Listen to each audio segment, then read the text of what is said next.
Oh, actually, why am I using my melee build on my melee skill on my ranged build? This is a ranged build that has 102% critical chance with this skill.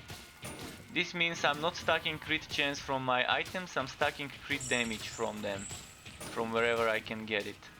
Of course, this enemy is very beefy. This character currently is not as strong as the others, but it's getting there. Bit by bit it's becoming stronger. It used to be the weakest one, and it probably still is the weakest one, but it's getting a bit stronger with certain builds. I'm not playing my favorite build right now, but it's still a fun setup. So this guy has something special that the others don't. He has weapon damage and cannon damage skills. So he has one extra item in his inventory, and this is the cannon. The cannon that you can see here.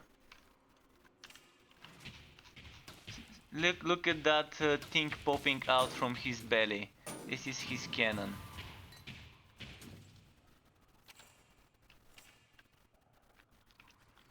Here's Johnny. It shows up.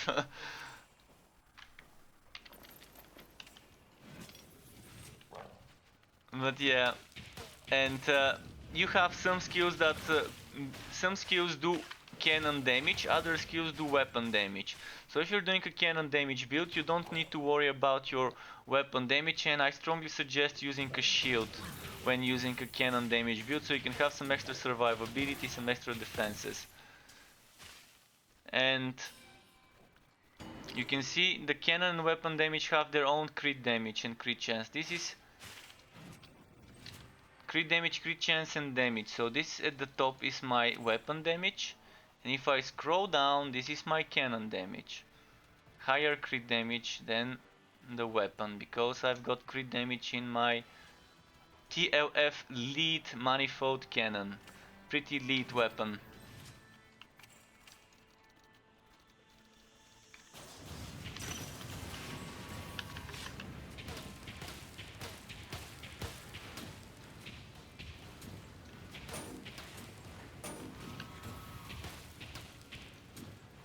So yeah, there's gonna be a lot of stuff coming into the game.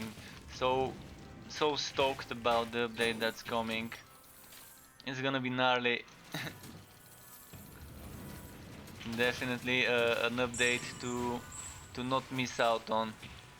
So good luck everyone who signs up, and hope you get your invites and we can play together sometime and farm together. There is no trading in the game whatsoever right now. So I would not be able to help you with gear, but I would be able to help you with farming gear.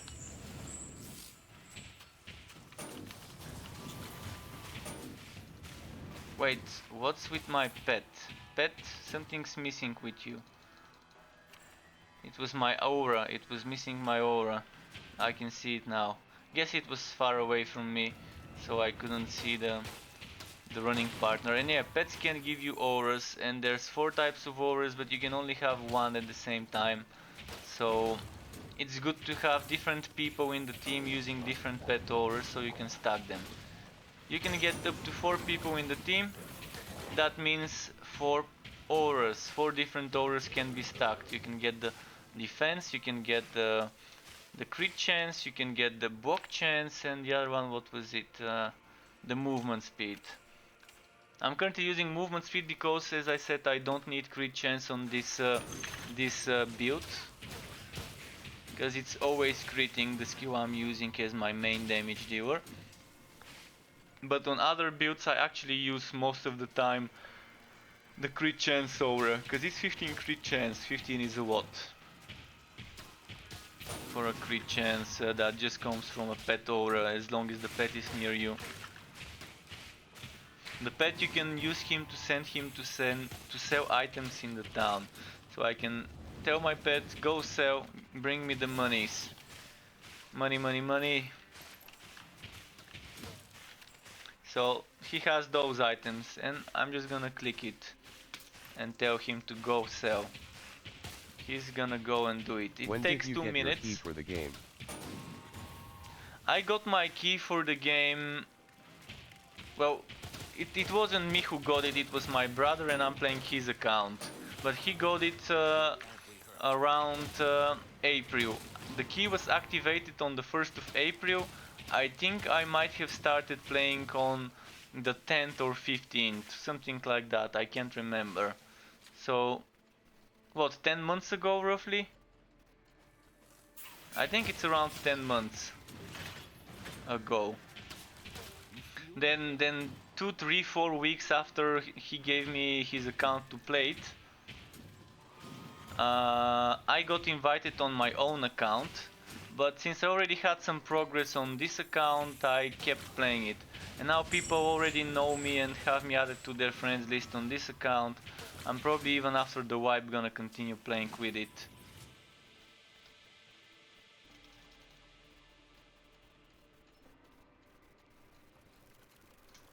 But yeah, some people have been waiting for over a year to get invited, whereas others just wait a few weeks and then get access to the game.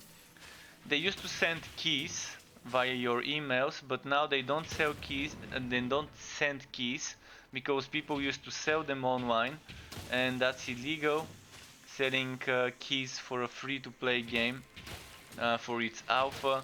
So they stopped sending keys as emails, and they just approve your account for access to the game. So you might actually want to check. I can show you in a moment how you can check whether you can play the game. You can go ahead and download the Perfect World Arc launcher, and then you can do something like this. Just a second. Your pet has arrived. My pet has returned. Okay, good for you, pet. Good for you. So you can do something like this. This is the Perfect World launcher. I think you can see it. And then you can click here at the top. It says activate product. This is where you put the key, if you get a key, if you win a key from. Then you click view redeemed keys, and you can see if some access has been redeemed for you. I'm not sure whether this is the only way, but the best way is to just to go to library, select Torchlight Frontiers, install it, and then if you can play, if you can even install it, then probably you already have access to it. I think there was another way to test whether you have been approved for access, because you might have missed the email. The email might have gone to your spam folder. So I think there was another way, maybe somewhere on the website, but I'm not sure exactly where, to test whether you can play it.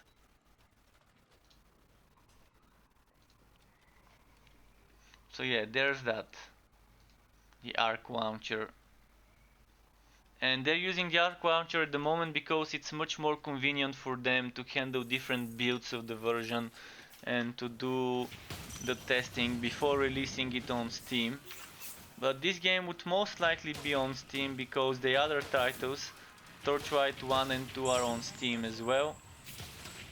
But since it's alpha and they're testing internally a lot of stuff and working on multiple builds, this is probably better for them rather than Steam. And Steam Early Access is a great way to kill a game. Steam Early Access people mostly expect the game to be a full game. Some of the people have no idea what Early Access means and just end up giving a ton of bad reviews for an alpha or a beta or whatever it is. So yeah, it's good that they're not doing Steam Early Access here. And since it's a free-to-play game,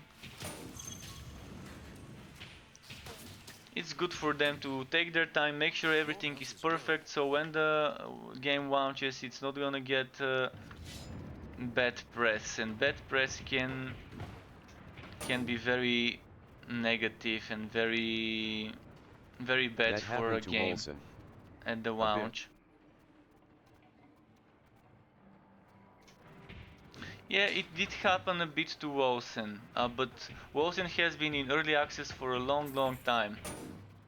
And it went through a lot of transformations, but it still has okay reviews now. I mean, yeah, there's probably still some reviews that are bad from long ago for people who probably never returned to the game. But anyone who returns to Wolcen after it launches would probably be delighted by what they've added into the game over the past few years. That spell cannot be cast. No, we died. Losing some money. And I don't have potions, that's why I'm dying a lot now. I forgot to buy potions. Run, run, run, little robot, run. Run for your life. Skitter, skitter with those legs. Stay alive.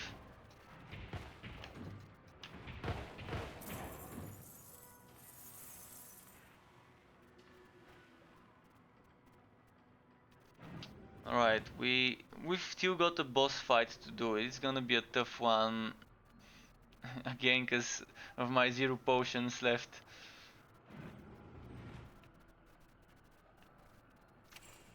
Now would be a great time to find potions. Come on, game, I know you wanna reward me with some potions.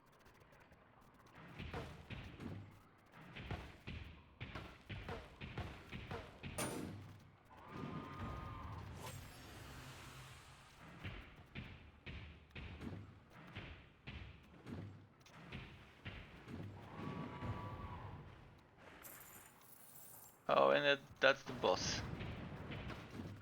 Fortunately, I don't have a slow skill or anything that might... One shot and I'm dead.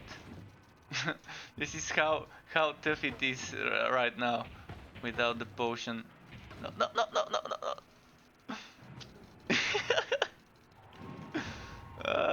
Run, run. Kite fest. Alright. And now I'm gonna die from the little guys. Okay, let's go back there. Let's go back there, see how many more are left. Oh shit, zombies. And they're slightly ranged, so let's keep my distance.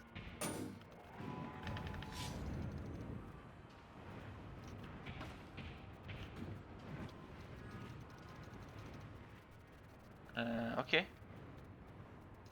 Any more left? Have a feeling I'm gonna get one shot anytime now. Oh boy, shit. Yeah, I had a feeling I'm gonna get one shot, like an ambush from behind. Inescapable one shot. At least now I have some HP, I can stand 2-3 hits or so before I die right now. Oh, and I forgot that the pet can heal me. Well, pet, where were you when I needed your healing? I guess he needs to be in combat to start using his healing.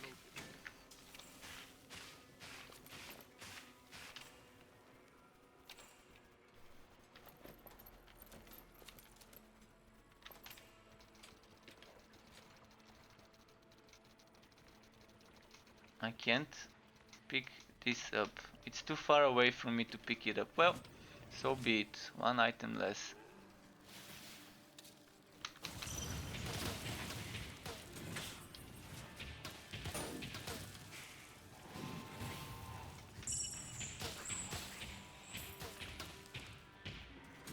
Stop running away. There we go. Take your bullet like a man, you little bug. You are near death. Alright, I think that was all of them maybe. Just checking if there's a final group here. Oh, there was some zombies.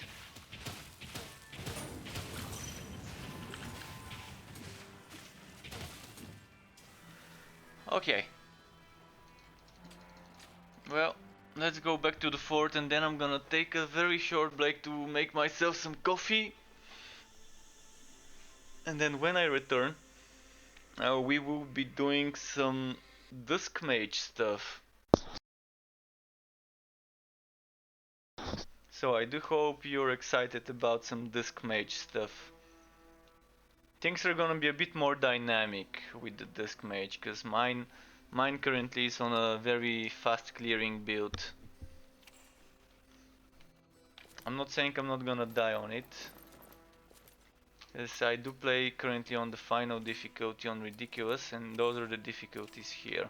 Casual, normal, difficult, painful, ridiculous. And difficult, painful, and ridiculous, I think you unlock those as you level up for the first few levels. I think you need level 15 or 18 or so, something like that, to unlock ridiculous, which is not much. It's pretty fast to get that.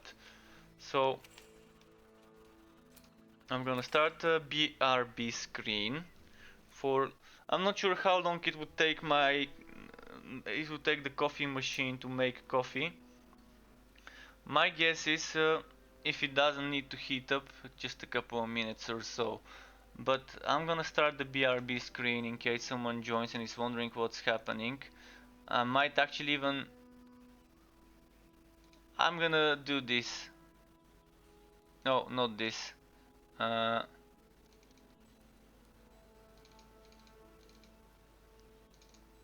Some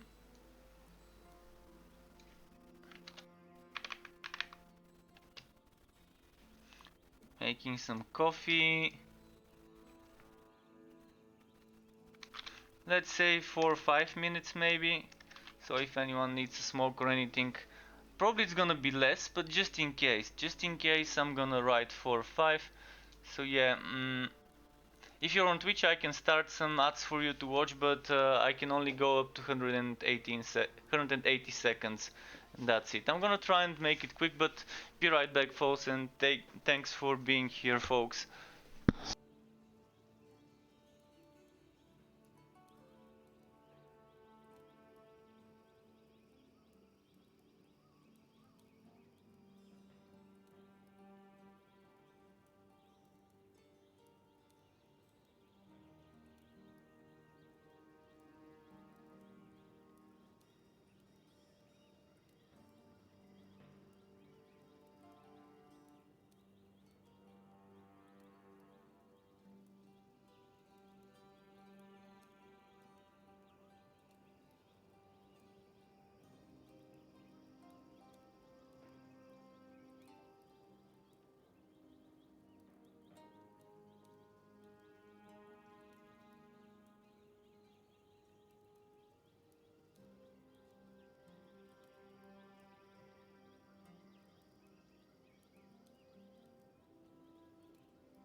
Alright, I'm back. I'm back. Well, I didn't leave this one. This should have been here. I forgot to enable it. But yeah, I'm not sure it was 4 or 5 minutes, but the machine needed to heat up before making the coffee. But here I am with my double shot espresso extra strong. So yeah, let's start the game again with the mage this time. And thank you for waiting, whomever waited, and apologies for this, but I really needed to wake myself up a bit. Been wife for 6 hours 45 minutes, and I'm planning on staying for another 4.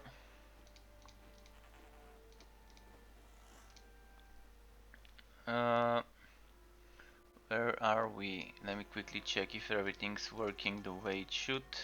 Sounds good.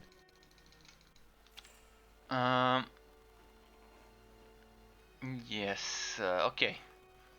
Just checking my gear, checking my available maps, and I want to sell those recipes that I already know. Take a look around. Glad you stopped by. So, I've got goblin maps, I've got Hivit maps, and I want to check my defense. My defense is currently set up for goblin, so let's do 2 goblin and 1 Hivit map. Okay, Goldbug map. There we go. And let's try and chug this espresso, double shot espresso in one go. I added a bit of milk just to make it colder, so I can chug it.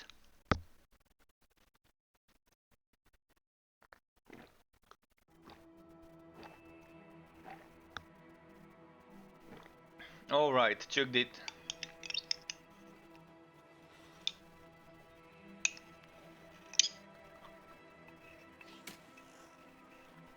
I do love the crema. The crema around the coffee. I'm not sure whether you guys like it, but this coffee here, I'm not sure what it is. It makes a lot of cream or crema. I'm not sure what it's called, but this creamy thing at the end. By the way, that's not normally what I play. Normally I play this White Spear. But since I got bored of just playing White Spear over and over, I decided to use a little bit of streaming and beaming with Holy Fury. And if you want to see some other skills, don't be afraid to ask. Oh, little map. I'm gonna have to be extra careful, because the monsters are extra spicy now.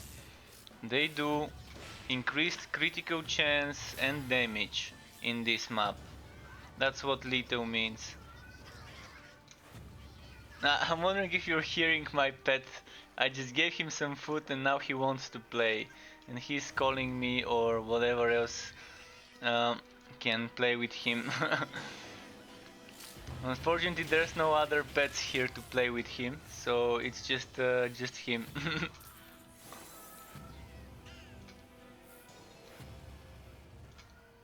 I might go and see.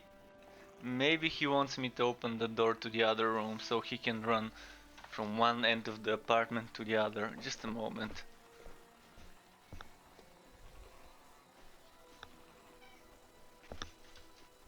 Alright, let's open the door for him. There we go. Okay, well, yeah, he was meow, meow, meow, meow, meow, meow, meow, and other such sounds. And I just gave him some food earlier, just before stepping on the PC, and it gives him a protein and taurine rush, and he wants to play. He wants to get rid of all that excessive energy. And normally I would play with him. I mean, I would chase him from one end of the apartment to the other, and then he would touch my leg, and then he would have to chase me or something like that. Like a game of tag.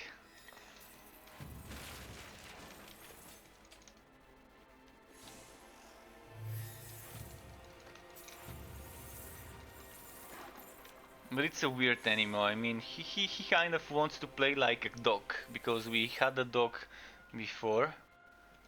And yeah, he probably kind of picked up on some things from the dog, and the dog picked up on some things like from the cat. So it was a weird combo, but it was nice watching them do things that the other one does.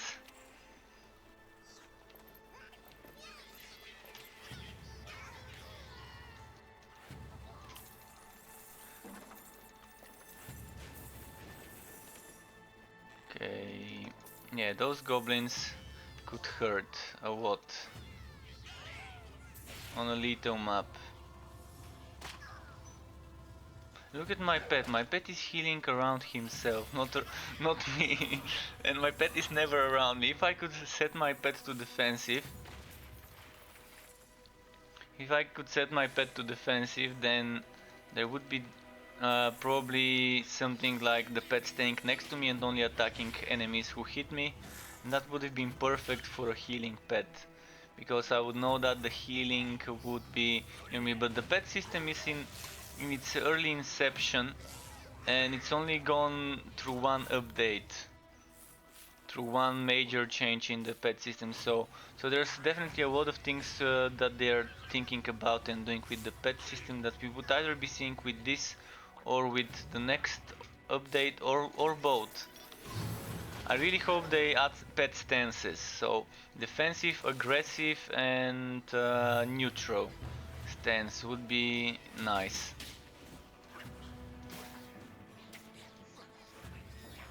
Defensive would be perfect. Stay next to you and only attack an enemy that is hitting you without getting too far away from you. And aggressive, go wild. Hit anyone in sight, kill on sight. Whereas neutral would be what it is at the moment, probably.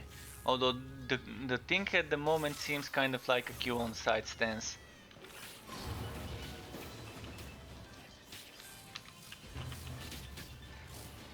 Alright, time for White Spear. We wanna clear them quickly.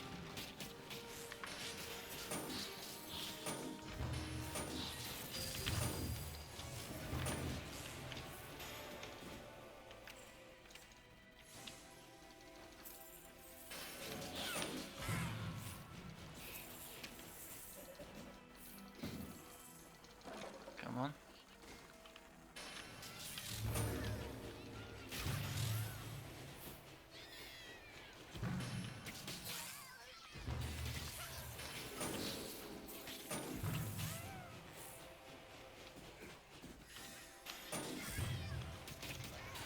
Okay.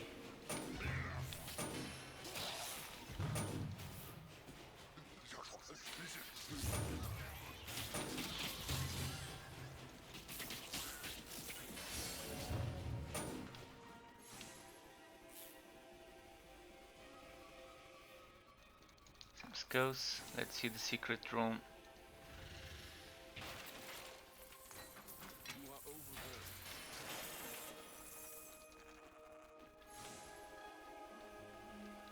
So yeah, the mage is pretty fun. Maybe even people who don't normally play mages might enjoy it in this game. But there's a bit for everyone. I'm hoping that with the introduction of the pistols and rifles, people who like playing rangers would have fun playing any of the current classes with rifle and pistol.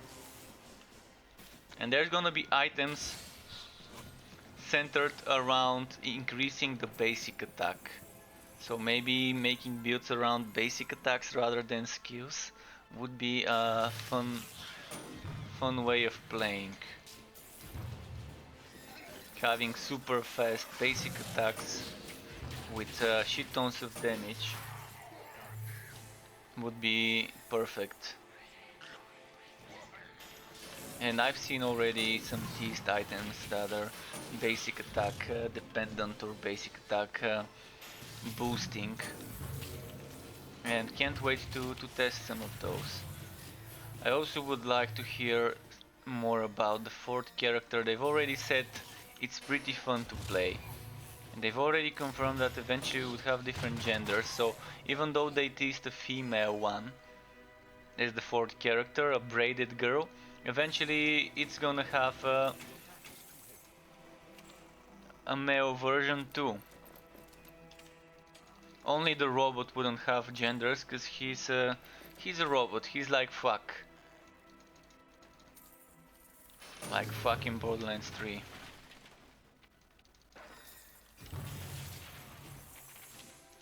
But definitely, from what people have been speculating, and that's just speculations, not the truth, so I can't confirm whether it's true or not. People have been saying she might be an Amazon type of character, others have been saying she might be a pirate swashbuckler type of character.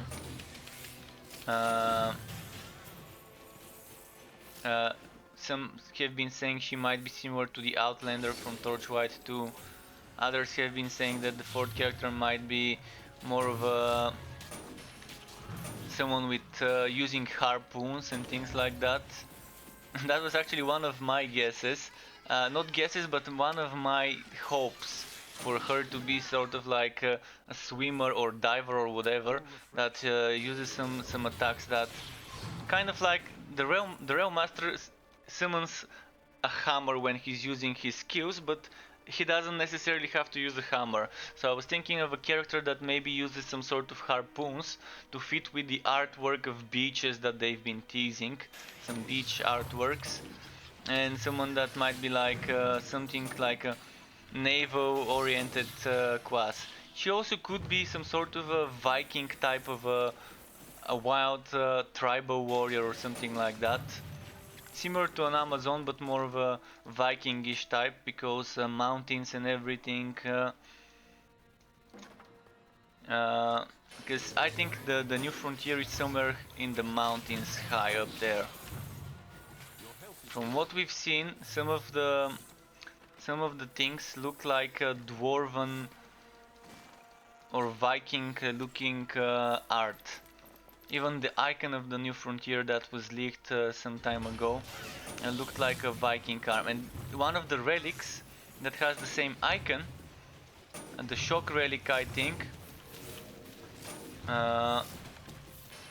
also looks like a Viking helmet or something like that, a dwarven helmet. So maybe she could be some sort of a dwarf, maybe? Dwarven engineer? Or maybe a dwarven warrior? But my guess is it would be something like a rogue. Whatever it would be, I think it might be some sort of a rogue class. I'm really hoping for it to be rogue, because we currently have the tanky setup. The Forged being the tanky setup, even though the Realm Master is more tanky than the Forged currently. Then we do have the mage, then we do have the kind of like a summoner, but no real summon, but more of a mechanical class with the train, with the walking turret, as I like to call the train. Mobile turret station, the train of the Realm Master. So we would need something that's more typically for an either assassin or a ranger or something like that. Some sort of a rogue archetype. So let's say we categorize them as a mage, tank, and a warrior, the ones we have at the moment. And the rogue is the one we are missing, and the one that would fit very well. Of course, all characters at the moment have two different skill trees. This one has white magic and dark magic. So it does make sense to kind of give us a rogue. I'm just hoping that it's something similar to a rogue, that we can really spec heavily into ranged attacks, or spec heavily into assassin kind of close range combat. Regardless whether it's Amazon type, or whether it's a swashbuckler pirate, or whether it's some sort of a dwarven or whatever type of tribal warrior, it's gonna be fun. They're saying that it's a really fun class to play, and I'm gonna take their word for them. for it, because I think so far everything I've tried in the game has been fun. In regards to classes having their own gimmicks, their own special things that make them what they are. It might not be my type of fun, but I'm gonna hope it is. Currently the terrain on the Rail Master is not my type of fun, but it doesn't mean that it's not fun to use. I just prefer using the Rail Master as a melee class, because it just seems so fun to use it as a melee class. And it's not that the other one isn't fun, it's just that the melee Rail Master for me is more fun than the other, but other people prefer to do either a hybrid or just a train build. Even Max Schaefer, the CEO, one of the creators of Diablo 2, who is the big boss behind this game, Torchlight is his baby, the whole franchise, even he said that he likes to do the no train Rail Master build when he was saying about what he likes playing. Even he said he likes those weird non-traditional builds, and that's what really for me is the beauty of the game. You can try and have some sort of not traditional builds and still end up having them being viable and being able to complete the content with more of an experimental non-traditional build. My pet went crazy in a frenzy. Pet, say hello. Pet? Sky? He got scared from the microphone, maybe. He wants to play with me and he's scratching his tree and trying to hide behind it and show himself and then hide again. So I can try and put my hand and he can play with my hand,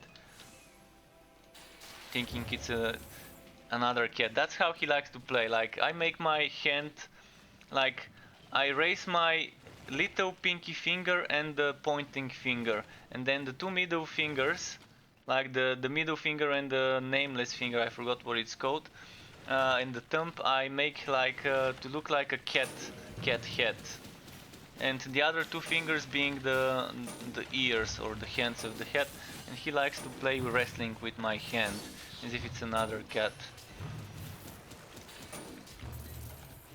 And he tries to like bite it and lick it. Like, he bites it and then if he thinks I got hurt, he would lick it to heal the wound. It's a weird pet here I've got. Pack has returned.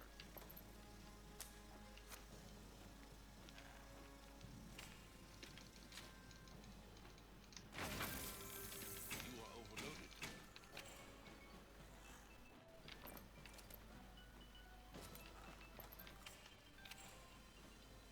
Alright, let's see. Goblin defense, physical defense, damage with unholy bolt, and energy cost for absolver. This, by the way, could be an interesting item when the game launches as rows. Of course, when the game launches, this is gonna have its own set of celestial skill, but it's not good because unholy bolt and absolver are skills that fit a certain playstyle. Unholy bolt is this. You can see it's completely random where the boats go. It's never in the exact same place where a boat will go. So sometimes it might even go behind me.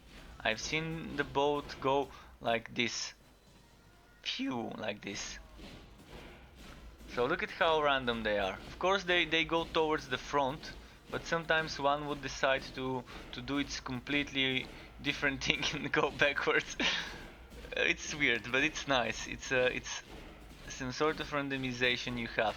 So that's that. And Absolver is basically 3 of those. I can't show you because I don't have a skill point to spend there, but Absolver is currently like 3 of those boats in a cone. One in the middle and 2 on each side, slightly tilted. That's Absolver. So it's kind of, both of them are triple projectiles. So interesting combination.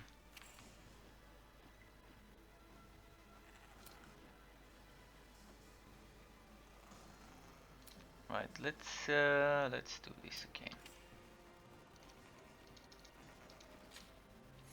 And this boat, Holy Boat and Absolver, they are piercing projectiles. So they pierce, whereas the other one, Unholy Boat, does not pierce. Unholy Boat does not pierce. Okay, I was just closing the door just a moment. While it's loading, there we go. So, let's... I don't need those boots, so I'm gonna probably break them down. But, oh, I've got a lot of maps here. A lot of maps. What we do with unwanted gear? We do this. Unwanted gear, you're gonna break it down. Like Wusu says in Overwatch. Well, I don't think it says break it down, or does it? Does he say let's break it down when he does his oath? I think it was something like that. But we do break the gear down into powder, into essence. And that essence we use to enchant items, to upgrade items. Disenchanting an upgraded item costs gold. If you wanna try for a better thing on it. But enchanting it costs essences, and you wanna be saving some unneeded legendary items, and this is where the gambler comes handy. You're gonna stack up gold. The limit is 20,000. So you fill your gold up, then you buy legendary items. Well, you buy items from the gambler and they have a chance of being legendary. And the gambler will be coming with the next update, hopefully next week, maybe the week after, we'll see. And then yeah, you spend your money on gambling, trying to gamble for a specific piece. It's gonna be kind of, you're gonna be picking the piece of gear you wanna gamble for.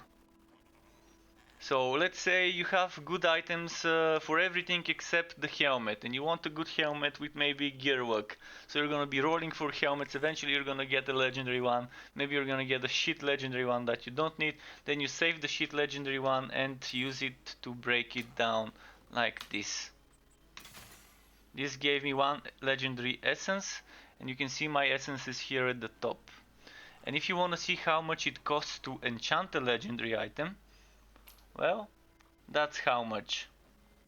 Certain items would cost 2. Others would cost 1. Legendary. Certain items would cost 5 blue, others 4. Certain items would cost 6 green, others 5.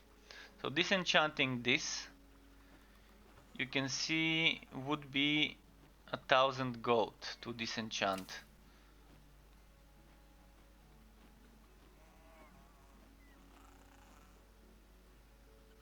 So let's show you something. Let's just show you some. I'm gonna disenchant this, and then let's do blunt force because it's a bleeding item. So,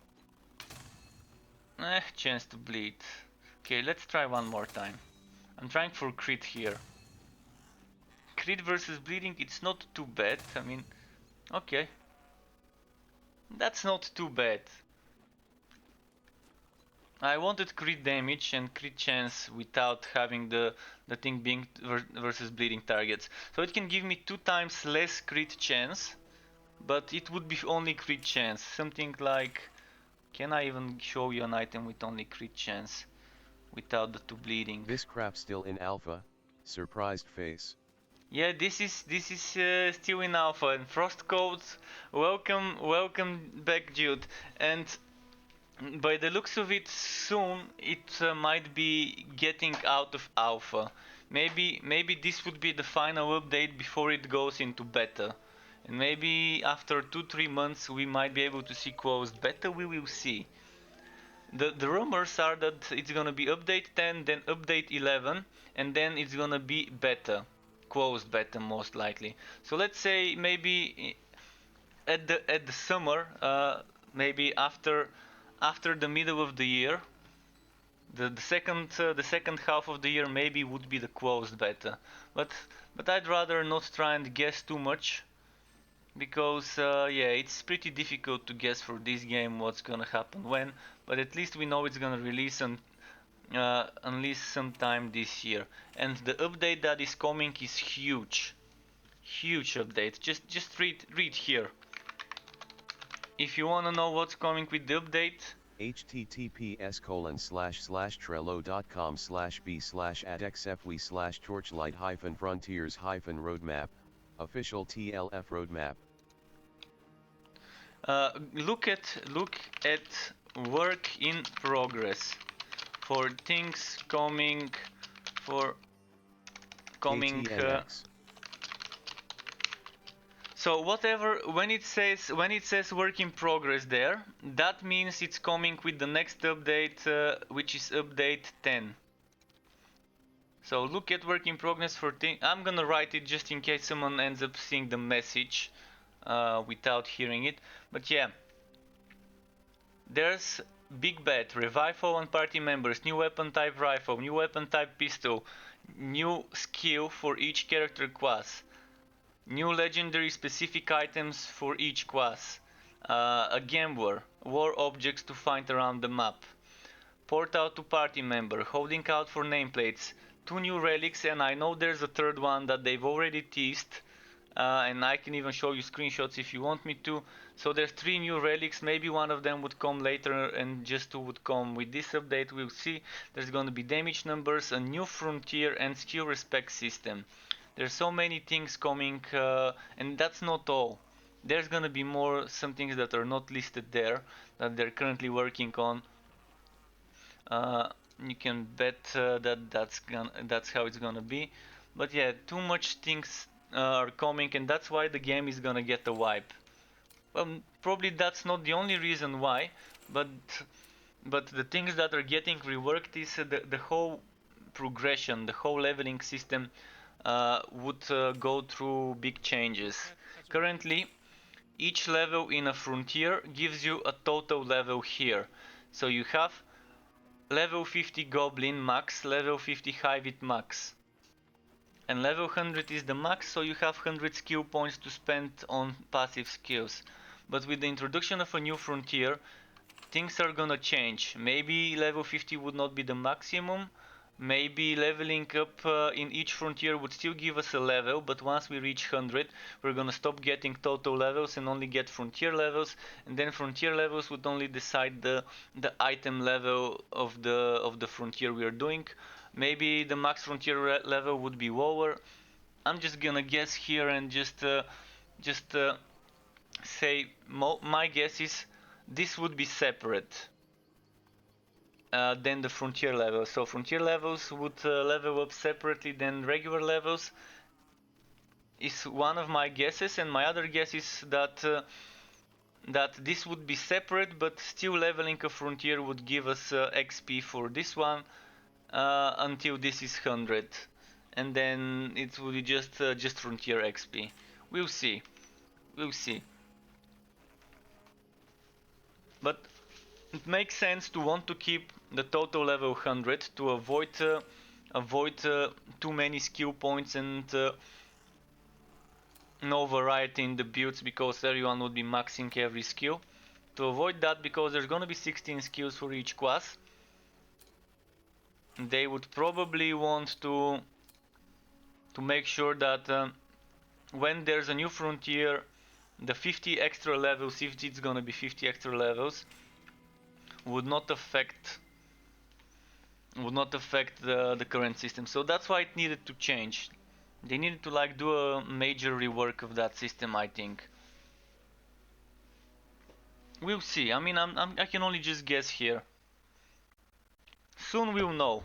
1 week, 2 weeks, we'll see. Hopefully it's soon, so I can play around with it and everyone can play around with it, and I can give you all the information to those of you who may not have access to the game. I'm gonna try and summarize all the major things, and as usual I'm gonna be redoing my skill overviews for every class. I'm gonna be doing a lot of builds. I've already got many builds in mind from the things that they've teased. They've teased certain items, and with those in mind, I have certain things I want to try. So I'm just gonna quickly change my gear for high vid build. High vid. This is high vid. And this is high vid. By the way, this is the same item, like exactly the same item. I think this happened after some glitch. One day I just saw this in my inventory, having two duplicated quant items. So either one item that was not a shoulder probably got transformed into this one, or I had exactly the same shoulder but with different stats, and it copied the stats of the other. Whichever happened, I'm just gonna guess, because I didn't even realize it until this item standing for a few days in my inventory. And it's weird, it's the first time I've seen something like this. Let's get this high vid defense, or do I want to keep the... I'm probably gonna get the high vid defense, yeah. And I'm gonna keep this with extra crit chance. Alright, let's move it.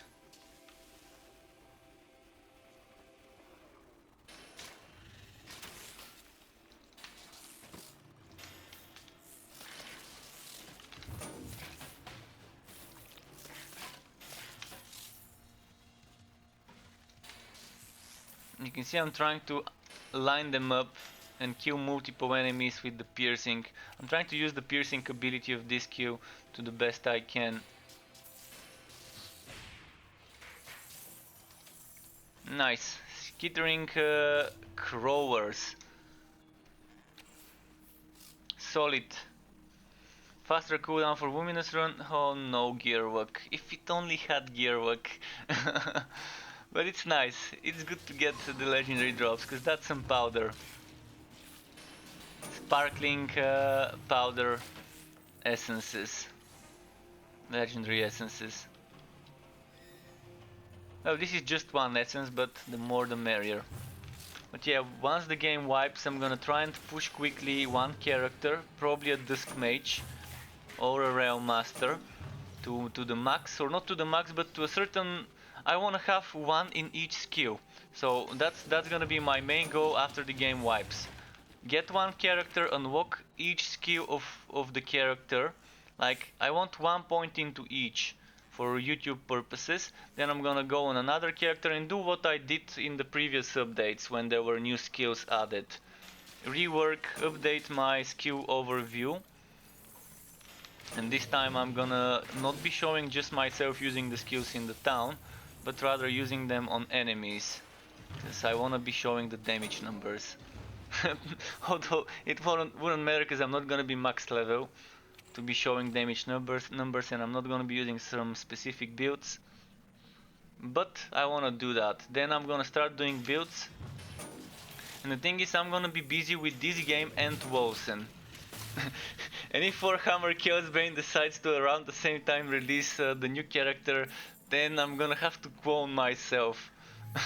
I'm gonna have to travel back to the past from the future, and have future me help me do all the stuff that needs to be done for those 3 games. I'm wondering if Borderlands would be doing some new updates, because then it's gonna be even crazier. If there are some major updates with Borderlands soon as well. Still haven't had time to farm everything I want from the previous one, because I spent more time in the hack and slash rather than the shooter stuff the last month or so.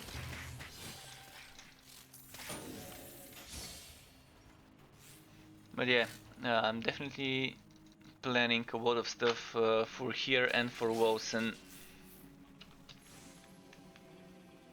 And I'm really hoping Wolsen has a good launch and word of mouth spreads, because the game has so much potential, and this game also has so much potential.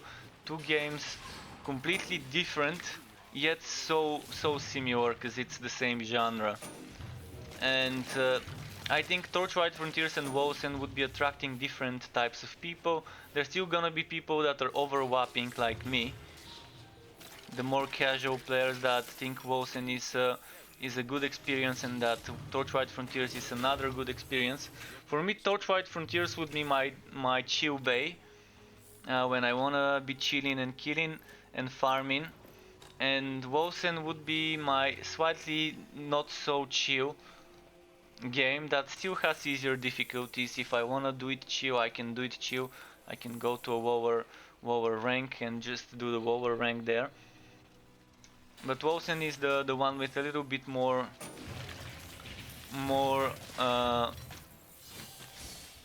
thinking required when I'm making a build. Because in Wolsen, meta would be important when making builds. In this game, you're picking a playstyle. You're not picking a build based on whether the build is viable for the best content or not, the way it is right now. You're just picking a playstyle you want to stick with. Even Max Schaefer said it. He's not the person who likes having to go to YouTube or Google to look up builds. He wants to be able to sit down, select some skills and be able to play with them. I'm kind of not directly quoting his words, so if you wanna hear what he said, I'm gonna give you a video link to hear exactly what he said. Cause yeah, I'd rather not. Just a moment. Play Torchlight. It's gonna be a Twitch video, and the clip you want to look at is the final one from last year. So just a second. So if you wanna see and hear what Max said, this is it. And he comes in around the 22nd minute. He's one of the people who created Diablo. Him, his brother, and David Brevik are the fathers of the Diablo franchise. And him and his brother created Torchlight 1 and 2. And Torchlight is his baby, Torchlight Frontiers, at the moment. So around the 22nd minute is when he comes, but there's a lot of good stuff to hear before that from different people from the team. And people who are working on this game have worked on Marvel Heroes and have worked on Torchlight 1 and 2.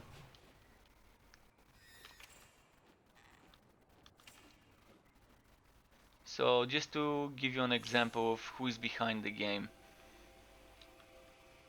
If the music sounds very familiar to Diablo to you, well, Torchlight Frontiers is using the same composer, not using, but the same composer is making the music that made the music for Torchlight 1 and 2, and it's the person who made the music for Diablo 2 and maybe 1. I can't confirm. I think he made it for 1 as well, maybe for 3, but I don't know about 3. But it's the same person. I think he was Matt. Let me quickly look up the name.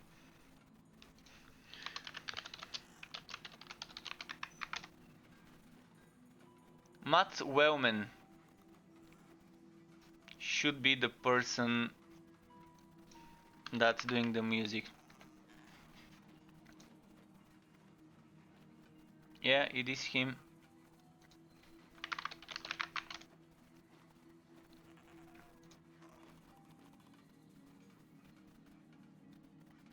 And that's why the music in certain zones, especially in the Goblin Frontiers, is so similar to the music in Diablo.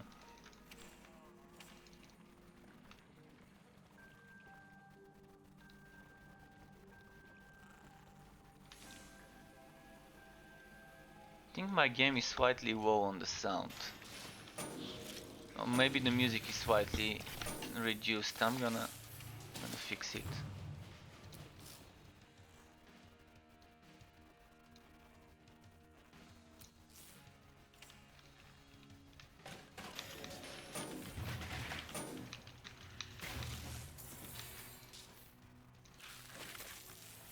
So it is definitely a game not to be discarded. Many people see this slightly animated looking self-shading kind of. I'm not sure what to even call it, but this cartoonish looking graphics, many people just discard it because of that. And this is a game that if you don't like cartoonish graphics, you should still give it a chance. Maybe you would enjoy the gameplay more than you don't like the cartoonish graphics. Because I've heard many people not liking those graphics, but the game has its charm based on this. It's just not that much of a serious serious world. The world is a bit more of a, it's a fantasy world, but it doesn't take itself seriously. Kind of like Borderlands. And Borderlands again has those cartoonish graphics, but it is a 17 plus game. It is a mature people game, Borderlands, whereas this one even kids can play it, so it is children friendly, but it still can provide fun for adults. And it is made with actually adult gamers probably as the main audience. I mean, yeah, probably kids would play this game as well because of what it looks like, but it's something that doesn't bother me much. But I've heard people that that's the only reason they wouldn't try this game, because the cartoonish graphics are bothering them. And I don't think that's something that really should be the only reason to stop you from testing this game, at least once it releases. Because yeah, some people testing it in alpha. I've seen people reviewing this game in alpha. And this is just, it just makes no sense to release a game in alpha. Not really to review it. To review a game in alpha makes no sense to review it. Wait for the launch, review it then. But I have seen on YouTube people posting reviews for this game some months ago. Like I think 4 or 5 months ago. And yeah, reviewing it and trying to give it a bad name when it's not even released, it's kind of, I don't know, not sure what the person was thinking when making this.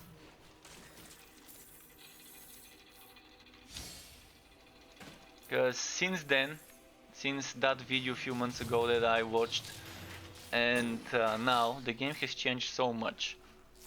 Probably most of the things that were said then are no longer even viable, because they have been either fixed or upgraded or completely replaced by something different. So yeah, a lot of things changed. Like the skill system, completely revamped. We used to find skill points. And invest those into upgrading skills and learning skills. And the higher the level of a skill, the more skill points we needed, until we reached like a cap of how many skill points something could cost. And it was such a boring and grindy system, and then they changed it for the better for this classic talent tree system where you invest points into some skills to unlock others and so on. Something familiar, something that people enjoy, me including, much more than the other system. And it's very user friendly. So I think I've explored the whole map. Did I? No, not this part. So I've played enough on the mage. I'm gonna go a bit on the Realm Master again, because as I said, today I will be switching a little bit of this, a little bit of that, playing on this character, on that character. I can show you some, let's do some boss hunts for relic cores. I've not shown this today and I rarely do it on stream, so I'm gonna show you some boss fights for relic cores. And relic cores are needed to craft relics, like this one that you'll see me using when I do W, this.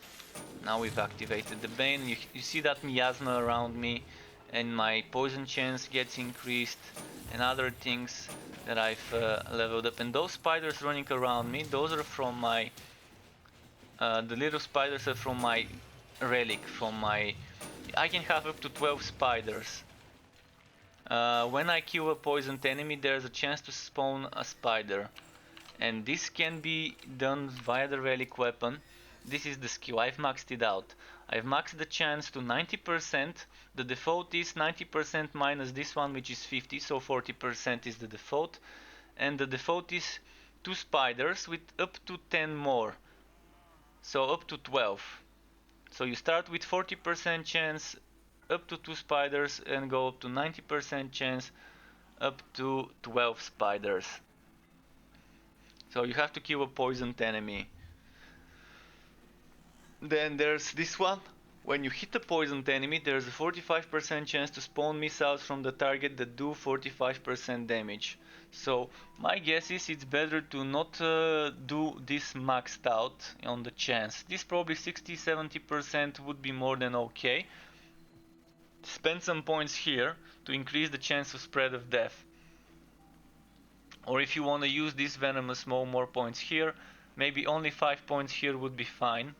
So I would suggest 10 points for the cooldown for venomous maw if you want to use it as just as a means to poison enemies rather than damaging them. So 5 points here, 10 points here, and then you have another,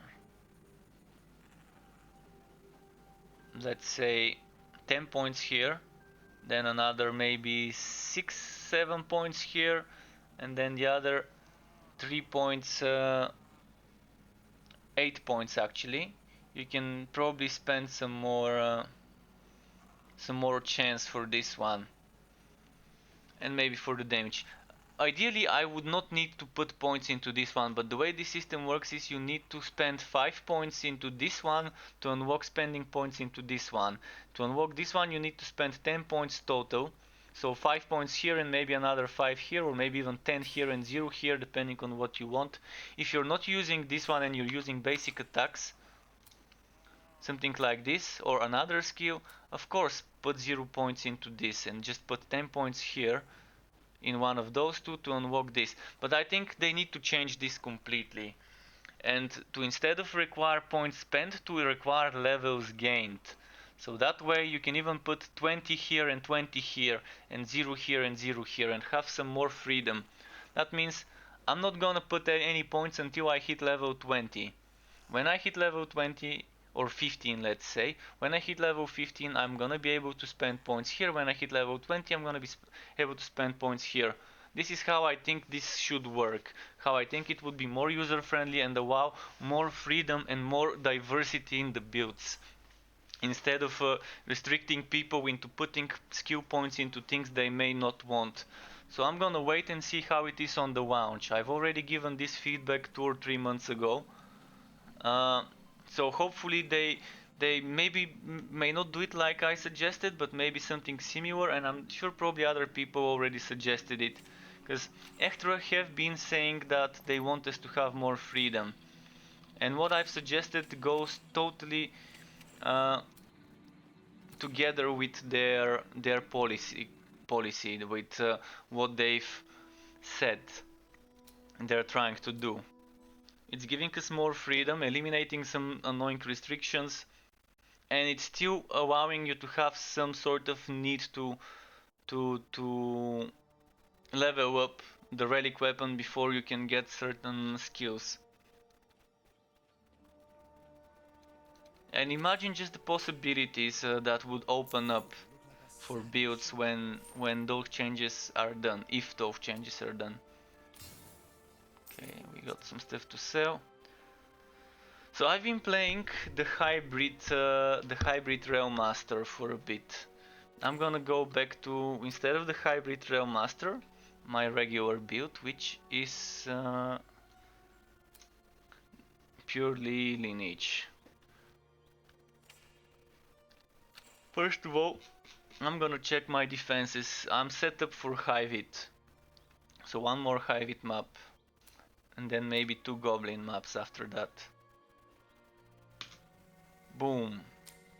Boom.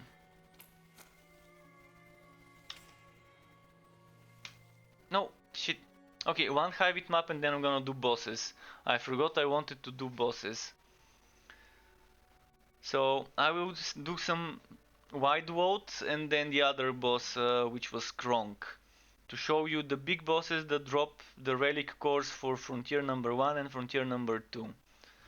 And what we know is that there's gonna be at least 2 new relics together with the third one coming, but I'm not sure whether the third one is coming with the new Frontier or maybe with a later update, the Guardian relic.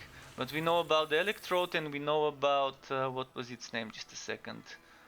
So we know about the Electrode and the Frozen Heart, was it? Or what was it called? Relic. Electrode and Cold Heart. We know about those relics. We have SKU3's previews from the 19th of November added for those relics, so we do know what they would be like. If someone wants to see them, that's one of them. And the other one is... Did I give you the Cold Heart? 6, 7...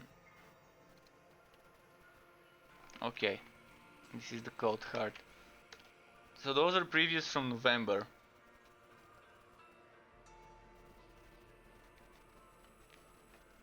And yeah, that's some previews of upcoming relics. And we know that there's gonna be another one. We just don't know exactly which one it... we know it would be called Guardian, and we know the skills, but we don't know exactly when it's coming. I can show you a preview of the skills if you want later. But yeah, I'm not sure when it's coming, but what we know is the two new relics that have been previewed already. The Cold Heart and the Electrode would most likely be obtainable from the new Frontier. So there's gonna be probably 2 new bosses to farm in this new Frontier. So currently in Frontier 1 we farm 1 boss for the relic that is fire damage based. And for the poison damage based we farm in the second Frontier. And for the starting relic, which is the bleeding one, we do it through a quest. And it's again in the first Frontier, but it's a quest one only. They're gonna be doing some different, some changes about those things when it comes to how many things we get per drop, or how many we need to craft them, or things like that. We'll see. Oh, there's one more thing they're doing. They're changing the cores. Currently we have different cores, and they're gonna change.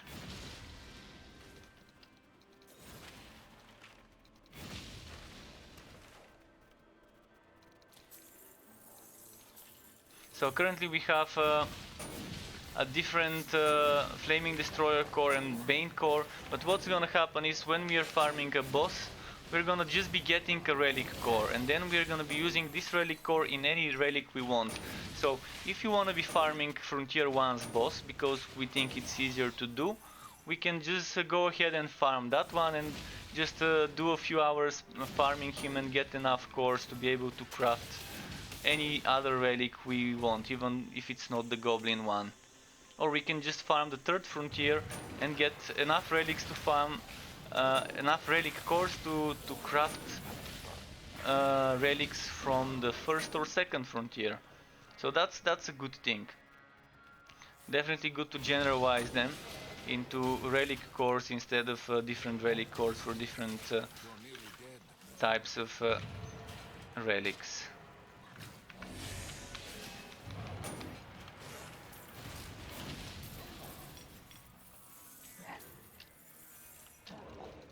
Alright, this one got wrecked.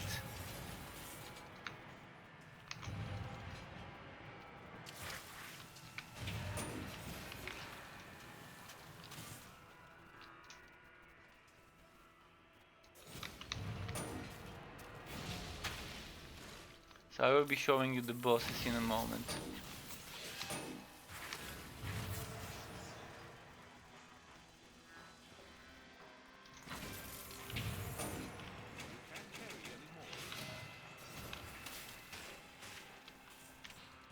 Did we kill them?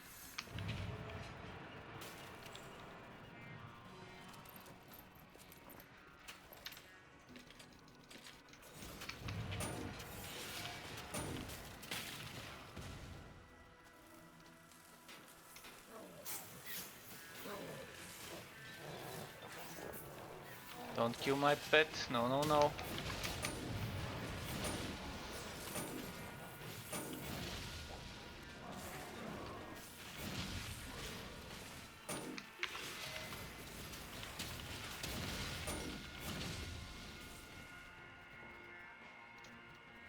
Okay, we kill those here. What's coming next? Let's go here first.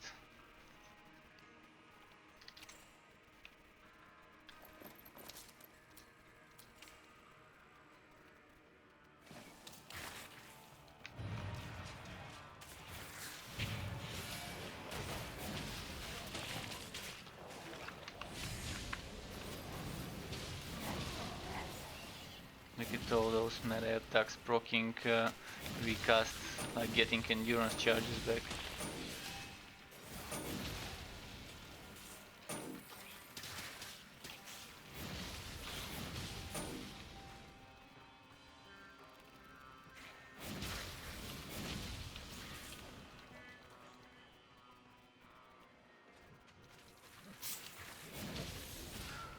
Oh wow, Journeys have ended.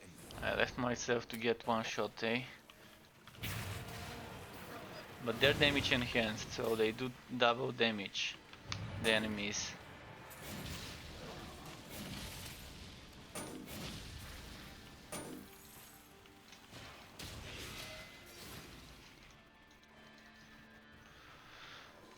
Let's see here. What's this little rail hammer? Alright.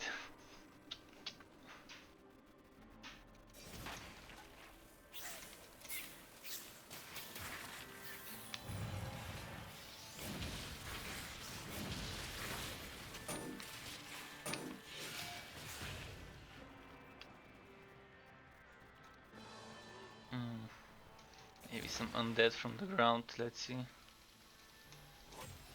Nope, no undead.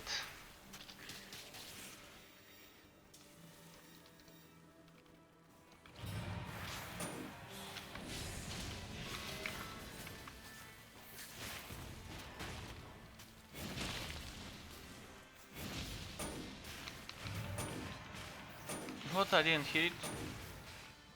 You are dying.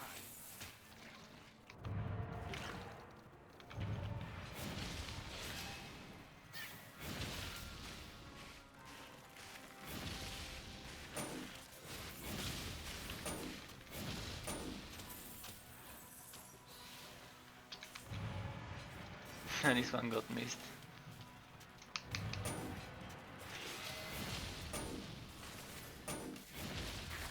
Your grave.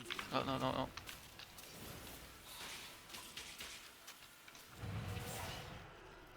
Was that? Oh, oh, no, there's more. They ain't stopping.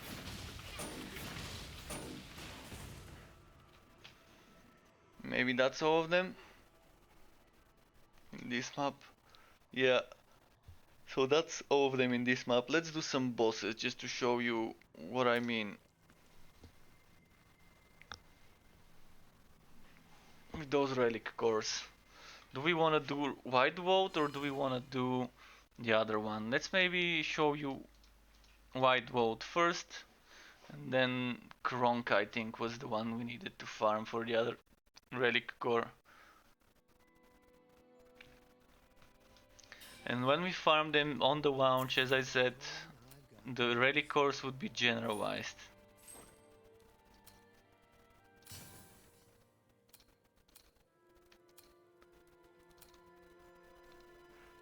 See you next time.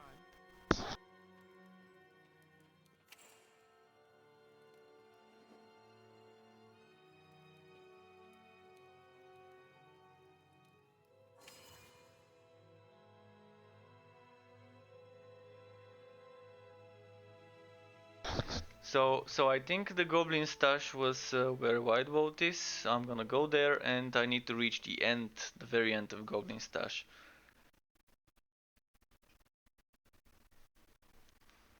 So it's not too high level to start farming those relic weapons. Basically, you see it's a level 10 Goblin Frontier for the first boss. You have a new quest. that you can farm.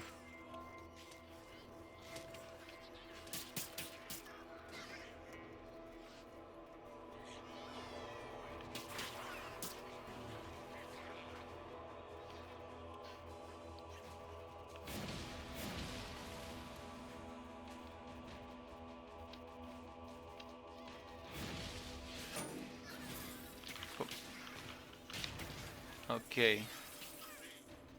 Murky cavern. No, not here, not this way. We'll go the other way. Yeah, this way.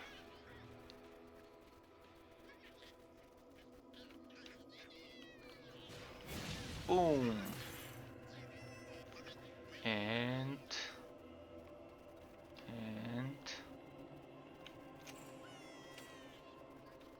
shrine, let's see.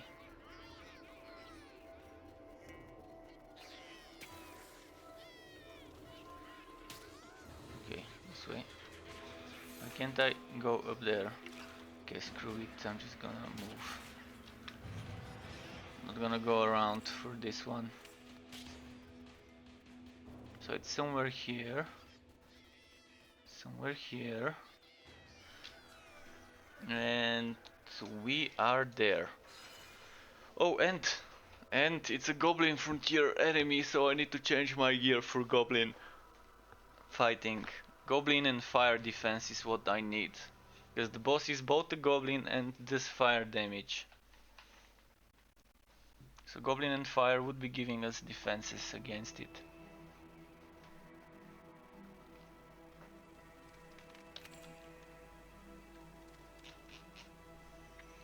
So this one. Oh fuck. Lost your life. I did not see this suicidal bat. Well.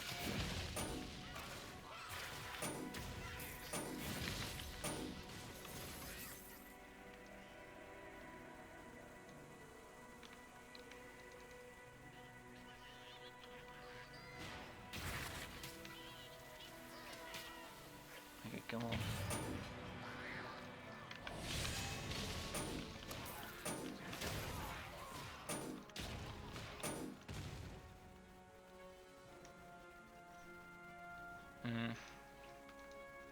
Yeah, let's change this.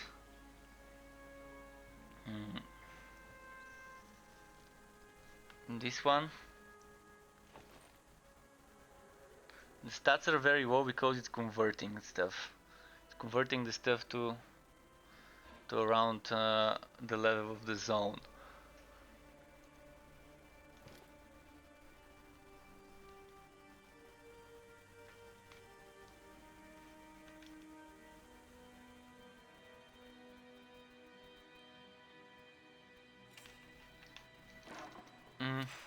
Okay. There's some alpacas to free. Free all those alpacas.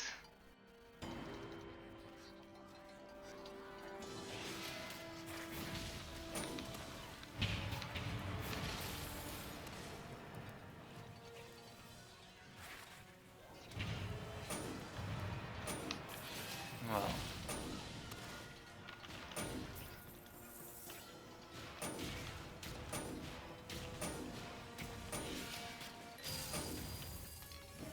Okay, this took a while.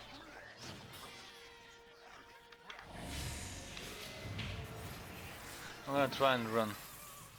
I'm gonna try and speed run it, so run through it.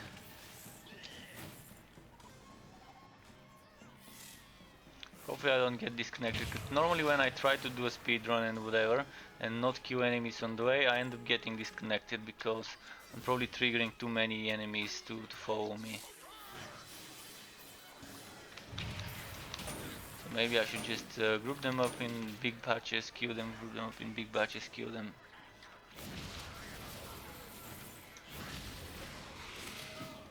You've met your end. Oh boy.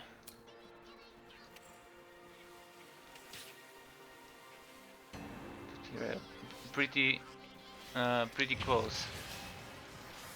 Actually, I'm gonna check what this one can drop. I'm fine with getting low level unique items as long as they're items that I don't have. all level legendaries. Just for the collection before the wipe. Come on. There's that elite back there.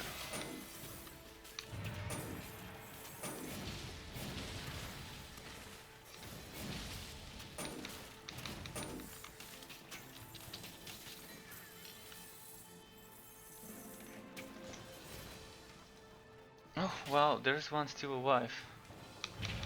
I thought he died.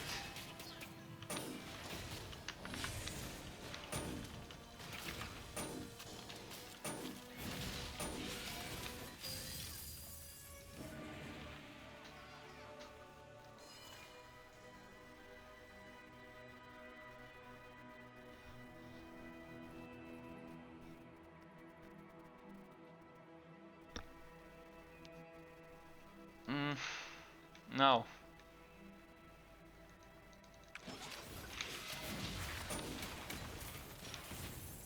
Alright, let's keep spinning.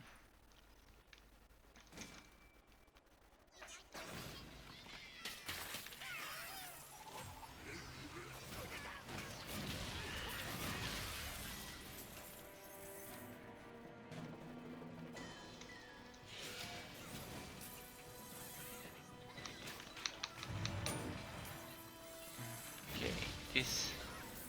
As I said, I'm not gonna kill every single enemy.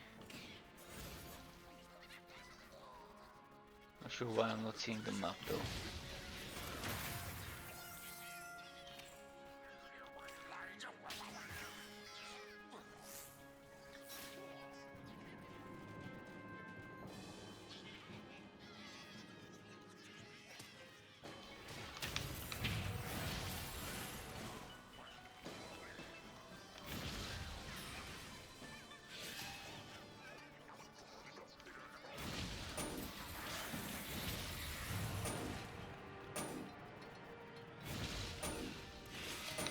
Okay, interesting.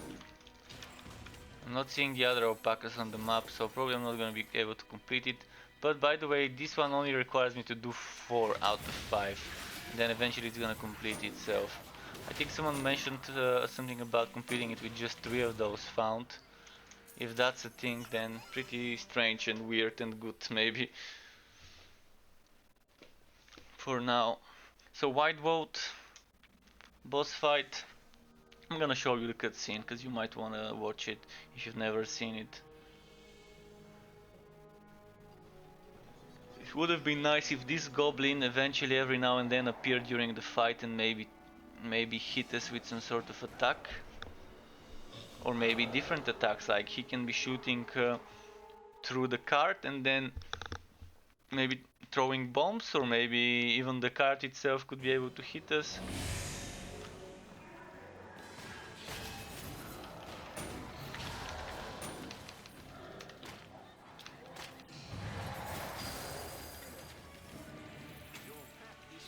He did not drop a core, so you would have to be farming this boss repeatedly.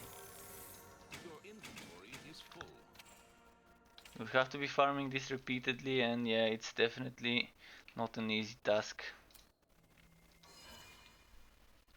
to get cores. I mean, the fight is the easier part. Even if you have mediocre gear with the right playstyle, kiting and stuff like that, you would be fine, even for a new player. And you can always lower the difficulty if you're having troubles. Lower the difficulty, you're just lowering the wood, the gear work. But you're only getting 20 gear work when you max it out.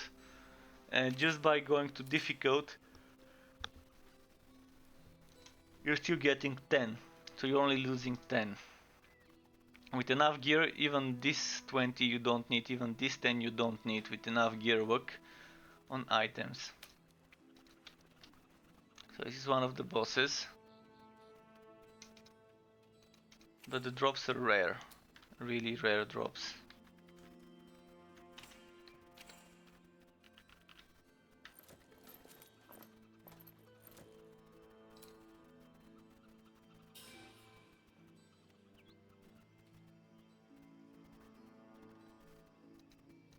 Okay, well, I'm gonna sell all of that stuff.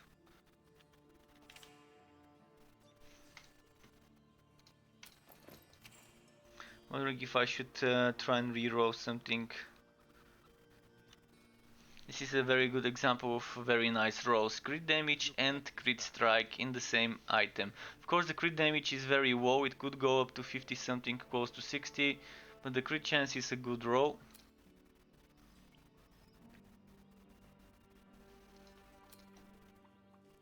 This is a perfect example of a very nice roll. Endurance regen and endurance regen base, and endurance regen and endurance regen from the enchantment. Amazing.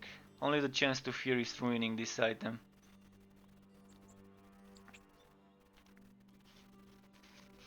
I mean, there's probably gonna be setups that would want to be fearing, but the way I play this, I don't want to. Okay, the pet is returned. Now, just to wanna check something, whether I can teleport to my portal and restart the boss fight.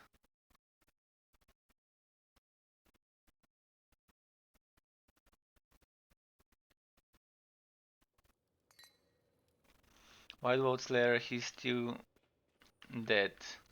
Well, what we're gonna do now is I'm gonna go to Travel Point and go for the I'm gonna go for the high beat one just to show you some Kronk stuff. Yeah, just showing the different bosses so you can see what they are. The bosses in each frontier that you can farm for relic cores. When the game launches, you're gonna be getting relic cores that are universal for any relic, regardless whether you got it from one frontier or from the other. It's gonna be able to be used for any relic. So, just gonna show you that. In the meantime, where was Kronk? I think he was Crawling Pools, was it? Let me check. Crawling Pools. I think was where he was.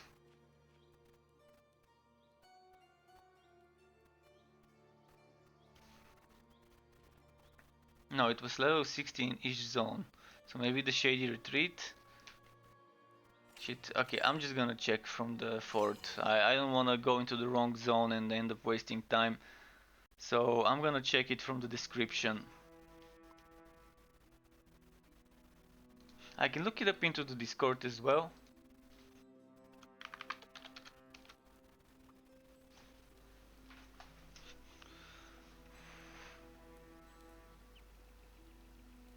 Crawling Pools, Deep Holes, Kronk. Yeah, that was how it is.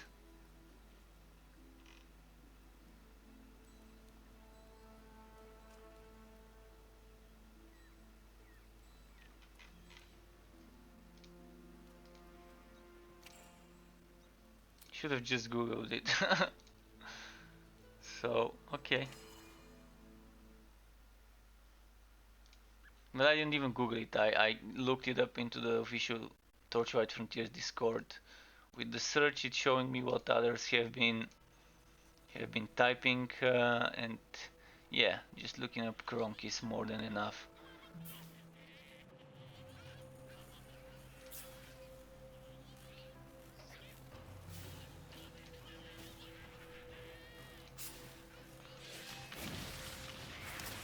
Let's pick up some quests while we're here as well.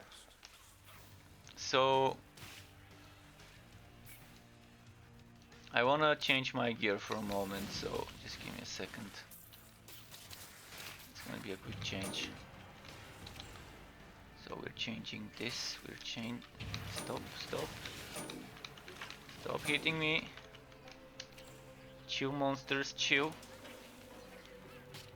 And they're gonna chill for real with this Ice White.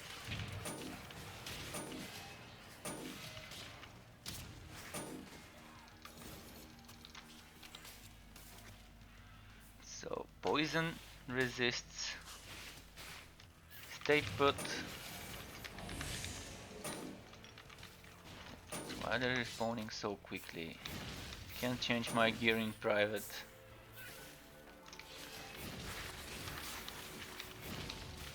Nasty spawn killers.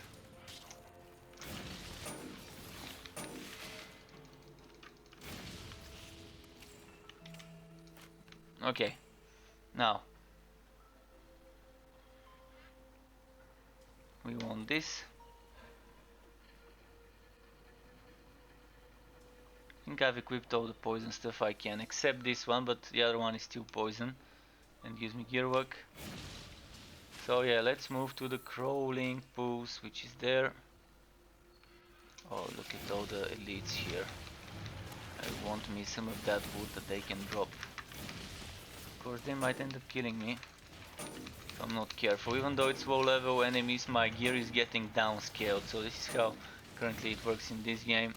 Your gear gets downscaled to the content you're doing, rather than the content you're doing getting upscaled or downscaled to your level.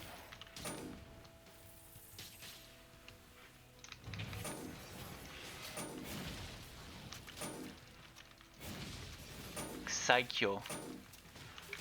Zyko.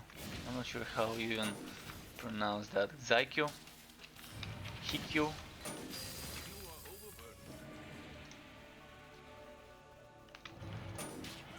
Oh, the Jesus Express going all the way up to the sky. Well, fuck me, I can't go through there. And go here.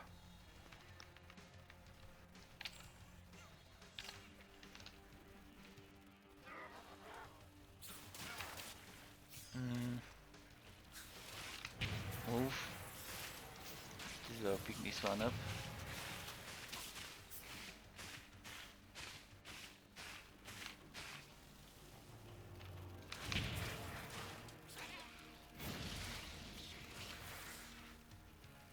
Move it, move it.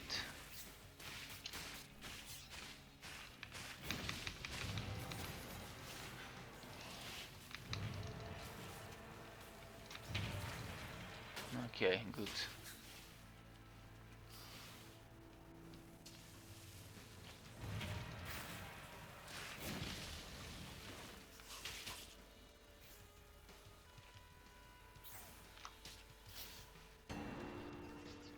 Let's kill those, because they're elites.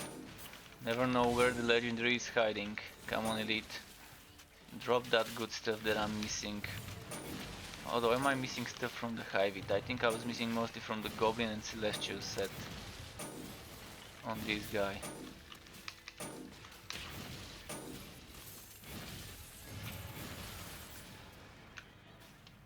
Alright, nothing too fancy.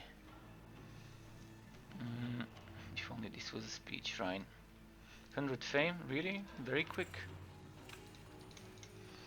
No idea even what for, but yeah, I did get some fame out of nowhere.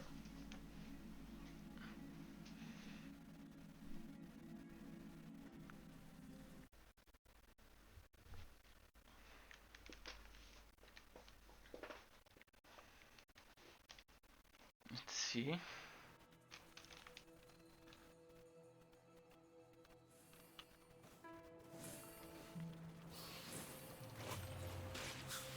I'm just gonna push to the end of this zone.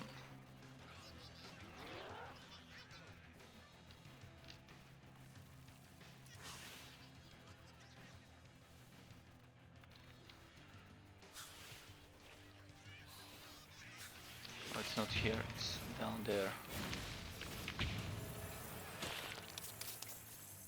So here. Cronky boy. Come on, Cronky boy. I'm gonna do something.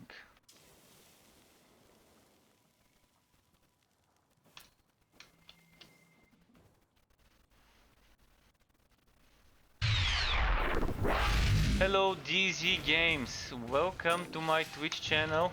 Welcome to the Struck Pub, dude. Hope you enjoy your stay. Hi, can you use a controller? I am not sure about this. I have not tried it myself, and if anyone who has played the game is here, can confirm it. Let me just quickly check. Maybe I can check in the Discord channel what people have said there. Just give me a moment. I'm gonna check the wood and DZ Games, thank you for the follow and welcome to the Struck Club. I will check it for you. Controller.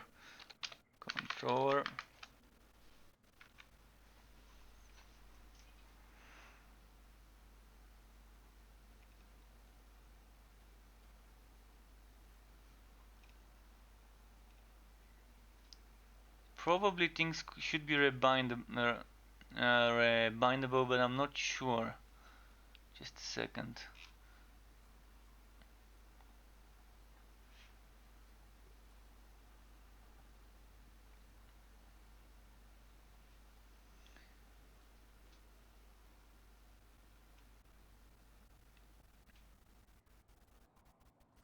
Oh, so currently you need to set up a third-party software such as Joy2Key.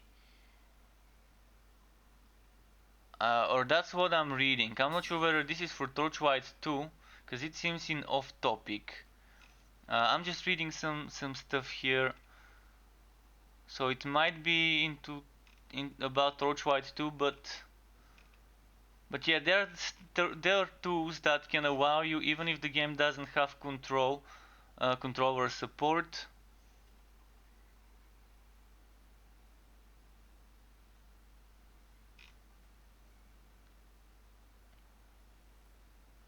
Again, more for Torchlight 2, but not for Frontiers. Need a new MMO badly, tired of WoW after 15 years. Controller compatibility is so nice. Well, I can't confirm it, sadly. It's hard to understand in the. I'll have to reprogram my controller too at some point. It's one of the comments under Torchlight Frontiers. So probably people are using some tools, but not built in probably. Okay, just good to know this. Just good to know this. Currently there isn't, but the game will be released on consoles as well. So just knowing that the game would be released on consoles would give us some idea about You are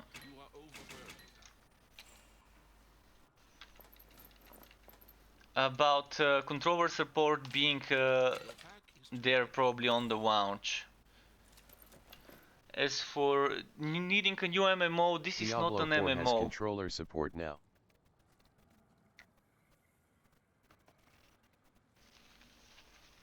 This is not an MMO in its real sense. Yeah, you do have some public zones where you would be able to see other people, but it's not like From Torchlight Frontiers site I found this: the support for various input types has been robust and helpful. We've been able to support keyboard/mouse and controllers from the first few weeks of development. Okay. nice. So that's good to know. Yeah, because I was looking on the official Discord and I couldn't find the exact info. So if that works, that's pretty nice.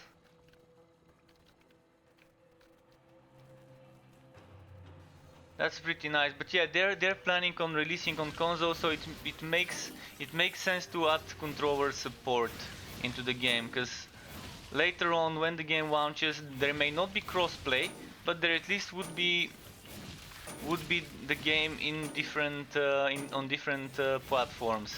Crossplay is a bit of a challenge, and it requires a lot of stuff in regards to synchronizing the patches, and normally the consoles are what are preventing the crossplay from being easy to do. Because developing for different platforms and being able to push the patches at the same time is a nightmare. So yeah, sorry for that. It's a nightmare. So probably that's why they're not focusing on it. But good to know that there's a controller support. Those legs would have been nice if they were my level with those two sockets and those stats. Of course the stats would have been higher if it were my level. Okay, I'm gonna try and do this boss again. So I'm gonna do this character select. Okay.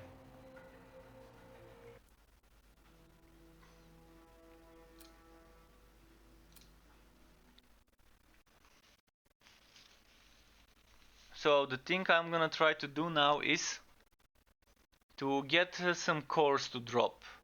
Cores are needed to craft relics. Relics like this one. This is a relic. One of three. Currently there's three with two more coming and a sixth one already completed, but not sure when the sixth one would be coming. Glad you stopped by. Hmm.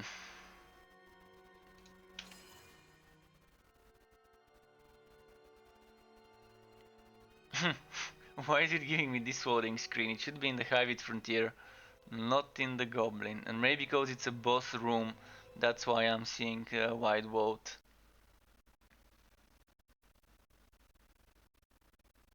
Look at this nice face. Oh, it's in wide vote's lair? Okay.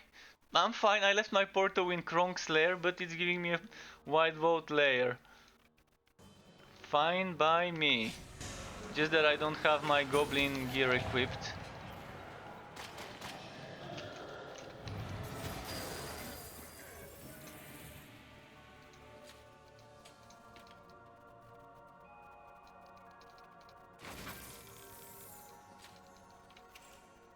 Okay, let's try again.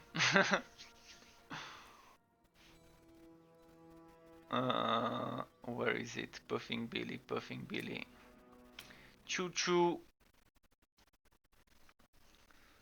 So, if you want to ask some questions directly to the developers, if there is a Friday Fun Day stream tonight on the official Twitch channel, 9 in the not 9, 11 a.m.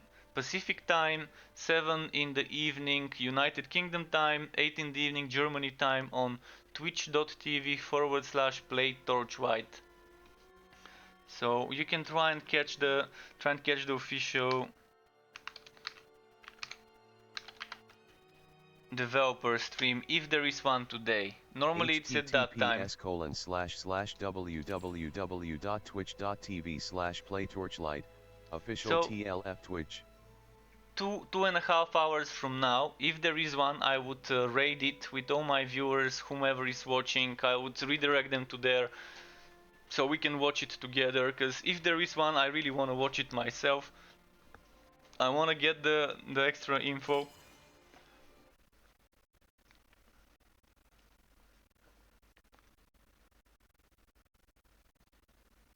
Look at this nice face.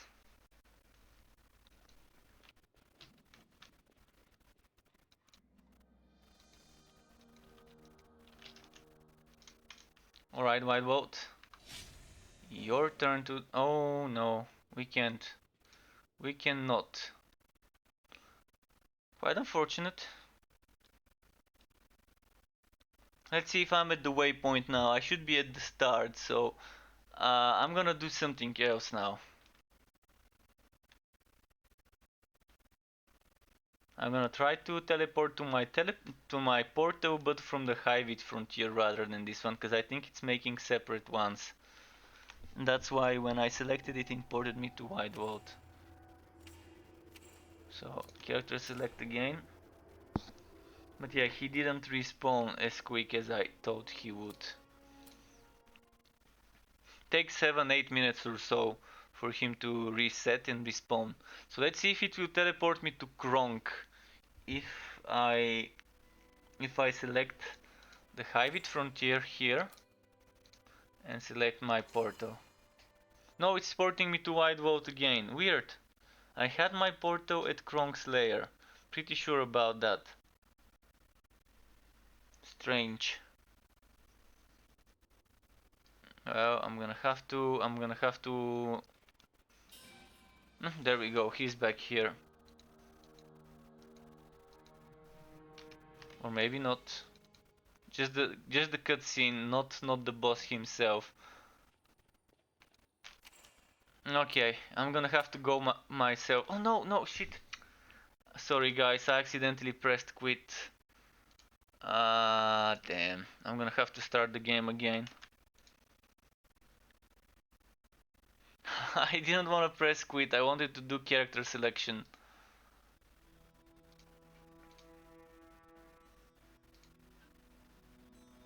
Well, maybe this would force the bosses to respawn, but we'll see. I'm gonna go for Kronk right away.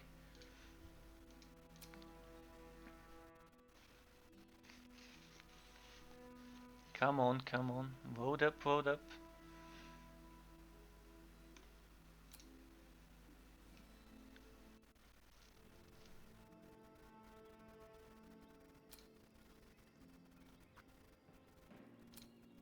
Maybe I can select this character now.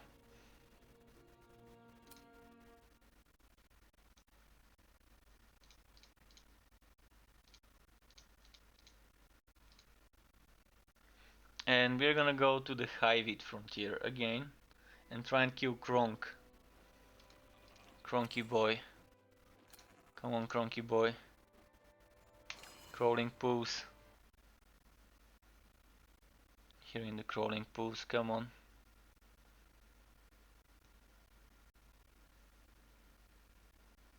Let's see.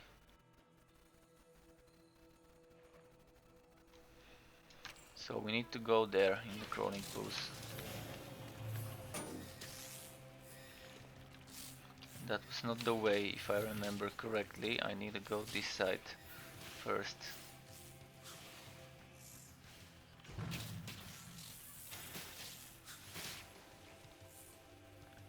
So this side and then this side. And then... oh wait. Pick up some wood. Some quest wood. Oh! There's some elites here, legendaries. Hope they drop legendaries as well. No, they didn't. Well, it's not Christmas or Easter every day. Can't have them all. Legendaries, I mean.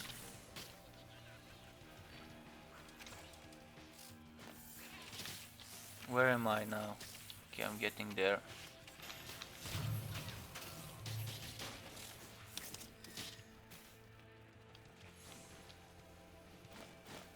I think I need to go this way and I should be there now.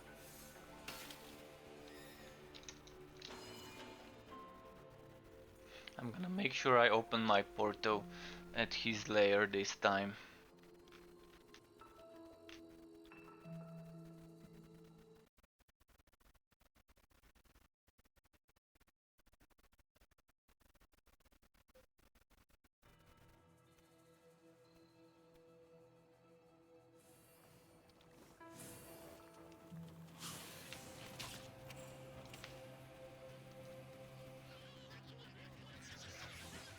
Come on.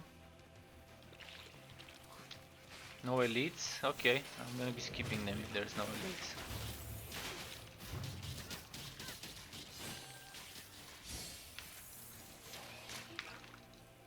Wait. I think it's over there where I need to go. Yeah. This way.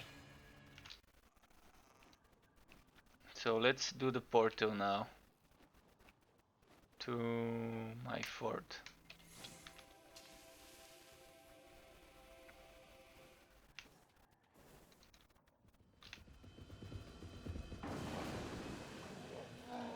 This is very weird.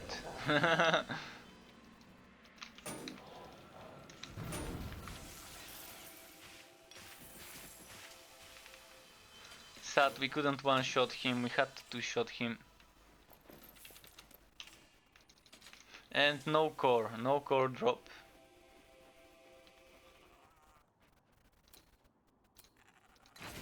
Your pack is too heavy. I wanna see what this looks like. Okay, not bad.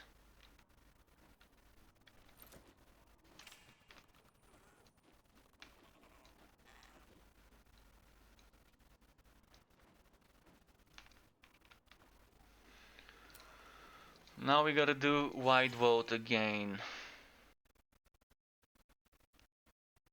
Because this one won't be respawned. I'm gonna do a few more runs and then go back to maps and farming high-end stuff. Although at the moment I really don't care about the level of the items, as long as it's an item I don't have. Unique legendary item that I don't have. Thank you for shopping. Wide vote, we need goblin stash.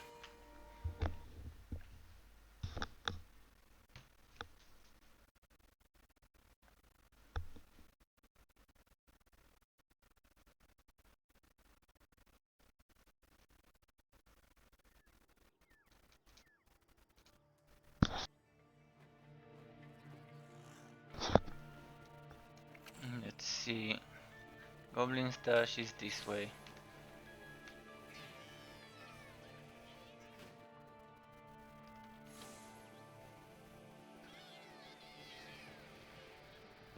Oh, there's someone, someone in this zone. Not sure where. I think somewhere around there. Another player. Another player that found an item earlier.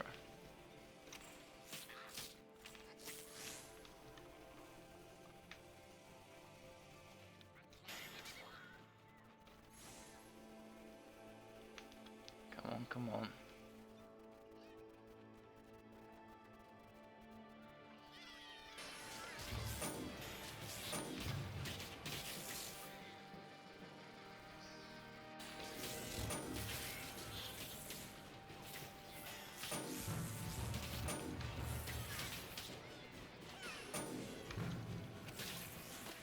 Goblin stash here. Have no fear, we're gonna make White World disappear.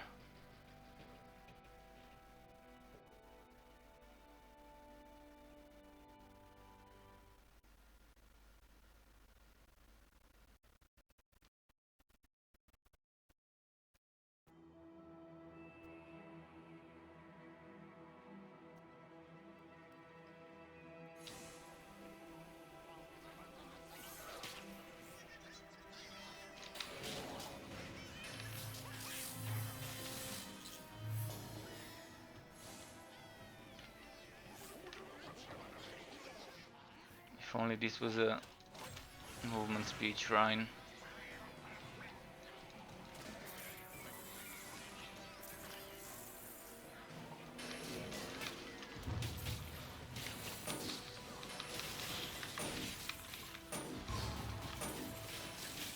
Killing Cody elites just in case. You never know when the wood would strike and get struck by good wood.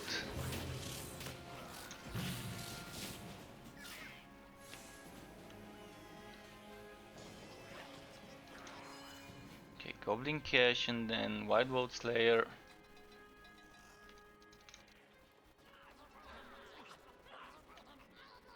Wait, what was that shrine? Please tell me it was a speed. No, damage one. Well,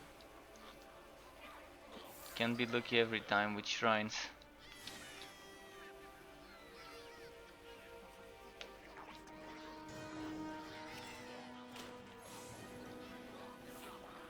I think it's this way maybe. Yeah, this seems like the longer way, so not the dead end. No, no, no, no, no. Don't shoot, don't shoot. Just drop your wood.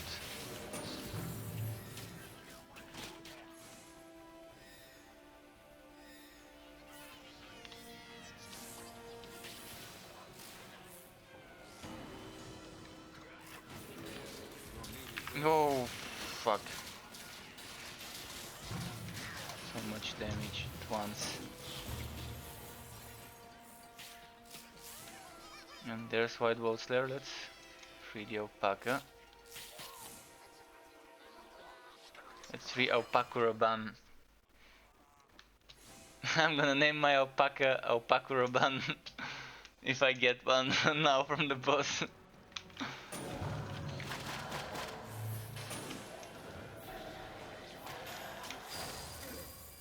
Again, no core. The RNG strikes again. And it's giving me a legendary Wobby item.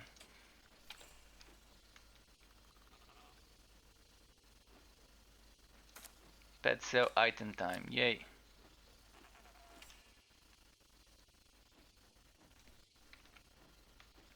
Now if I go back to Kronk,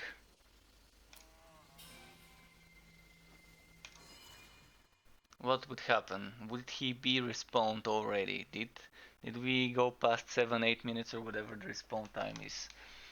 Let's find out.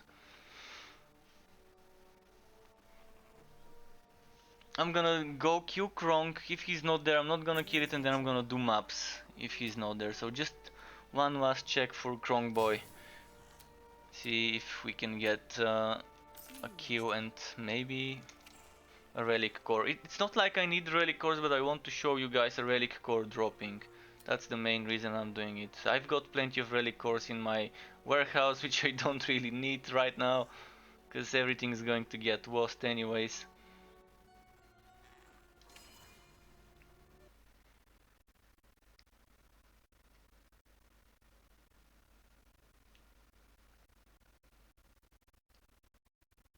But yeah, when the game wipes, as soon as I reach those bosses, I'm gonna be farming them a bit before moving on with my quests.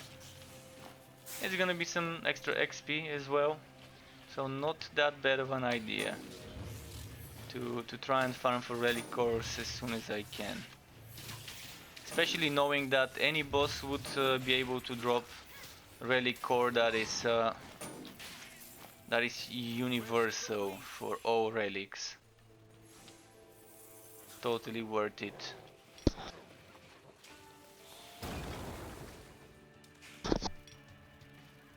Another drop for the quest which I already completed, I think. Maybe I completed another one.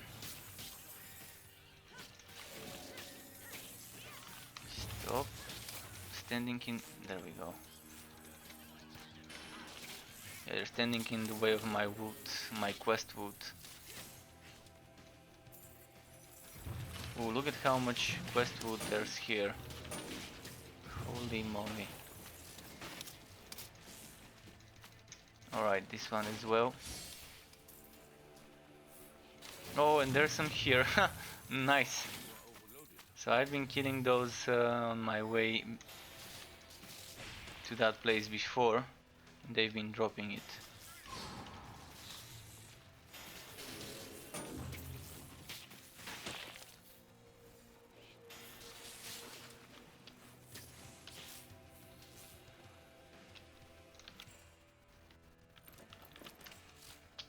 Alright, moving on.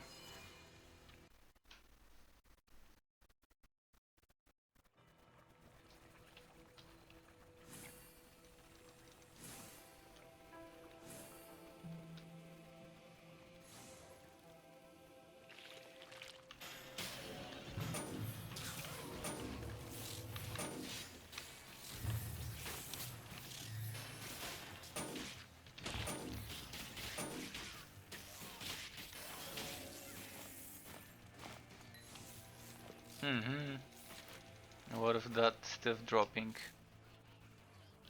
Ooh, Netherrim. Alright, Netherrim. Oh wait, I'm missing something.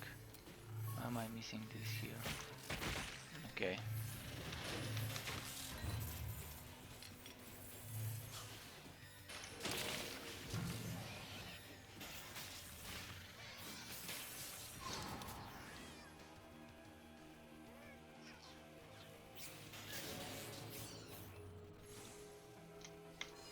Alright, Cronky boy, hope you're here. No, he's not here, I didn't reset. Well, just gotta check to be sure. Yeah, he ain't here.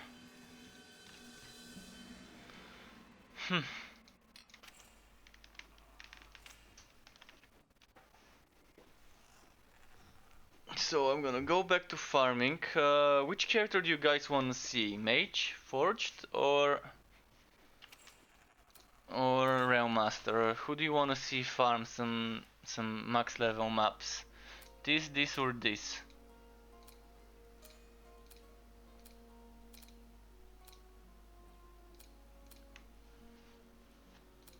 Could go a bit of Forged. I'm gonna be playing all of those, so don't worry. I'm gonna start with the Forged now, but if you wanna see another one, let me know. I need quick 2 minutes to take a piss. Maybe actually not 2 minutes, let's say 1.5 minutes. So I will start the BRB screen. Just a moment. BRB here. And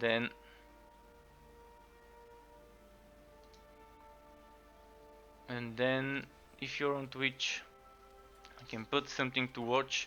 If you're on the other platforms, you're gonna have to wait for me.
Okay, I'm back. I'm back. Oh, right on time even. For the 90 seconds I assumed it would take me. Just quickly to return this to the TLF screen. So here we are.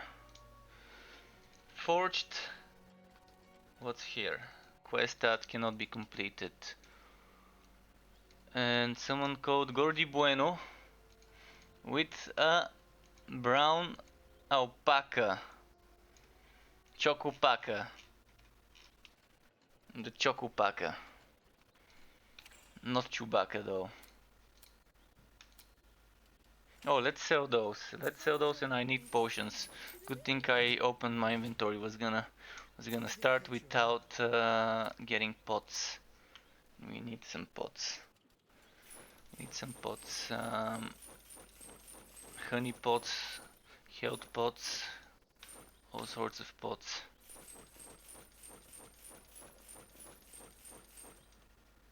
Glad you stopped by. My gear is currently set up for high vit, but I say let's do some goblin. So let's change it up. Fire physical, and do I use this, or I use this one for crit damage? And I want to use my crit damage armor so badly.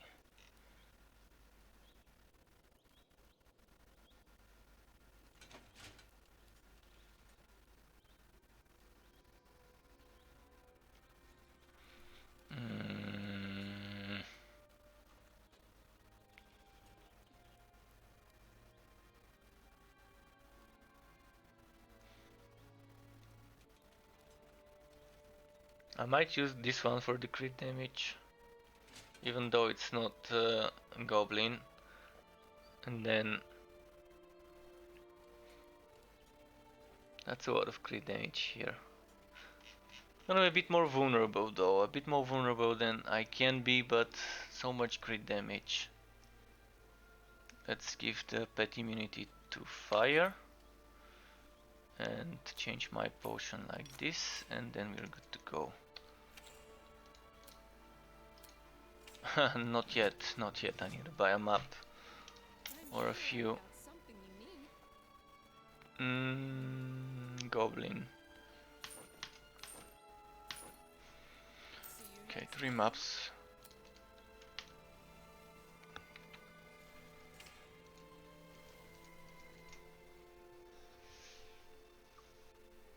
Let's go. Get that wood.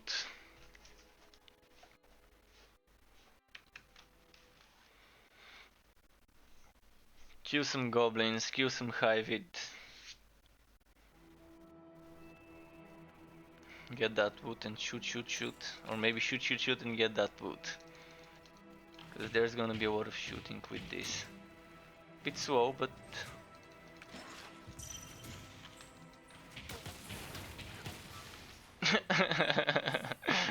A great start. A great start. Don't.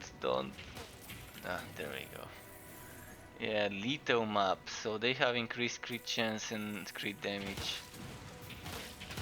And not all of them would be fire or goblin damage. Some of them would be just physical. Thankfully there are a lot of fire skeletons, but there's also skeletons that are not elemental. And I don't have much defense against those, like this dude. This dude is physical. The mimic was also physical, by the way, that's why it did so much damage. Although it is ridiculous, it is lethal. But getting hit by one of those would probably mean, if not one shot, definitely a two shot. I'm gonna kind of try and cheese them with the ranged attacks.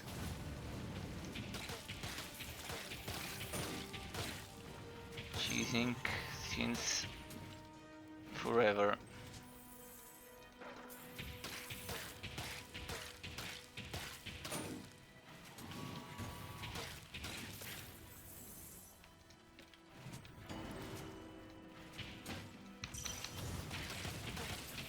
Oh, Rangers, you not today. Not today.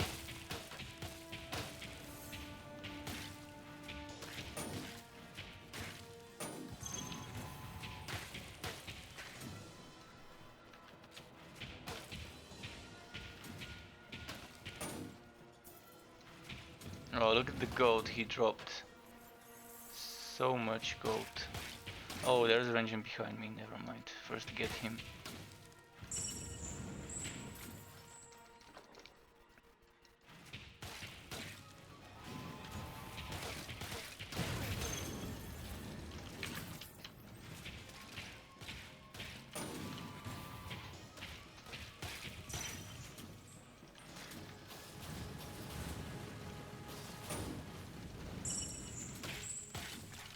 Can I line up my shots to hit both of them?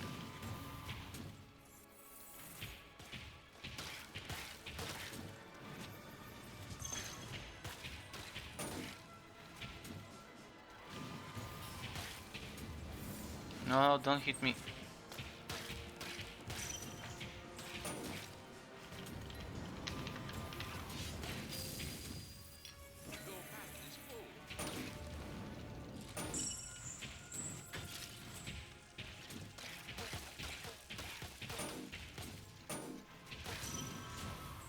Phew. Those are tanky and beefy. Maybe I just don't do damage. With damage numbers added, it would be nice to know how much which build of ours does with which skill, etc.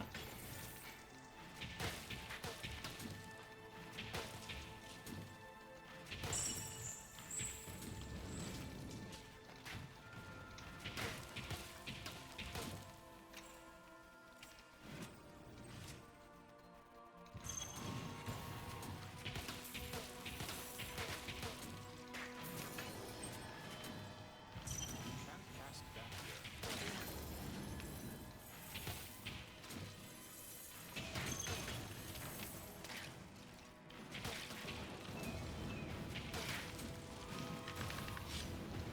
Oh, nice.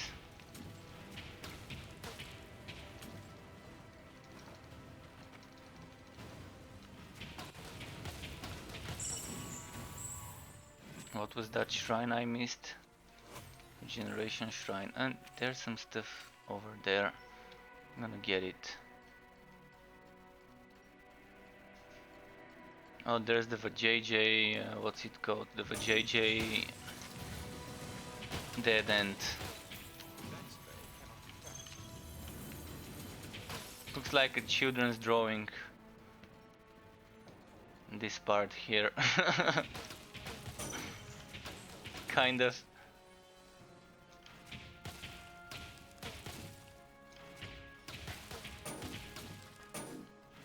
That spell can't be cast. There we go, finally got this one. Then why is my damage so low against those? Oh, fire resistant.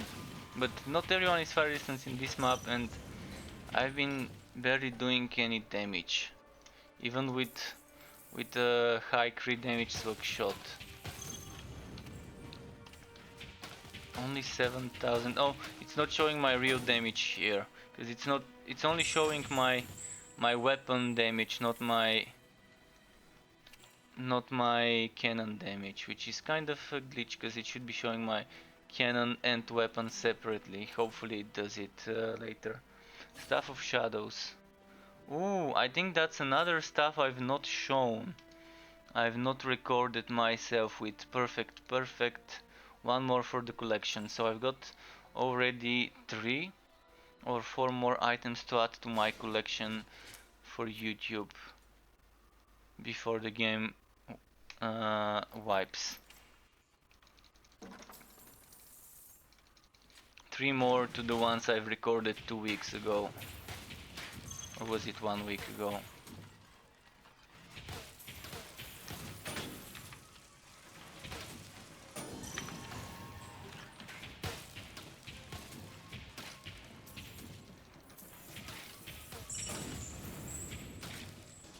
Staff of Shadows. I'm gonna quickly check whether I've got Staff of Shadows. And just a moment, I need to check something. Let me open my notepad.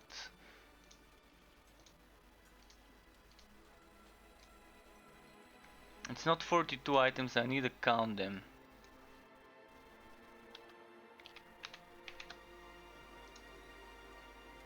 It's not 3 visual sets, it's more.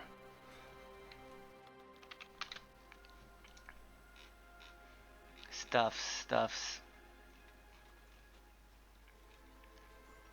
Staff of Shadows, I've definitely not recorded myself using that one yet. I mean, not using it, but where did this one go?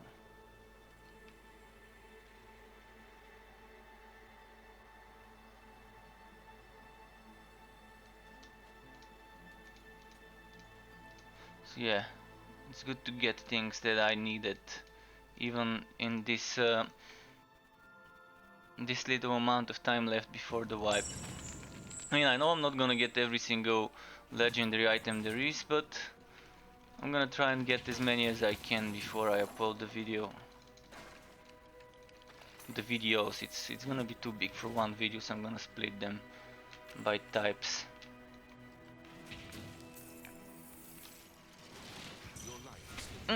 Shit, I didn't have my other hand on the keyboard.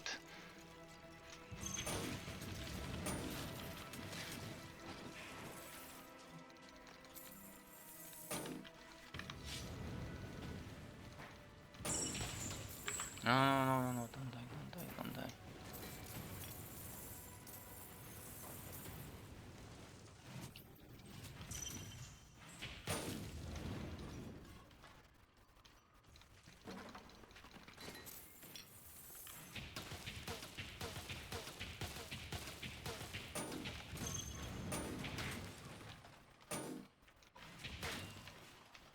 Okay.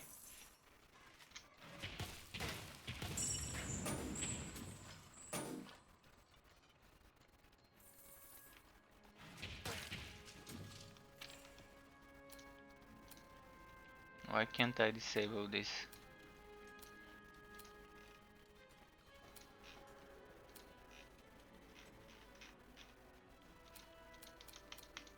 Yeah, I can disable those.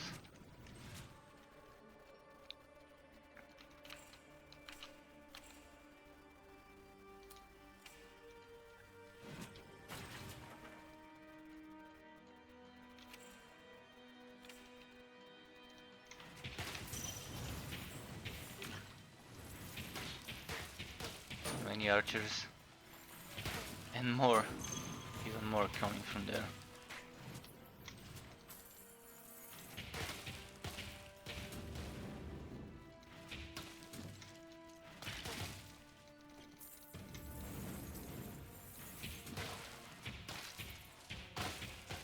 Hopefully those are not archers, but there should be some spawning now. You are Oh, fuck. Mimic.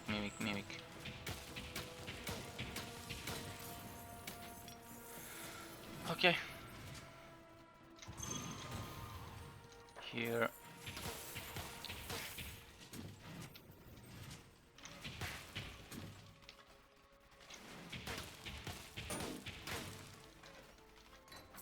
You are overloaded.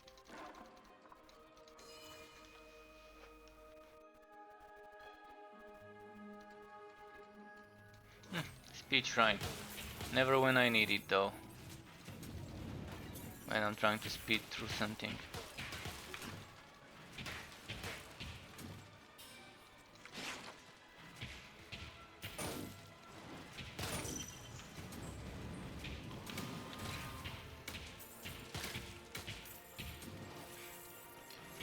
Boom.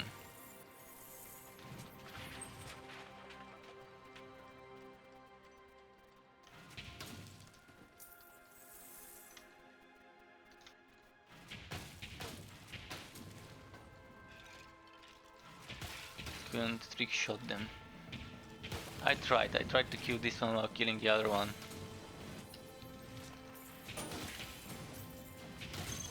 You can't pass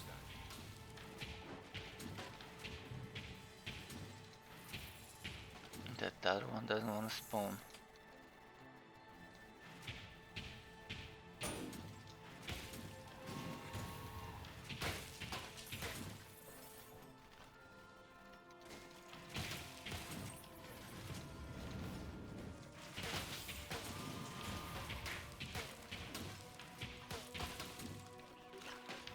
Oh,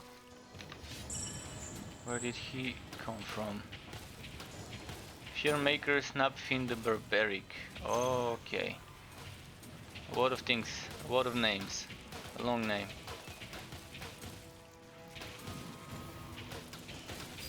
You are overburdened.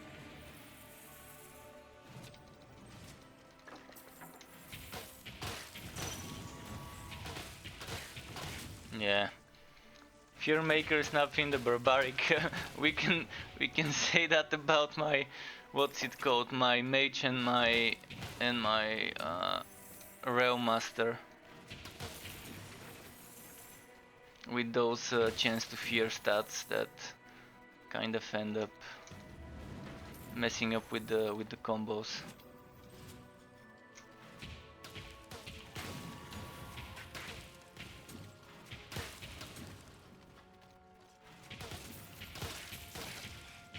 No, don't kill me, don't kill me. You can't cast that spell here. Another for JJ. Dead end. What? Though? That was weird. They started showing up and then they kind of decided to rewind. Like, ah, nah, here's no, I'm out of here. That's what they said.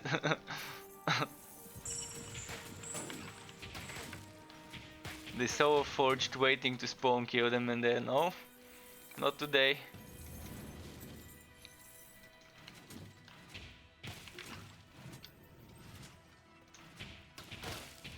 can't cast that spell here.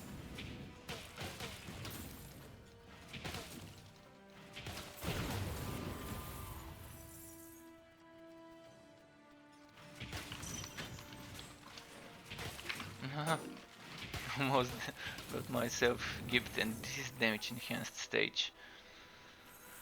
So double the damage, double the hurt.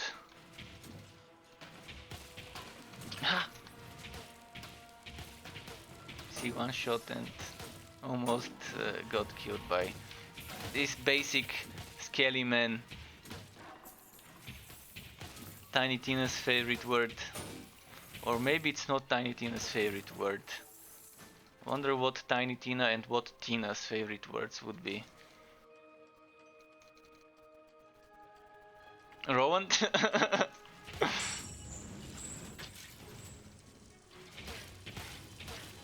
We'll see.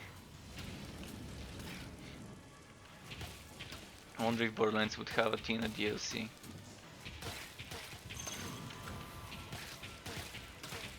Borderlands 3, I mean.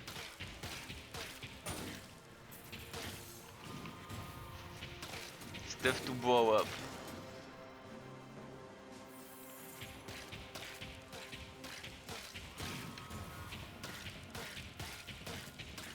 No, no, get away, nasty skelly man.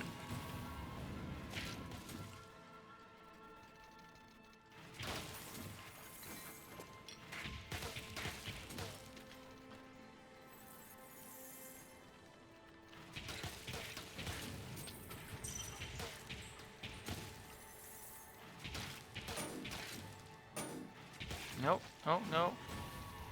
Stay away. Bolsters defenses of... yeah, of allies in the area or something, of packmates in the area. Oh wow, just one arrow and almost dead.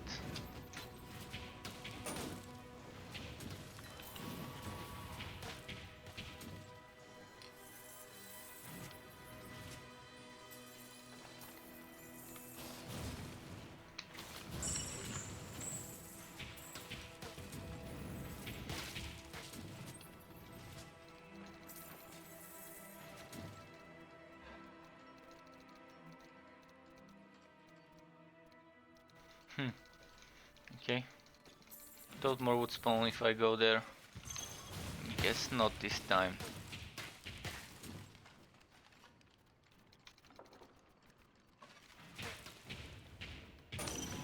Come on, come on, come on.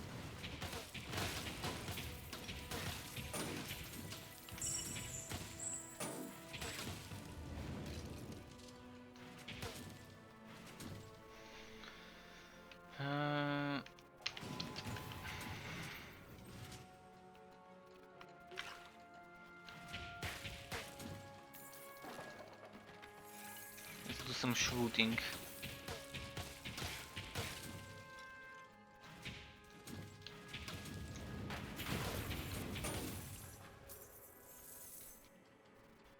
I love the shooting.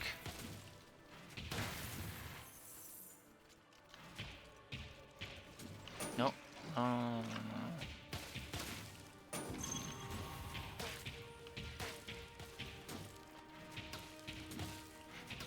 What's with this one? It was moving for a while. Are we getting there? Yeah, we are almost there. No. Almost one shot. Those hurt so much on a damage enhanced map.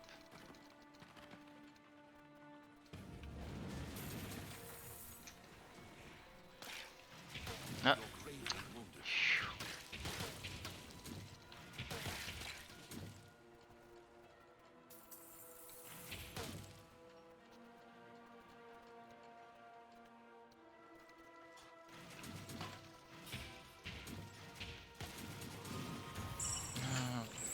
Run, run, run. Right, do I want to kill all of them? Well, it's just a few left, so might as well. You never know where the legendary is.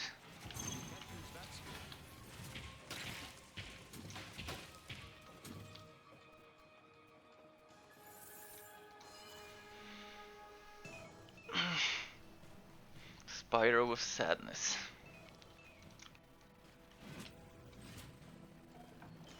Oh, I'm gonna do the thing I normally do. Pull all the enemies, group them up, and fuck them up. I'm gonna kill the rangers first though, cause they are the dangers.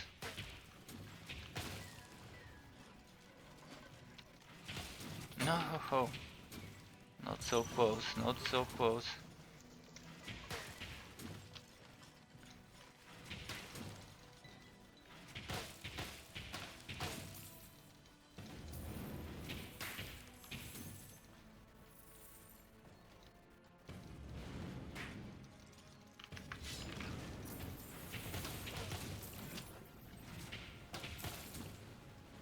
Did I kill all of the little dudes?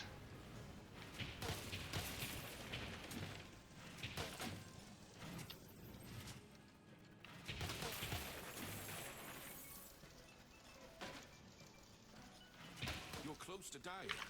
Huh.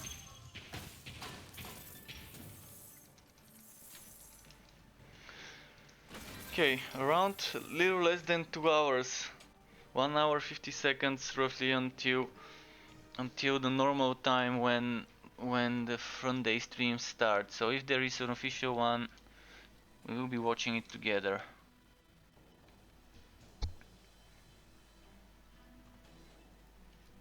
Looks more fun than I expected. Oh, a Botugar. Glad that you think so. If you want to see something else, let me know. I'm gonna change character now, by the way. I'm gonna show you some bit of the, what's its name, the Realm Master. So this is how you find pets. You can either send it home, swap it with your current one, or release it. You can randomize its name, and it comes with skills. It comes with a skill that I already had. It still says unlocked new skill, but I already had this one.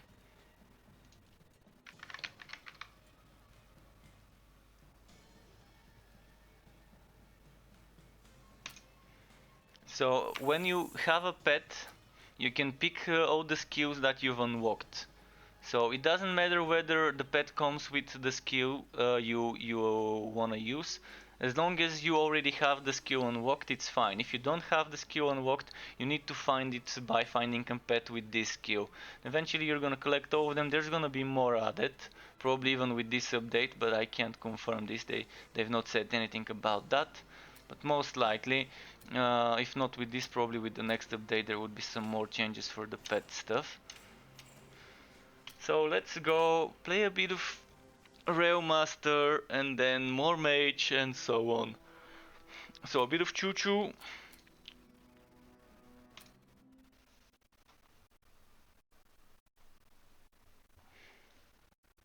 And welcome back. And yeah, there should be, but I can't confirm whether there will be an official Twitch stream in 1 hour and 47 minutes from now on the official channel. If there is one, I'm gonna just raid it. With everyone who is watching at the time, we can just go and raid the shit out of it and have fun watching it, because I really want to watch it this time. I don't want to miss a single minute and have to rewatch it later, since I've been streaming since how many hours? 8 hours and 57 minutes already. So we got another hour and 40 something more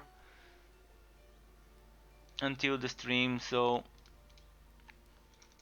hopefully there is one, though. There haven't been streams for a few weeks because they've been too busy. They've been too busy trying to bring us good patch, trying to bring us a lot of stuff with the updates, which is really appreciated. Taking their time, making sure everything is good and in a acceptable state, as one might say even.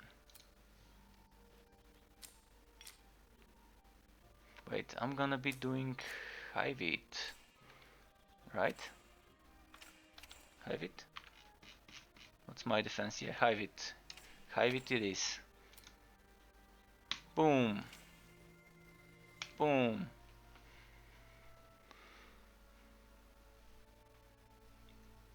Let's squash some insects.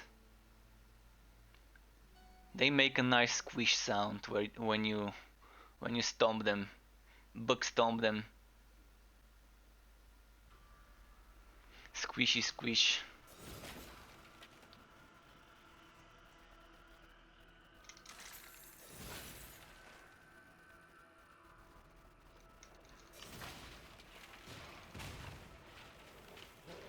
Boom. Boom, boom.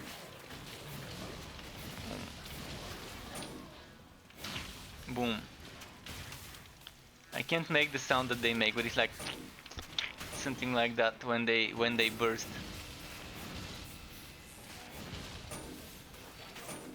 And try and wait for many of the little bugs to come and then squish them.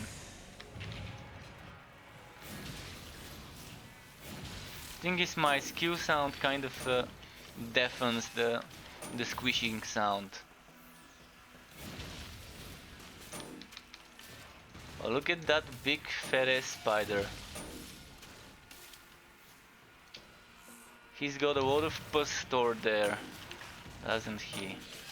What of spider goo? So he's gonna do a nice explosion, nice burst when we kill him with this big fat bum. Look at that. Pretty nice blood splatters. Bum explosion. Making spider bums burst since what year was the game made? Since I think the Hybrid Frontier got added last year, maybe since 2019. But the spiders got added 2019 for sure. They didn't get added right away. They were, I think, added with update 9 or 8, maybe 9. Yeah, we can say making spider bums burst since 2019. Those are my favorite ones. I'm gonna try and make them squish with a normal attack.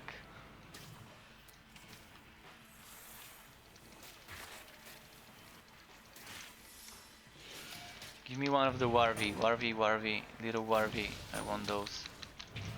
They make the best squishy sound. This one. Ah, we can barely hear it. Alright, enough messing around. Time for the spinning blade.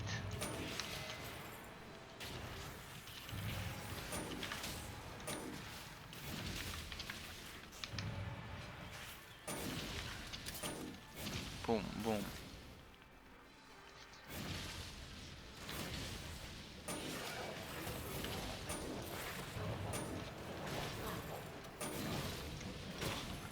Yeah, this is a fun setup. If you like melee, this might be up your alley. If you like the melee, stomper, stunner, AoE melee, warrior kind of gladiator, whatever you wanna call it.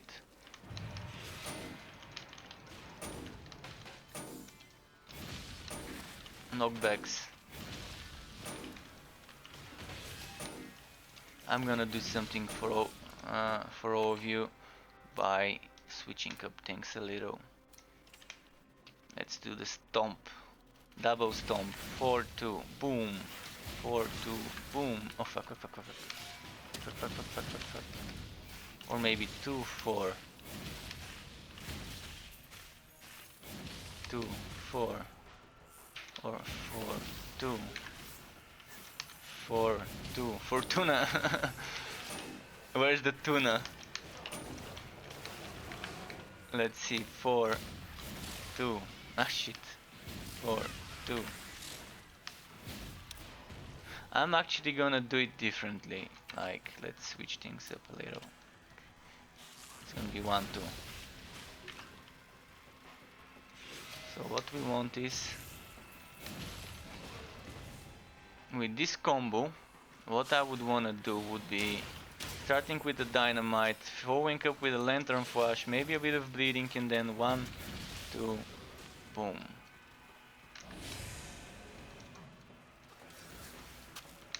This, 1, 2, 1,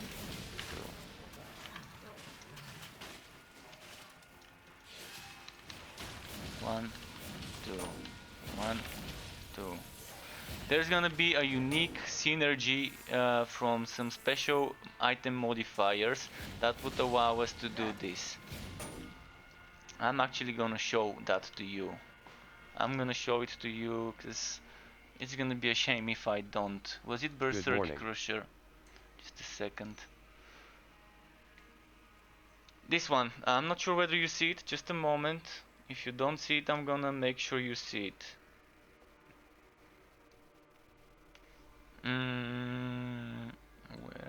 Where did it go?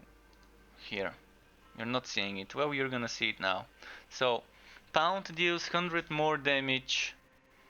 Pound costs 4 endurance. Activating Pound makes your next spike drive cost no endurance.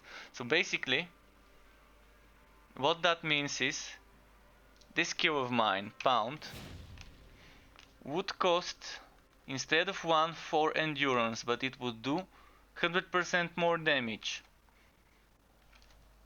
And it would make my spike drive do have no cost for endurance. So basically it's the same cost. This costs 1, this costs 3. So I'm using the same cost of the skills, but pound would be doing more damage. And there's a lot of items that give you pound deals extra damage. Like this one, 21.2% damage with pound.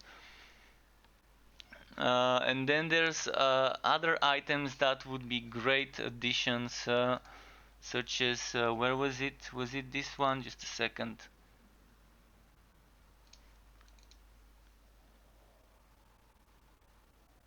Like with this one and seismic charge, look at the bottom on this one.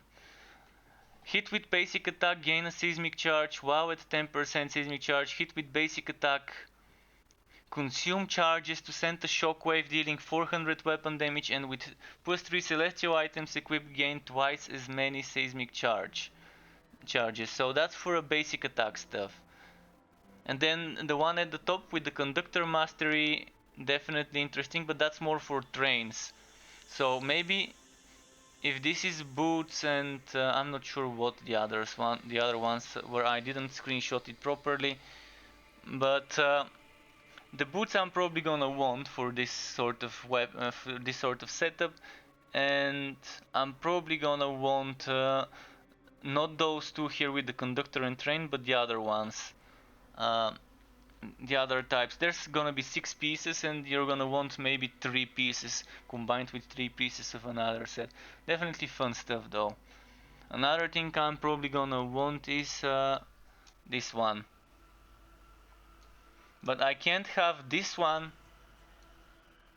and this one. But since we are gonna have extra damage for rail hammers, I think the basic attack stuff would work better with the Berserk Crusher.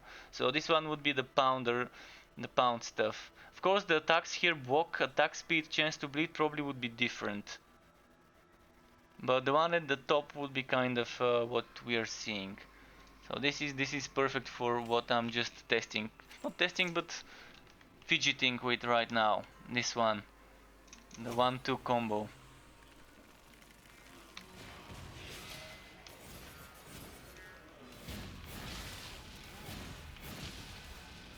Of course, for that I'm gonna require to get those items, and that's gonna be fun to try and farm when the game updates and wipes.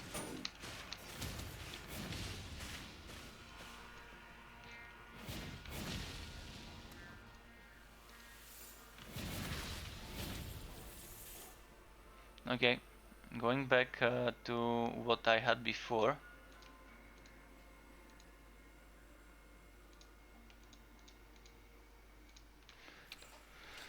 And that was, this was here and this was here.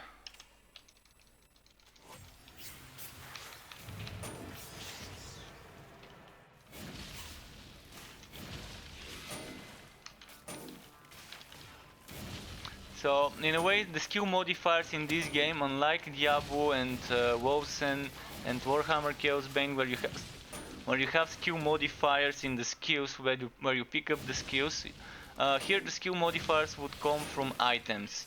So you want this item that would allow you to modify this skill to behave in this way.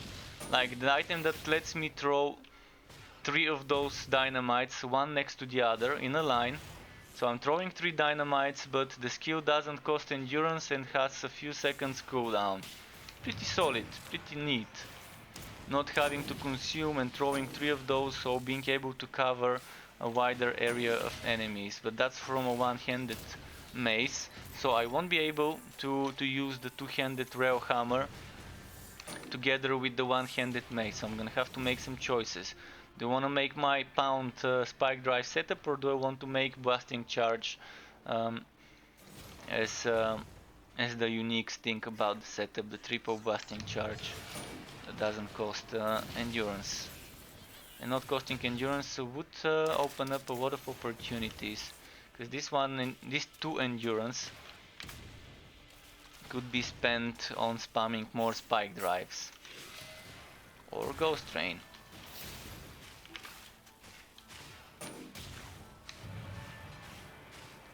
Ghost Train does a ton of damage. It's such a fun skill.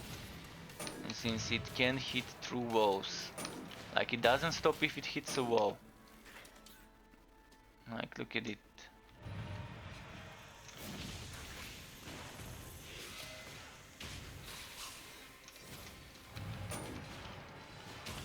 Wait, is that? No, it's not the boss. It's just some regular guardian.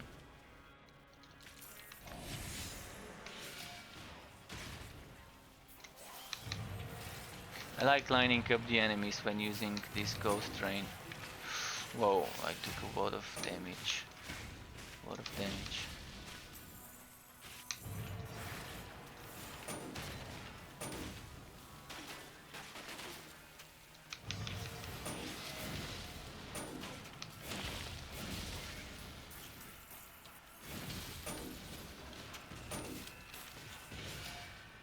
Okay, the boss is near, and his end is also near. Let's see if I'm gonna die on this boss fight though. With the melee setup it's a bit tricky with those extra fast toxic bosses. He's double speed toxic, so pretty tough not to crack without using my Ghost Train blasting charge, and that's probably what I'm gonna do on him. Ghost Trains, blasting charges, keeping my distance instead of using my melee setup. So where is it? Oh shit, some more here.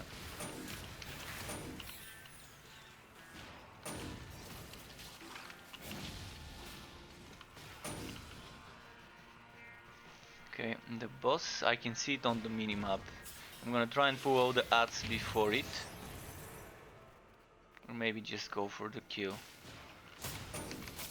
Alright, going in for the kill. I need badly some... No, don't hit me with those poison missiles.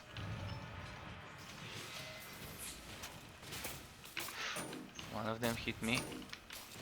If two of them hit me at the same time, I'm a goner. No. Nice. Okay. That worked well. Alright. A legendary Witchafo. No, I survived the boss, but not some random spiders, close range spiders shooting poison pus. Oh shit, that was me walking right into the missile. Not missile, but the projectile, my bad. Let's get that legendary before I end up dying again. So, pet carry some of the wood and let me see what dropped. Staff of the Hivebreaker, the second one today, and this was an item I didn't have. So today, by the way, I've gotten 4 items I didn't have, which I need to record for my collection, which will be posted on YouTube.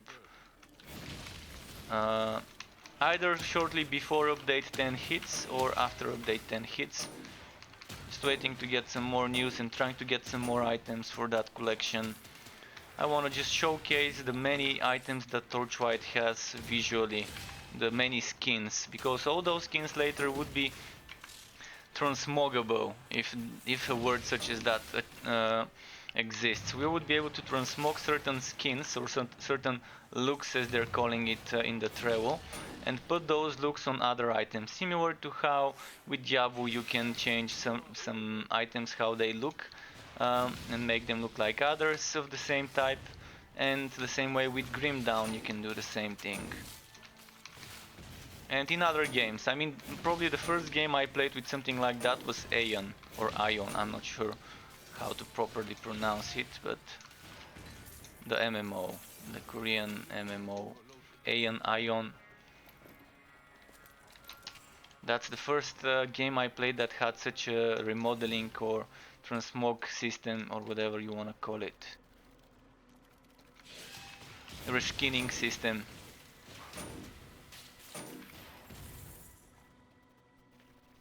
And that's a great way to monetize the game. I mean, I think many people would be very happy if they monetize some skins that are unique only to the cash shop and are only skins and are not eye cancer. You do not want eye cancer effects or skins. And maybe some pet skins that do not give you skills when you buy it. So you can't farm skills for a chance to get a good skill. Just a pet skin. Pet that doesn't give you a skill when you get it. So it's just a skin, something unique that you can only get from the pet shop. From the not pet shop but from the cash shop. That would be great ways to monetize the game without hurting it in any way. Just a visual item, something that doesn't look that great, because some people have when we were talking about the same thing, some people said, but I don't want the cash shop items to look much better than the ones I can drop. So okay, that's also thing that can be given as feedback, like as a suggestion. If you decide to add skins to be bought from the cash shop, make sure they don't look that much better than the ones that we can get as drops. Just make them different. I personally don't really care whether they make them look super OP, because they're just looks. They're not boosting the power of a player. And I really don't care much what others look like. I care what my character looks like. So I really don't feel if an item looks too OP. I would feel forced to buy it if I can't like buy it. I wouldn't feel like I'm missing out on anything. It's just a skin. And yeah, it's nice to have good skins, but not everyone wants to spend money on skins. But there's many people who want to. Perfect example being Path of Exile. Look at how many skins have been sold in this game. How much money the game is making from skins of different things, not just weapons and armors, but effects and skill effects and whatnot. But that's also a perfect example of how they're taking it too far. They're making those too flashy. Sometimes it makes my eyes hurt when some cash shop players played PoE with me when I used to play it. Yeah. So almost done with this map, and I'm gonna go back to the fort.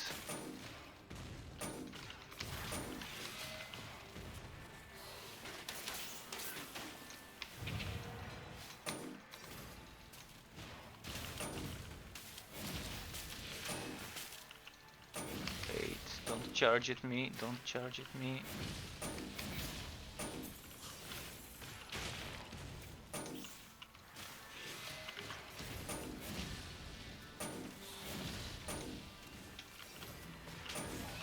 Yeah, this game also has crisp and smooth animations.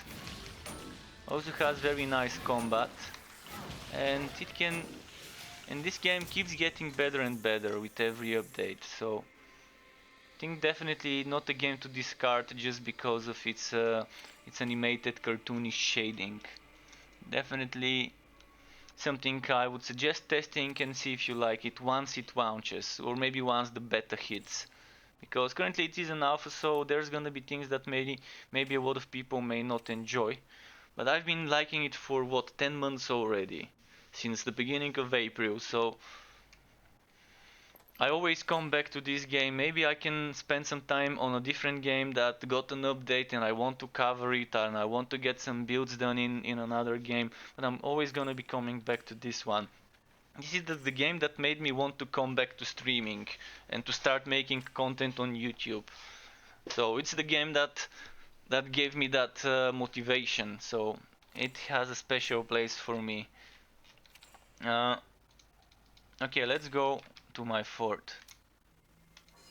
And I've been trying to do my best to spread the word about the game, because there weren't many people, if any at all, spreading the word on YouTube about it, except the occasional variety gamer, maybe trying to review the current state of the game and things like that. And Torchlight Fox, a moderator in the official Discord and the official Twitch channel, I think he was the only one streaming the game back then, maybe with another 2-3 people, who I don't think they still stream it, but Torchlight Fox still streams it. A great guy. He even helped me with some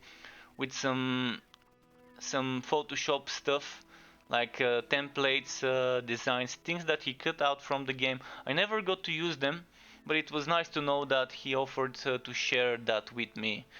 Like he used to cut some of the things from the huts and some of the pipes of the Torchlight logo and things like that that I could have used, but I decided not to because I didn't want my channel to look like his. But he's a great guy, and definitely back then I think he maybe had some videos on YouTube regarding the game and some streams.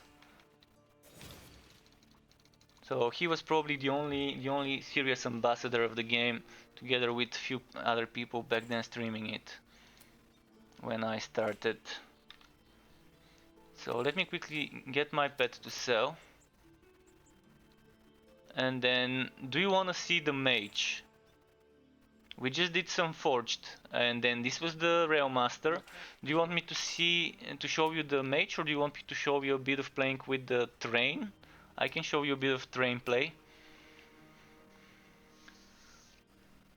Train play is not out of the question. Oh, and this stuff. Oh, critical hit chance. Wait, is it the exact same as the one I got? In regards to stats? Time to compare. I mean, this one I got is a bit stronger. More damage, more crit chance, less damage versus high hit, but yeah, kind of the exact same stats. So another fixed stat item. Let's break it down.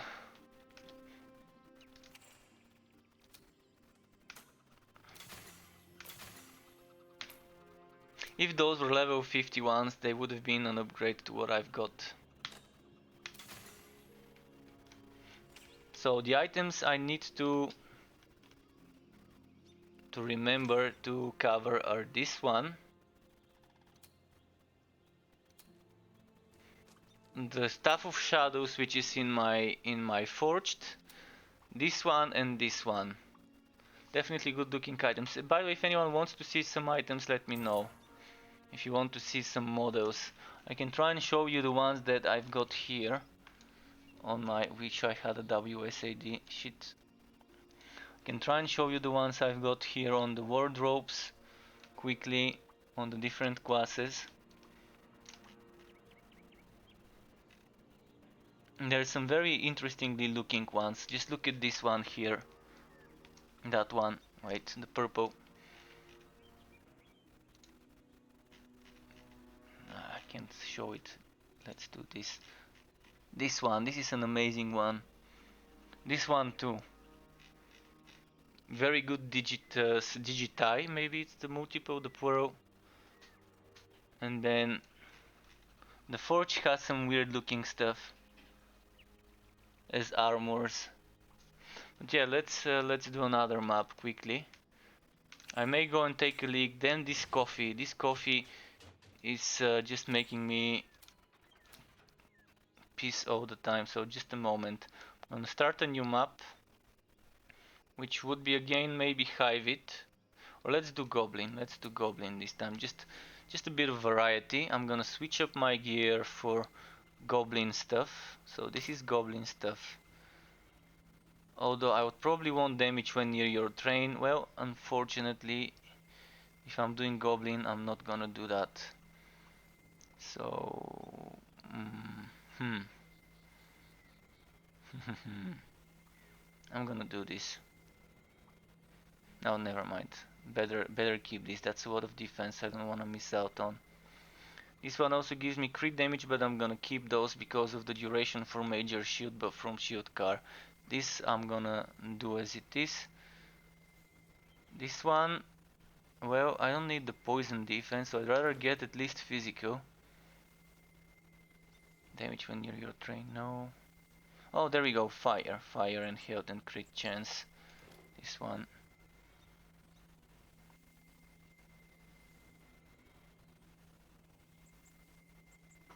And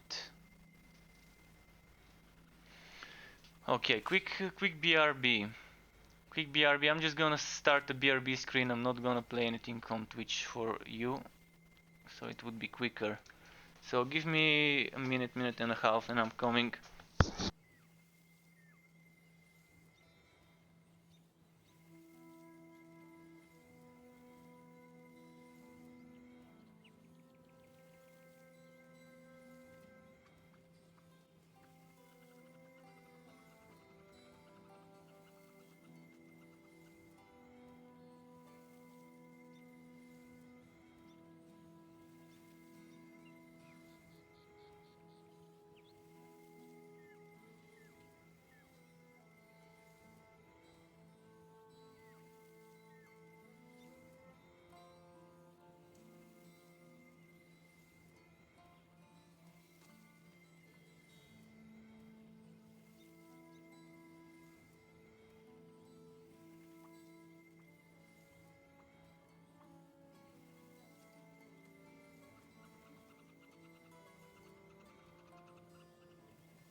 Okay, I'm back. I'm back, ready to spank some goblins.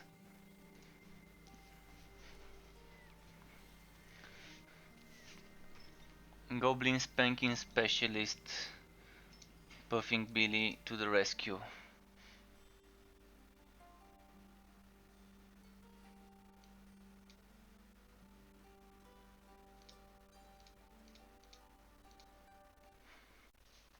Do some huffing and puffing.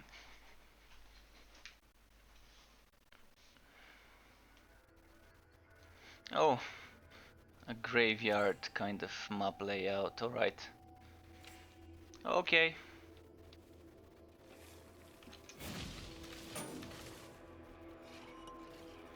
Wait, I need to do this.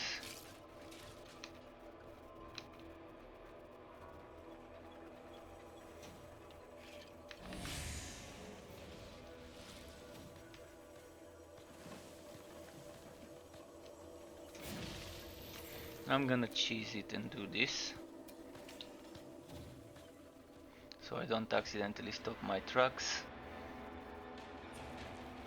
Oh, there's barely any enemies to kill. This is why I'm not a big fan of those maps.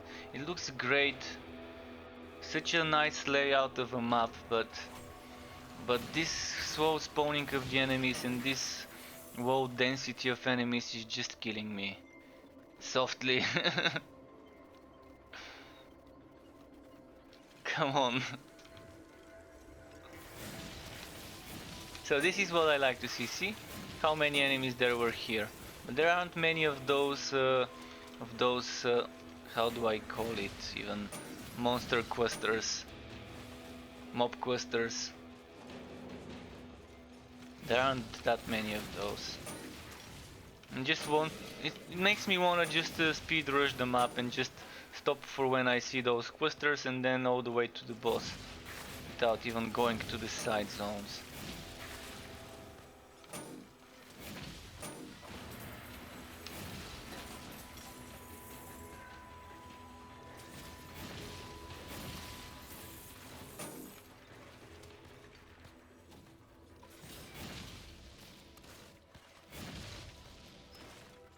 Alright.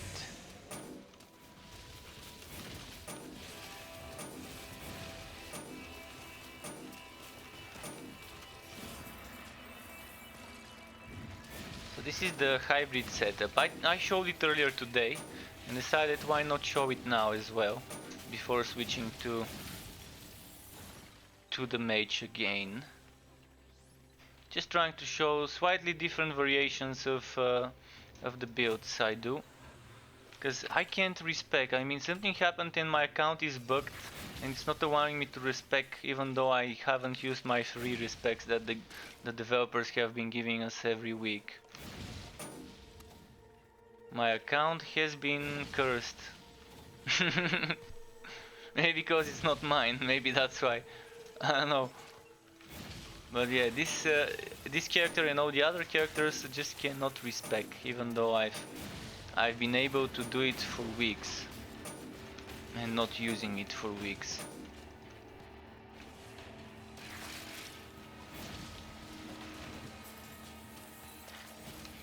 No, phew, that was so bloody close. How much is my HP with this setup? 32,000. Okay, that's 2,000 above the average. I consider 30,000 the average. I can get, or at least before I could get 50,000 HP setups. I'm not sure now I can get 50,000, but I probably can with enough enchantment bonuses and enough HP bonuses on the items. I can probably still get around 50,000. So 30 is kind of the middle ground. 24, 5, 6 definitely very low and very squishy. The thing is, every class can be either tanky or glass cannony, depending on what enchantments and how you set it up. So it's not the mage is the glass cannon, this is the tank, or the forge is the tank, no. Of course this is probably the biggest tank in the game because you have this shield car, which with this number 4 skill can tank a lot. It's kind of like unkillable for a few seconds, and you can get that buff outside of the shield zone for a few seconds. And since we have this buff here from my boots, and you can get more of those stats, so you can get that up to 200% or more maybe duration. So yeah, definitely good stuff. Alright, quickly back to the fort just to sell the items. So I've got some money to work with.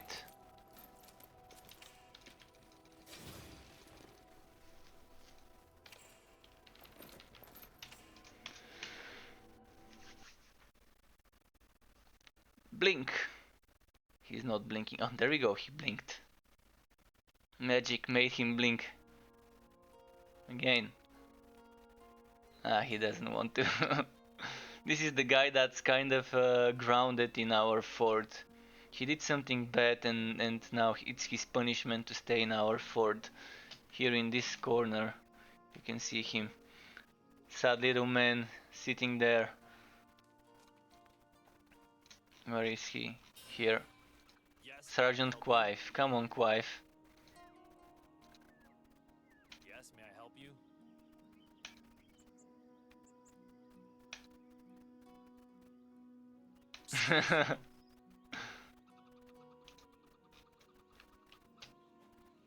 And this fort, by the way, is customizable. You can do whatever you want with this fort.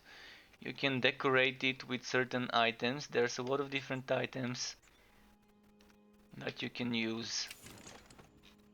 I'm just gonna quickly show you. Someone might be interested in seeing this, and I've not shown this today. So there's things like that. So plenty of stuff to show. I'm not gonna show everything by clicking on it, but just so you have some idea about the things we can get.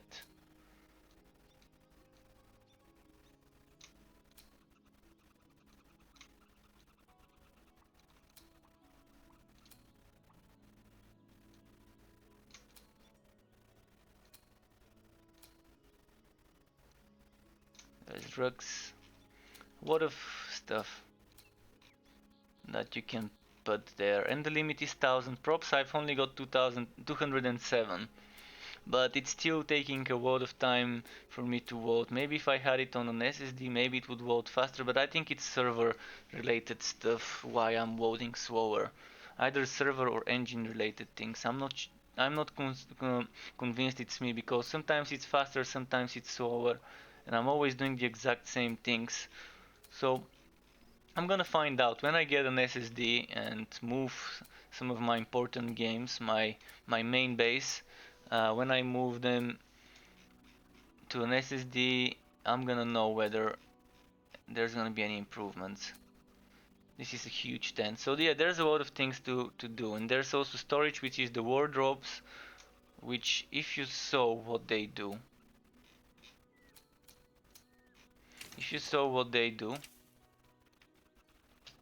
they kind of store sets, and you can either store a full set or a single item. You can either swap a single item out, like this, or swap the whole set. So there's definitely some things going on. You can store a lot of items that way with those wardrobes. It would be nice if you don't have to put all of them as statues, and you can probably get some sort of a menu by doing something like this and maybe clicking on wardrobes somewhere here or whatever, just to show you all the wardrobes you've got and all the things you've stored. Kind of like in Diablo, you go to the wardrobe and then you select the different ones from there in Diablo 3. It is kind of good because it doesn't take that much place, and still allowing people to put them all on a separate statue if they want to show them off, that's fine. But for me at one point I just found myself creating those just as an extra storage, and I really just needed them as extra storage, not to stay and take place in my fort and make it load slower and things like that. So now I'm gonna go back on the mage. Wait, did I sell the stuff? I didn't. Okay, let's sell it.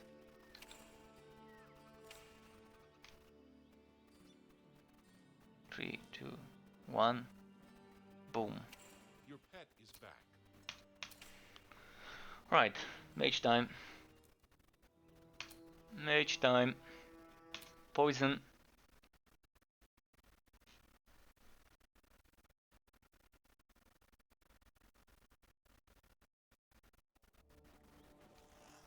We're already seeing some people here again. This guy Rudolph, I've been seeing him for the past couple of hours or so. Mariachi. Alright, Mariachi, sing me something.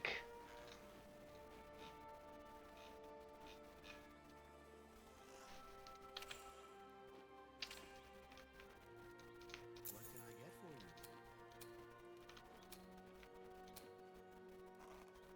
Glad you stopped.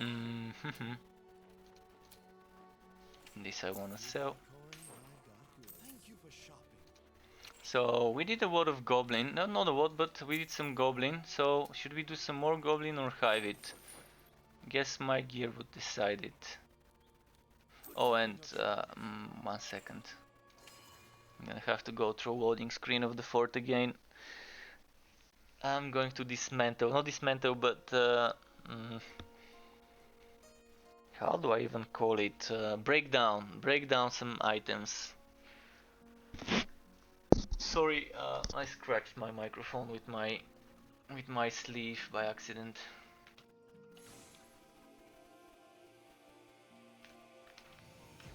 I'd show you some funny stuff.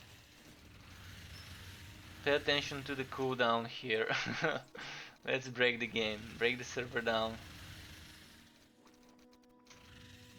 Spamming a skill that cannot be spammed because it's lagging out while loading.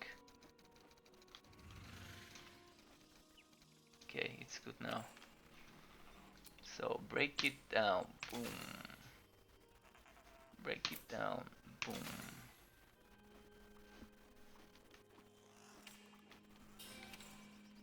Combo breaker. Wait, what do I have as a main? My main resistances are hive it and poison. So that's what I'm gonna go for now. Go to the hive it frontier. Hive it, this is hive it. And it's a gearwork bonus one.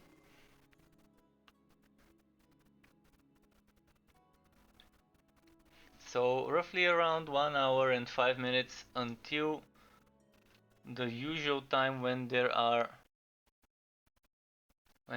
what's its name, official Friday Fun Day streams. I still haven't seen an announcement, by the way. Not a single announcement in the Torchlight Frontiers channel, which is pretty strange.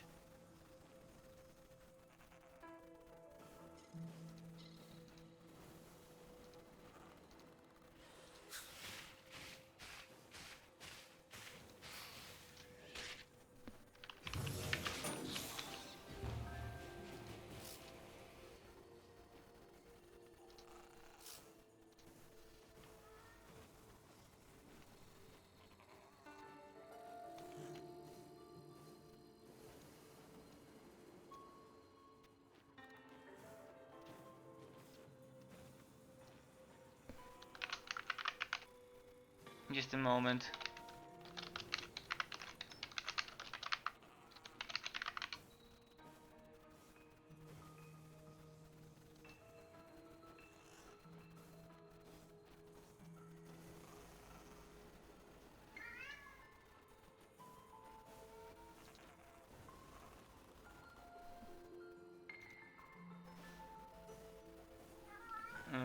Let's see. Okay, I'm ready. My pet is here, just begging for attention. So yeah, I'm not seeing any official announcement. I'm gonna quickly check something. I'm wondering whether if I go to the official Twitter, whether there's gonna be any news there. Twitter, play Torchlight. Just wanna check. Maybe the server is not showing it, but.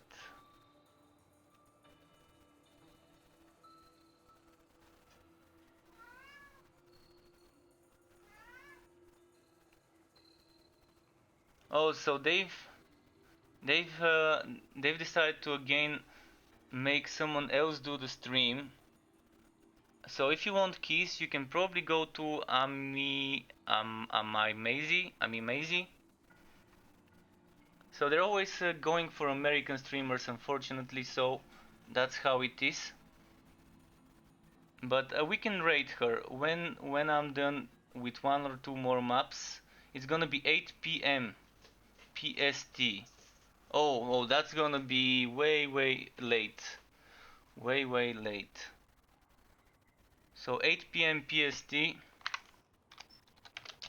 What time would that be for me? Let me check. I'm definitely not gonna stream until then. Was gonna rate whomever is doing the, but yeah, that's gonna be way late for me.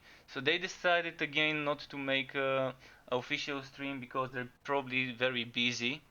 No official fun day. Well, if you want some keys, you can check twitch.tv Amy Maisie at 8 p.m. PST, which would be in the UK 4 a.m. In Germany 5 a.m. I don't think European people would be able to watch it,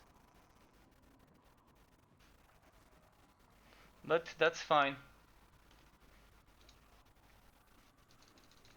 I wouldn't mind doing one of those for them, but I don't want to associate myself with some companies, because associating myself with companies would require me to be a bit less vulgar and less saying fuck shit and all of that, and I just can't be bothered to do that. I mean, I'm gonna say it by accident, and then people would not wanna, yeah, associate themselves with me, and I don't want to associate themselves with me as well. If I'm supposed to not say bad words on stream, it's an 18 plus stream. What I do, I can't like make it not 18 plus. It's not gonna be me if I do it.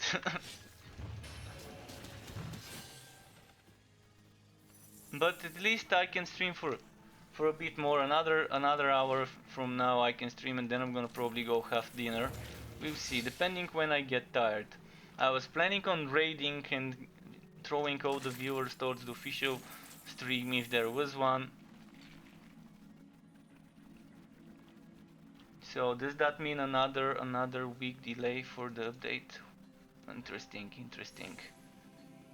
So maybe 2 weeks from now. The the earliest would be probably 2 weeks from now. If there wasn't a stream this week, then I doubt that the update would come next week. Normally they do those streams like at least a week or few days in advance before the update.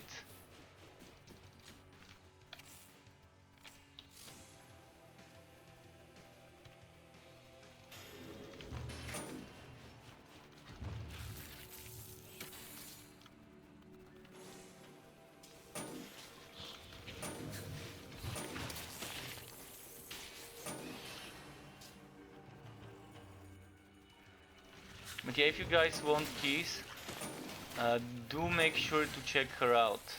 I'm gonna type the link, just give me a moment.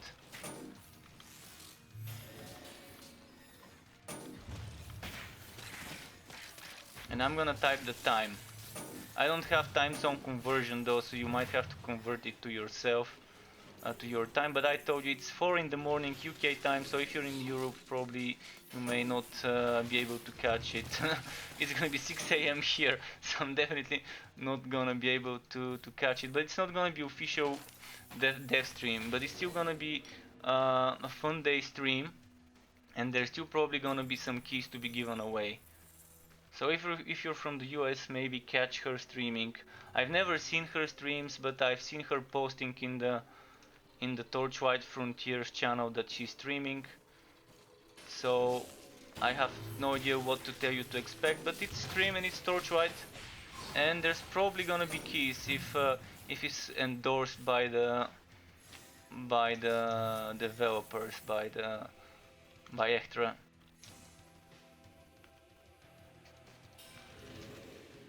So definitely worth it if you're trying to get access. Just give me a second. After this fight, I'm gonna copy paste the link. Copy. Where did it go?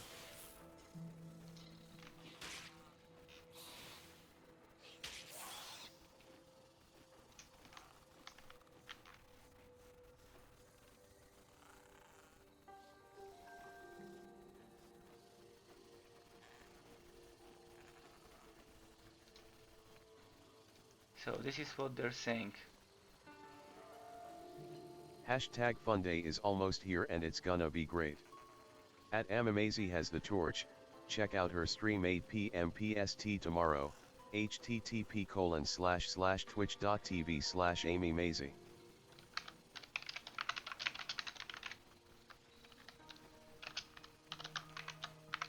This is from yesterday, so tomorrow is today. So tomorrow means today. Friday, because this is a tweet from yesterday.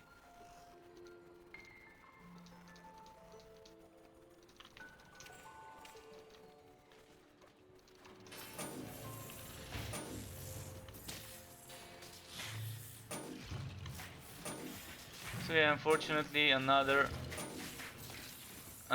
week, but it's all for the better. If they're taking their time without the fun day streams, then they're very busy with fixing things, polishing things, and that's good news for us. I'd rather have a good patch, good stable, proper patch, and wait some more.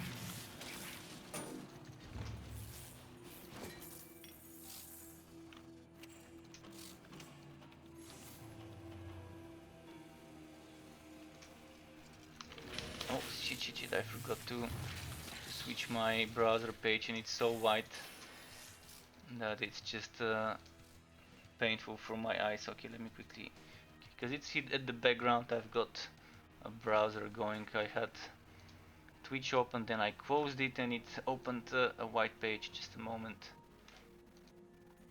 I just can't stand that white background. There we go.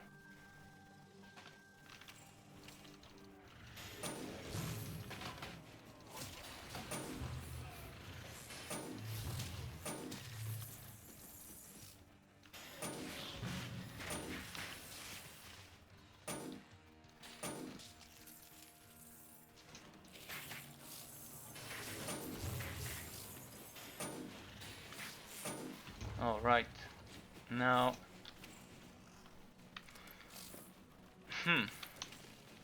what else to do? After this map, I'm wondering if I should try and get another go at getting some boss cores. Maybe we could get some more boss cores, but I tried a few kills today and I didn't get lucky on those. So it would be nice to at least get one. It's not that I need them, but I wanna at least capture today on stream getting one.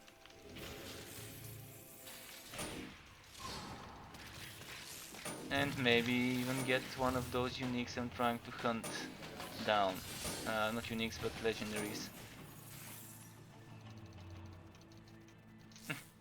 Alright, that's not gonna work.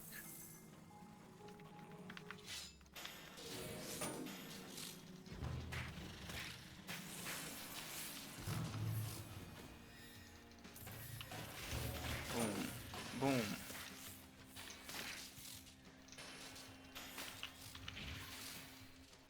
Oh, that poison.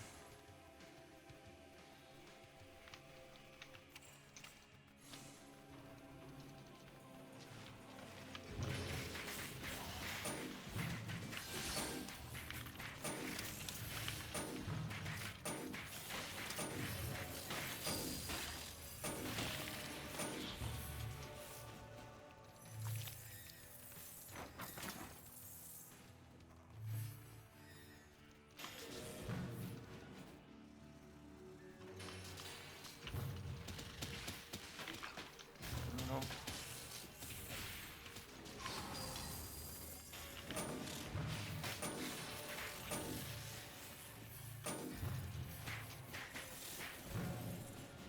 Okay, let's see this. Your pack is too heavy.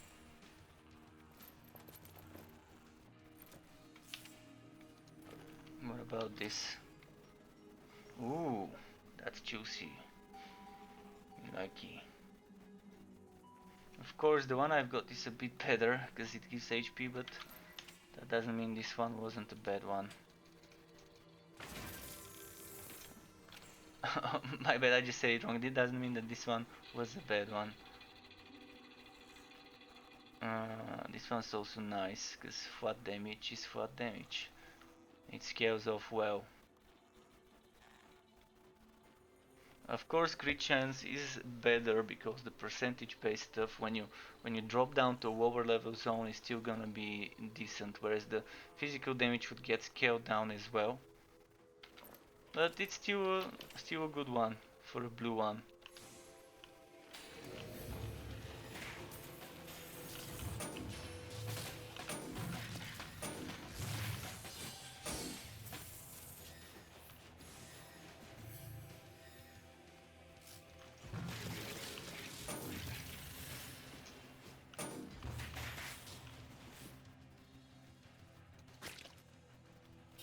Okay. Oh wait, did I click this? I didn't. No, next. It's this and this.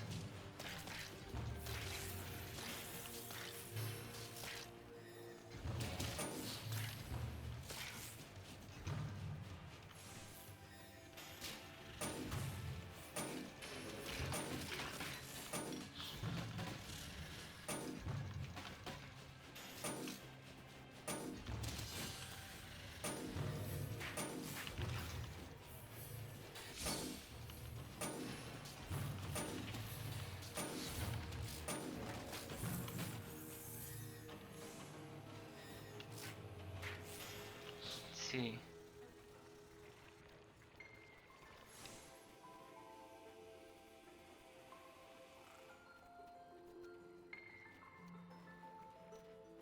Hmm.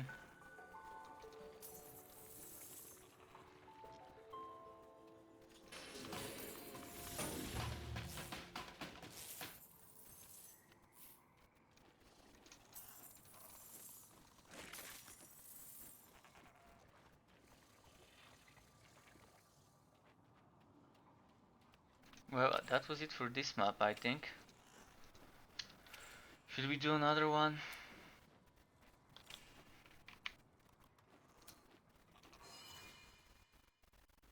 Maybe one more and then try some bosses.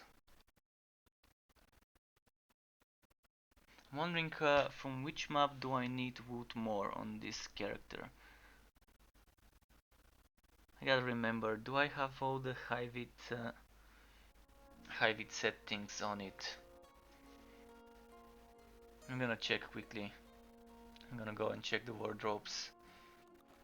I'm pretty sure I've got, yeah, I've got those 3 pieces, and I know I've got the boots. Yeah, I should have everything from this set, but I still need something from the Celestial set, so it can drop in any frontier. That means Hive it's fine. Hive it is more than okay.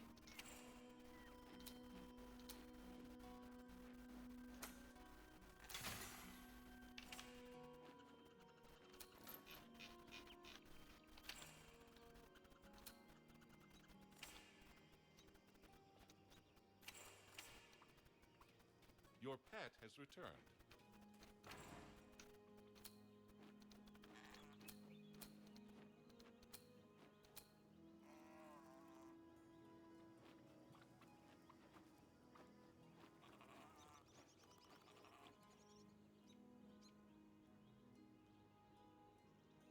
Alright.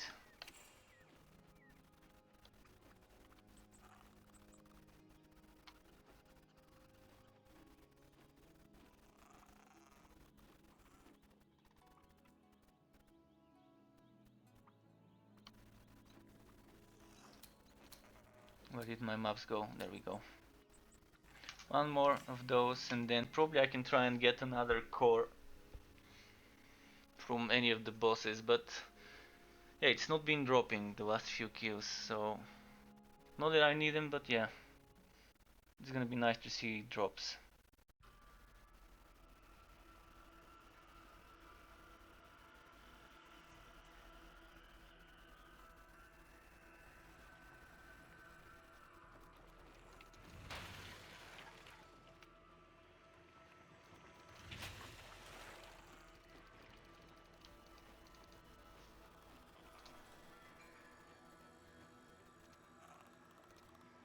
Just a second.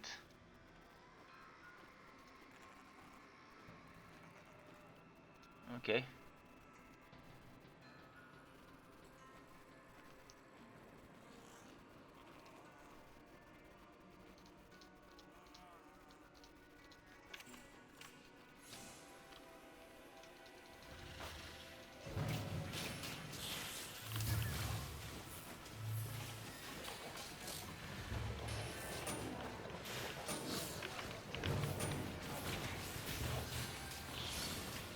Nice.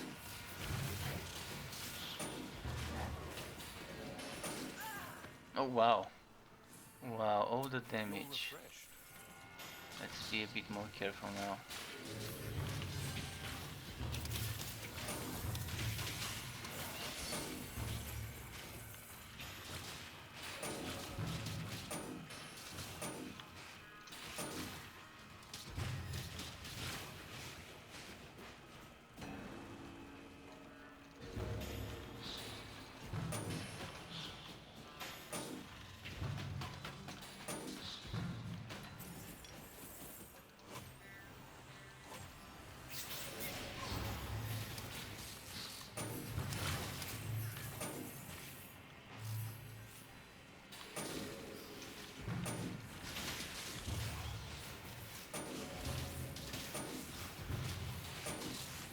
Okay, let's step it back. Getting a bit tough here. Well, not tough, but kind of need to pay attention to all the ambush spawns. Oh wow, and chargers as well.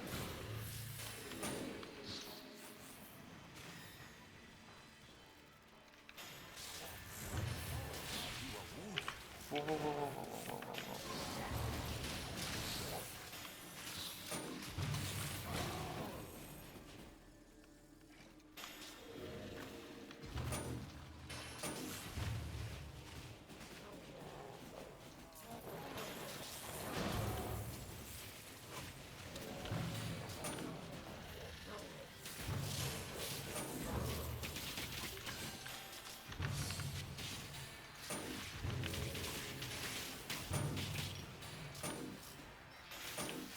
Nice.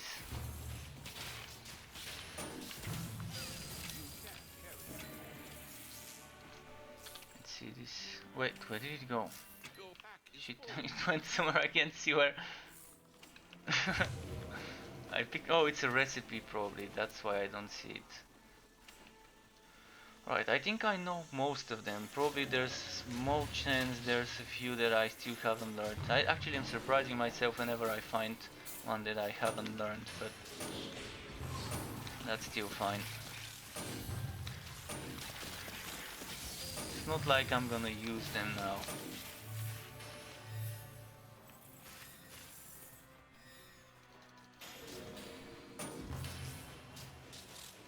Let's see.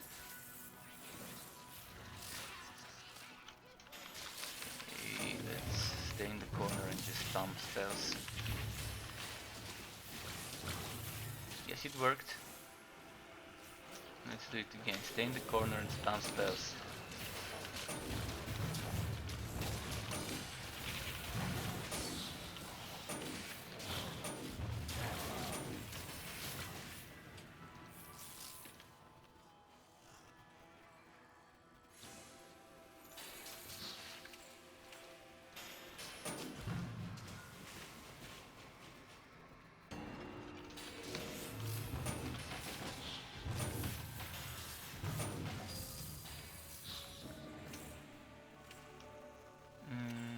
I'm gonna go this way and hope that that's the right way to the dead end. Oh shit, I did not You feel much see this coming at all.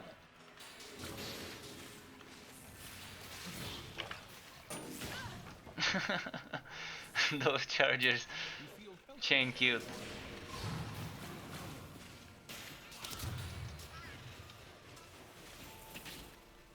Hmm.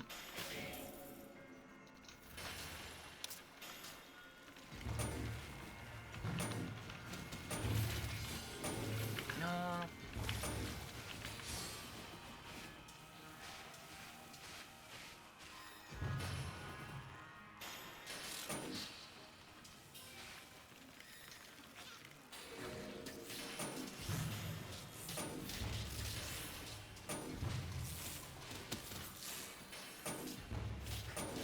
There we go.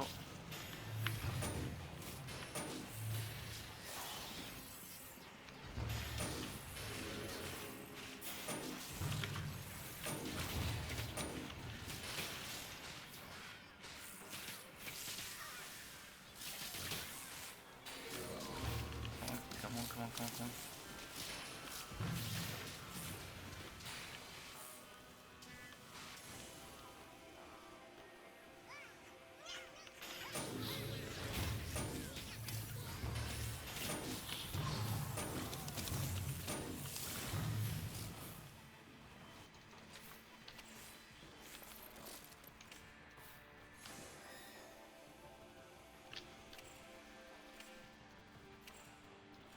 Thankfully this was the dead end, so now it's just the boss left for dessert. And let's pet, do you need to sell? Let's see. Well, we can send him to sell some stuff right now. By the time the boss is done, he probably would be back. Uh,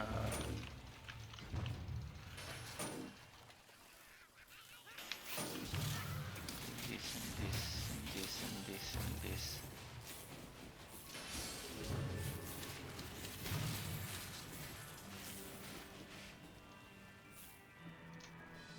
Just a moment.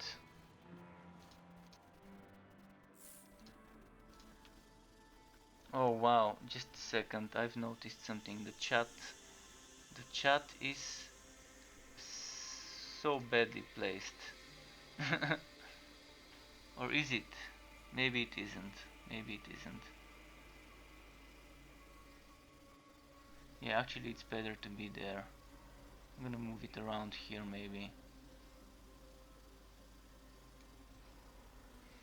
Just in case I end up having quest to not obscure it underneath. Maybe like that. Well, shit, I can't decide. I'm gonna have it here for now.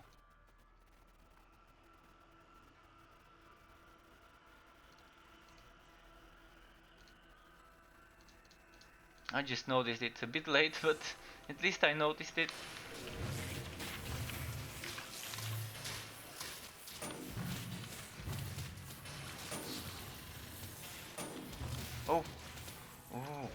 celestial pants. Well, this is it's a legendary at least. Oh, and 2 sockets, mind you. Nice, nice. So I can add any type of defense I want to it. It's still gonna have only 1 crit chance and 1 HP. But that's some extra physical defense. So, not a bad one. 2 sockets is 2 sockets after all. Your pet has returned. We're gonna see in town what we can get. I mean, not in town, in my fort, what we can get as enchants for it. I'm thinking of making it my Goblin Frontier stuff to replace this one.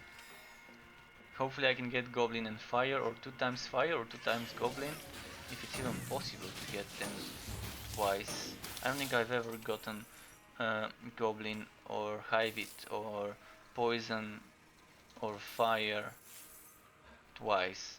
I do get the combos of 1 of each. Every now and then. Your strength is returning. Oh, and now there's Hey Strut, took a Legendary break from work so back to watch. I know Sonic that an Man, update patch is coming, welcome. but how does this compare to Wolcen? Welcome back, and comparing it to Wolcen, I don't think I even should do it. I don't think this game needs to be compared to Wolcen. Wait, don't tell me my game crashed. I think it did. Yeah, I think my game just crashed.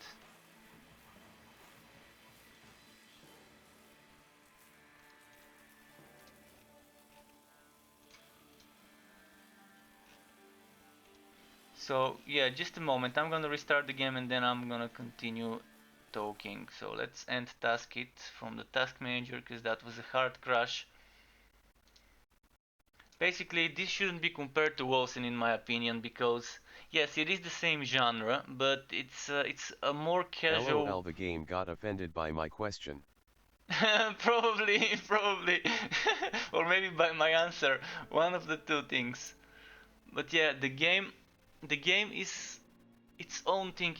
It's not a hardcore ARPG, but it still is an ARPG, and it still has hardcore mode if you want to play it. But it's more. It doesn't take itself seriously. The world, not the game, but the world itself is a bit of a more humoristic, and you can see just the whole aesthetic of the game is not as grim, it's not as dark, it's not supposed to be the next Diablo.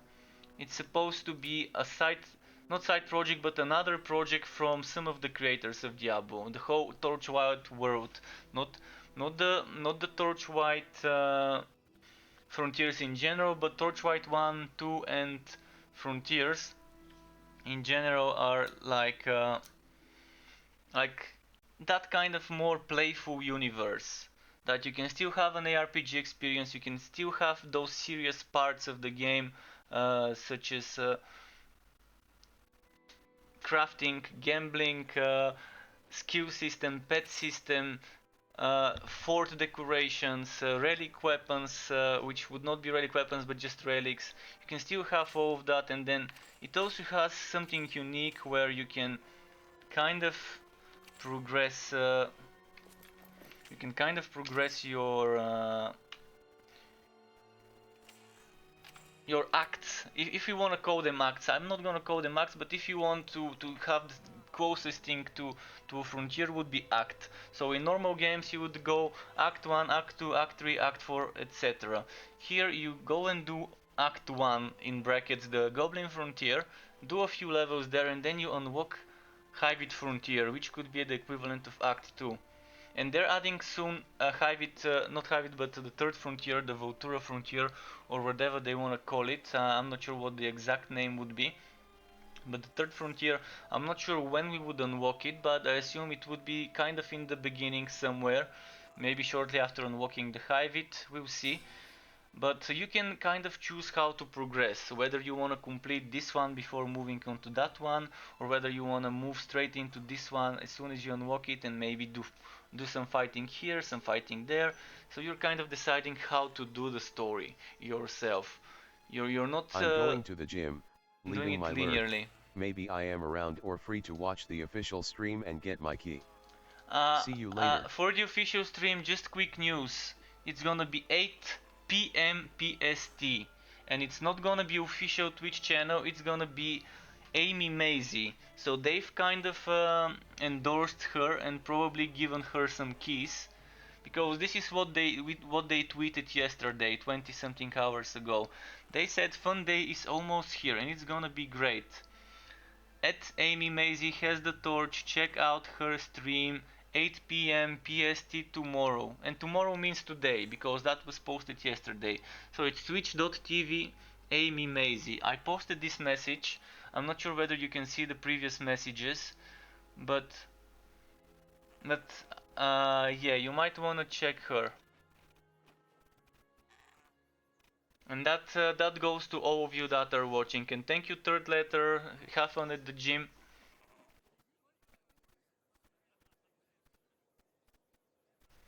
So yeah, keep in mind if you probably wanna watch that stream, that's good. I suggest you go and check her out, because if she's endorsed by the developers, then probably they've given her some keys, which has been the tradition so far with those sponsored streams. So definitely worth testing your work there. But I can say they didn't say anything about streams. They just said passing the torch. So I can't guarantee. I don't know them. I have not spoken to them. I have no idea whether there would be keys. But check it out.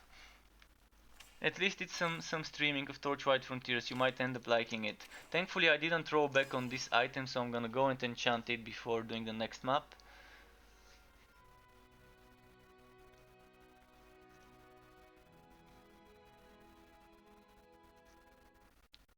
But yeah, Wilson is kind of, for me, if I have point A being Torchlight Frontiers and point B being Path of Exile, Wilson is in the middle, together with Diablo 3 and Warhammer Chaos Bane. In terms of how hardcore the game is, how time consuming it would be, how difficult it is to make a build that's viable. So Path of Exile may be in terms of complexity at the top, and maybe somewhere not at the bottom, but at the low tier would be Torchlight Frontiers at the moment, the way it is right now. When the patch is added, there's gonna be a bit of extra complexity from different places, such as item soft sets, item affixes, then relic weapons would be increased, and there's gonna be a bit more skills. But yeah, if you want the less hardcore, the less punishing version, and still engaging and fun and nice ARPG, this is the one. I mean, it's gonna be great to play with people from all ages, young, Will this have an offline old, option? average. I don't think this would have an offline option at all. Not even offline only characters that cannot go into online like Wilson. I think this would require connection to the servers at all times, because they want it to be close to an MMO. Not that much, but a bit closer to an MMO. So currently you cannot play it without a connection, and I don't think it ever would allow people to play it offline, because I don't think it wants to be that type of game.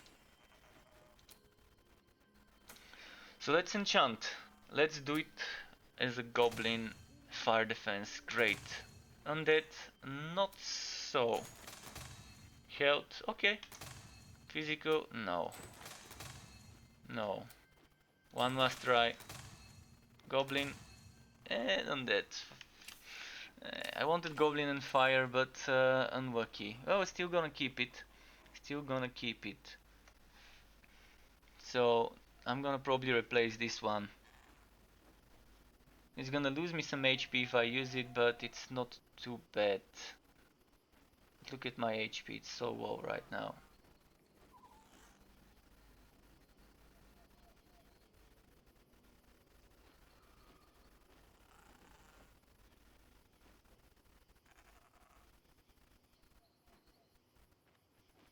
Do I need that extra 2% crit hit chance? But that physical defense definitely helps. Well, I'm gonna keep it for now. It's hard to decide what to get rid of, honestly. I definitely don't need this one though.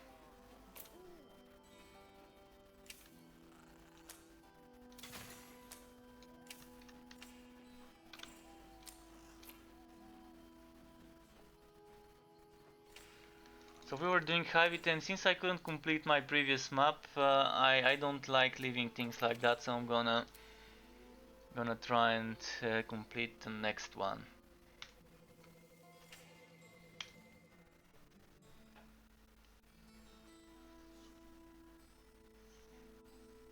But yeah, I haven't been very active in the Discord, and all those new people that popped out over the past few months in the Torchlight streaming community, I've never talked to them.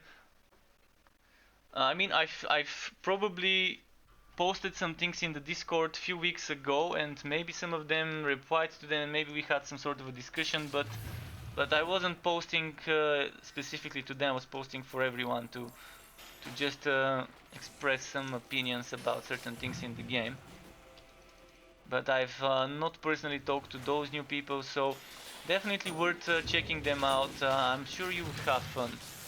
If they were endorsed by the official stream, even if there isn't one, if you're in the US, you might wanna tune in if you can into this stream 8 p.m. PST today.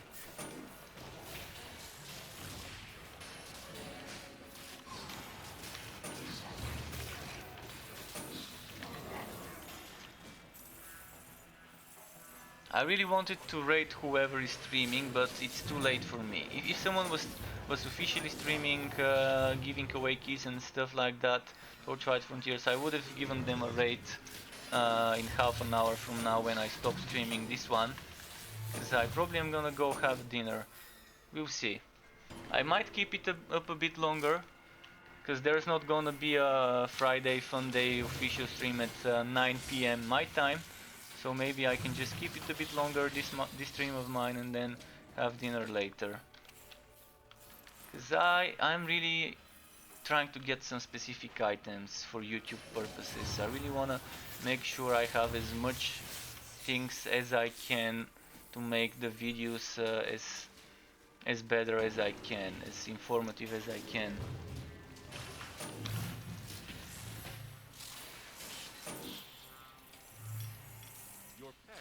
This item, I've already got it multiple times.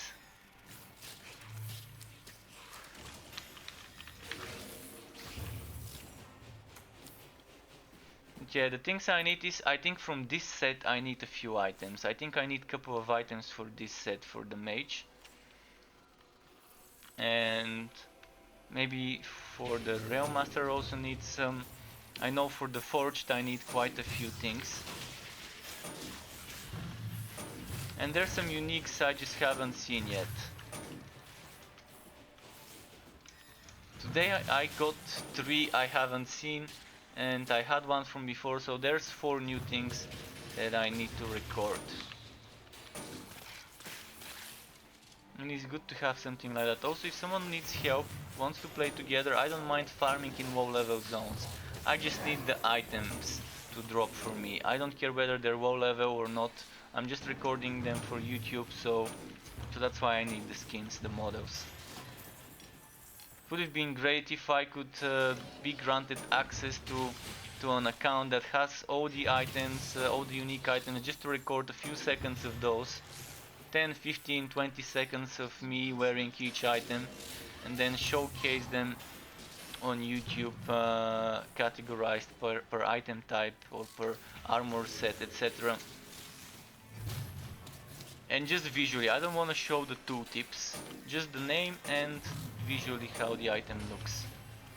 To avoid confusing people, because if I show the tooltips now, they're gonna be legacy tooltips. And then if someone watches it on update 10, then they're gonna be confused. Why is there differences in the tooltip of this item and the one they found? So I wanna avoid things like that happening. So decided at first I wanted to include tooltips, but then I said, oh no, if I do that, that's gonna cause huge confusions. So definitely I'm gonna stay away from the tooltips of legacy stuff.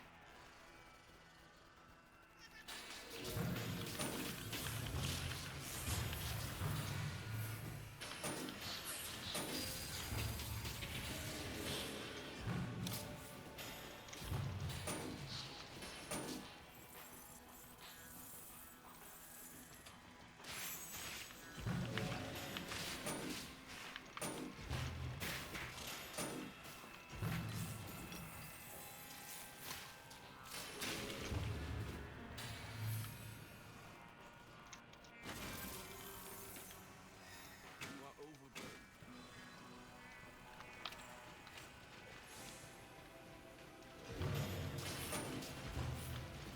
Okay, let's see. Come on, come on.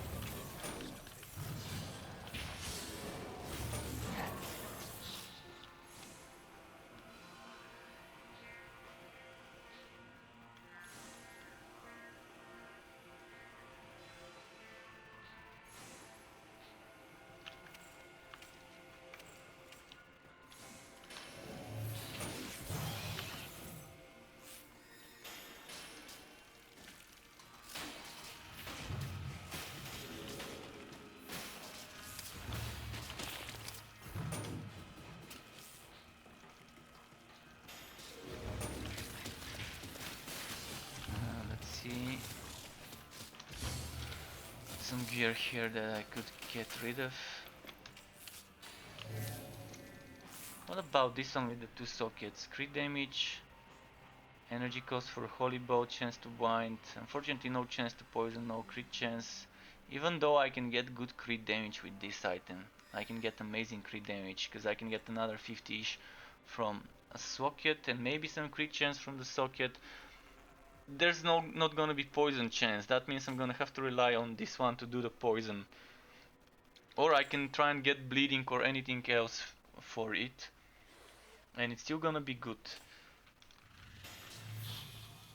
So if I don't get crit damage and try to get crit chance together with whatchamacallit, with chance to bleed, that would be interesting. Or not chance to bleed, but chance to poison maybe, because I prefer playing with poison.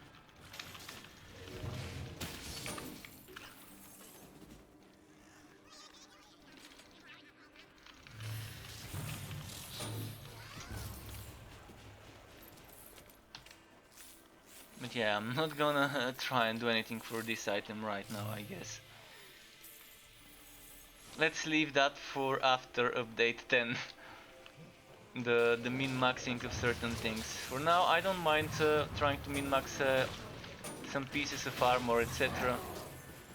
But for weapons, unless it's really easy to min-max it, I'm just gonna stay away from it right now. I already have good enough stuff.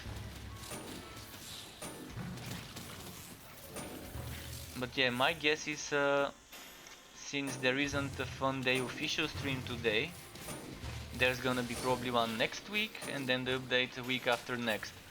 Basically, whenever the official Fun Day preview would be of the update, regardless whether it's a Friday Fun Day or a preview on a different weekday, the update would be coming shortly afterwards. If they need more time, so be it. Just knowing that they are thorough with everything, I'm quite sure that if they're taking more time, it's for a good reason. It's to make sure that we have as much stuff as we can in this update 10, and with as many bug fixes, as many quality of life changes, uh, as many things in general that are better, as many improvements. and as much testing as they could have done in-house to make sure everything is smooth and crisp.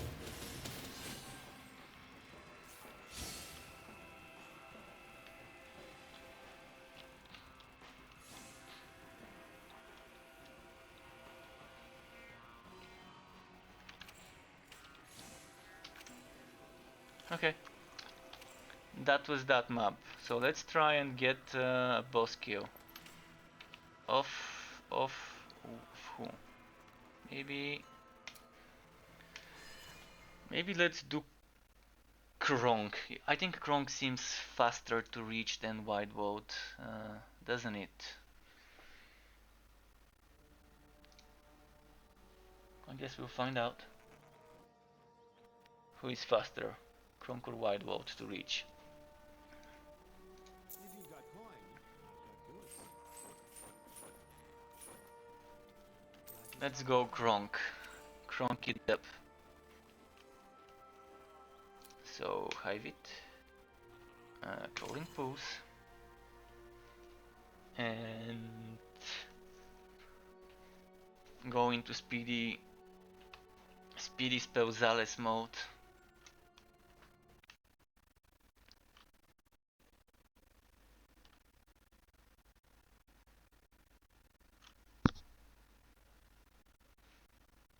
Let's rotate the voting wheel, make it vote faster.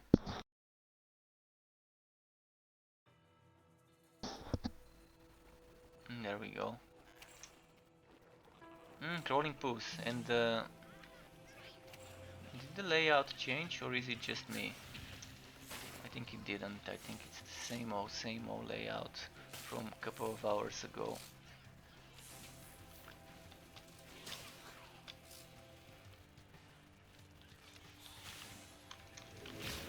Boom.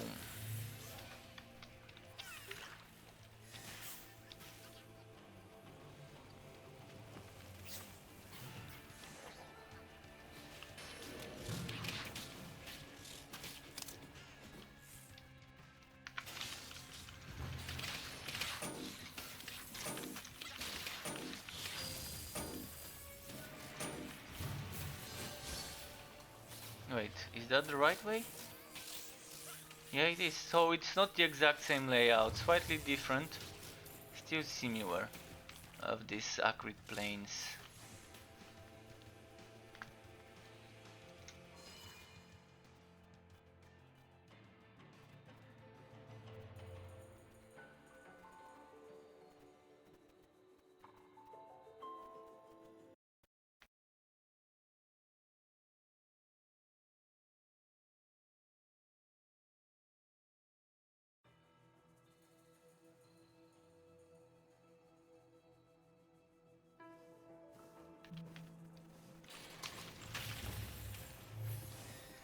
I need to go this way.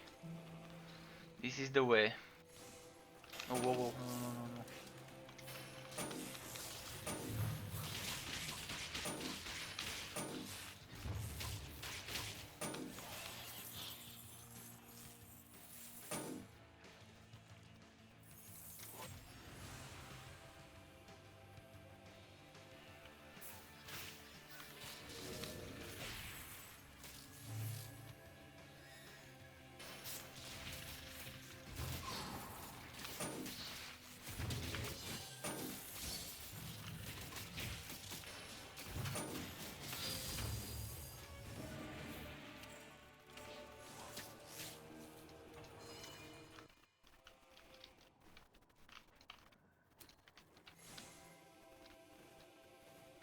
Let's do this. Let's go.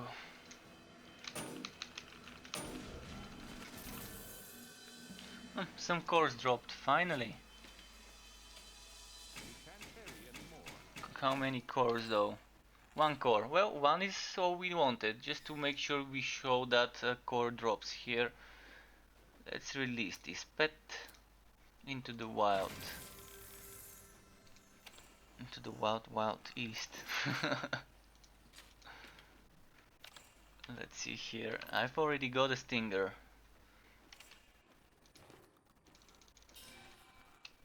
Well, to the fort. And then let's go kill White Vote. Let's vote all my spells on White Vote. I wish there was one standard format for item colors for all ARPGs. Every time I see a green drop here I get excited for a second thinking that it's a set item. I know what you mean, man. I know what you mean. I wish there was something like that, but you can't have it like that, I guess. Yeah, it's been like that since forever. I remember playing Diablo and then Sacred and then Darkstone, and yeah, and then Dungeon Siege, and it's so much different in most of those games when it comes to the item covers for set items, for rares, for uniques, for legendaries. But at least one thing's for sure: white is shit every time. that's the thing. That's how it goes. What's the common thing in all ARPGs is that white is usually shit, and in most games blue is kind of yeah, not so good. In this game blue is kind of okay though, because blue is just one grade below the best one. So Stinger, I'm gonna change this one, exchange it for some materials. I'm gonna exchange this one for materials, and then oh yeah, this one too. You forgot Titan Quest, laughing face. Yeah, Titan Quest and Grim Dawn, and I mean I can say so many, but just a few is fine.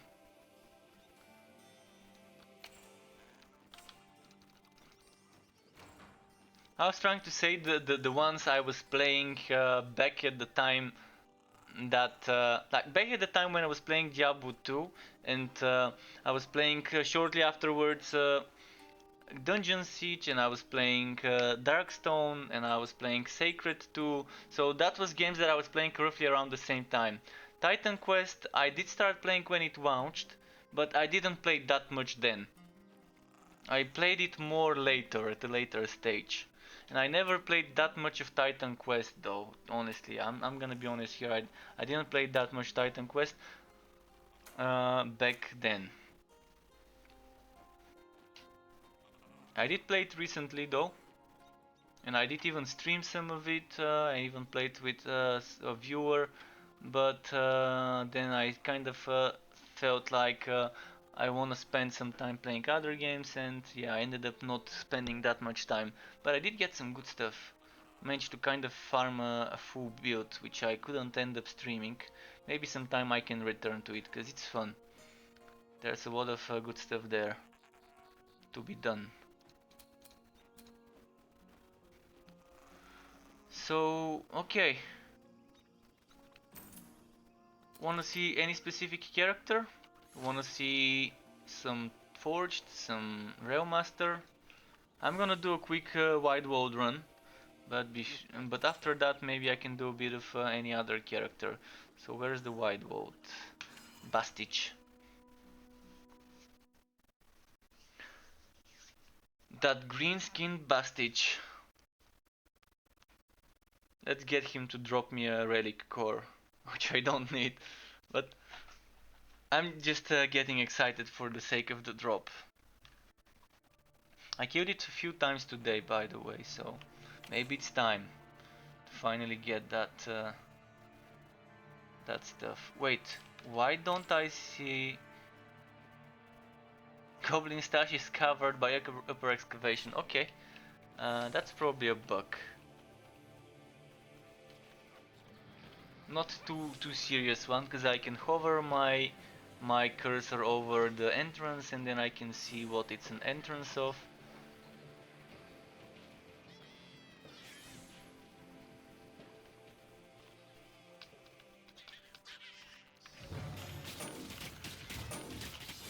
No.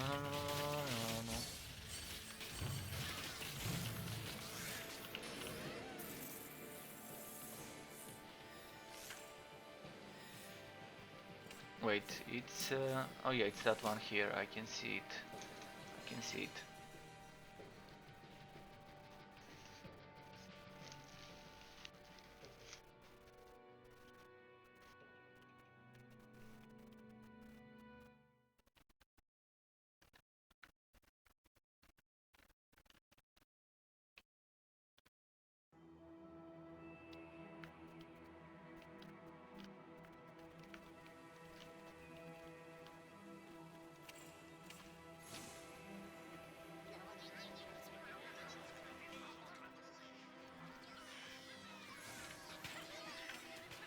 I'm just gonna stop for elites only.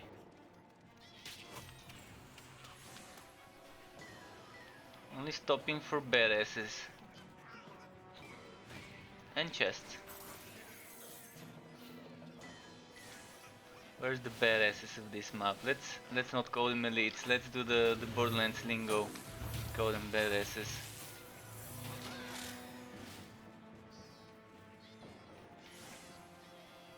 Well, none of them. Zilch, nada.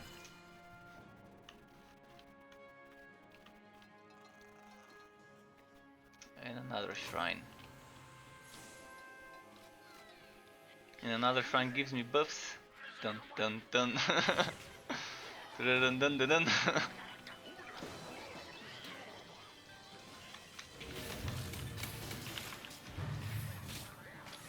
Let's see.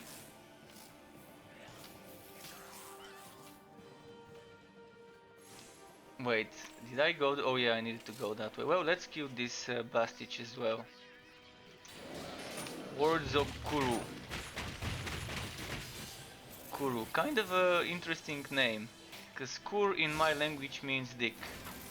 So he's called Wardzog Dicky. Kind of in my language.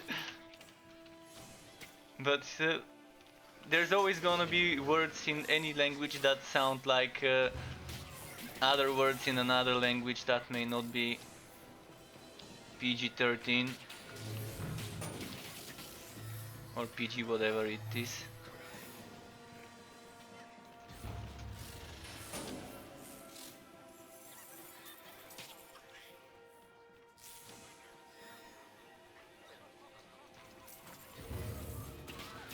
Oh, let's snipe him down.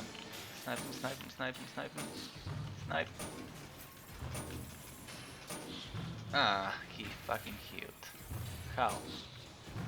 How did he heal? Come on. Oh, I can hit him from here maybe. Oh, that's a nasty invisible wall. Oh, there we go, I found it. And he's dead. Oh, and there's some more here.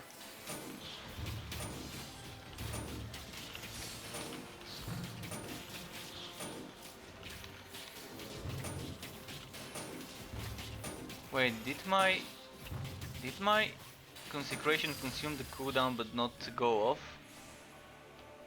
Okay. That's how it's gonna be. Consecration.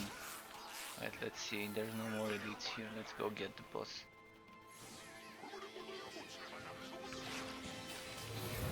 Alright, lunchtime over. Back to the grind. Lunchtime over. Good luck with this game. Hopefully next time you're playing Wolcen you can tell me how to deal with those melee whirlwinding champion mobs as a melee char. Okay, I can do that tomorrow. I can do that tomorrow. Tomorrow I'm probably gonna do a bit of Warhammer Chaosbane and then followed shortly after that by Wolcen. And yeah, for those I normally deal with them with dodging, using Wings of Ishmir to dodge. With stamina Wings of Ishmir or dodge rolls with stamina, and then trying to use Warpath. Warpath is good. Another thing you can do is Bleeding Edge. Bleeding Edge can help you. Stack some Bleeding Edge and get away. Bleeding Edge that stays on the ground, not the one that follows you. So I stack it on where they are and then bail out to avoid damage.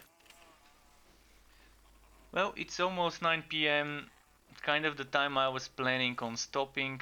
5 more minutes. He didn't drop. At least the other one dropped. At least Kronk finally dropped me for all the kills I did today. Of those bosses, at least I got one core to just say I was able to get it today. And good thing today is 3 items I didn't have. 3 legendaries which I didn't have for my collection for YouTube. So very happy about that. Definitely a good farm today for those. How many hours have I been streaming for? 10 hours 41 minutes. Well, time for me to go and eat. Thanks everyone for watching on any platform, Mixer, Twitch, YouTube. Keep it cool, folks. Thanks again for being here, and until next time. Goodbye.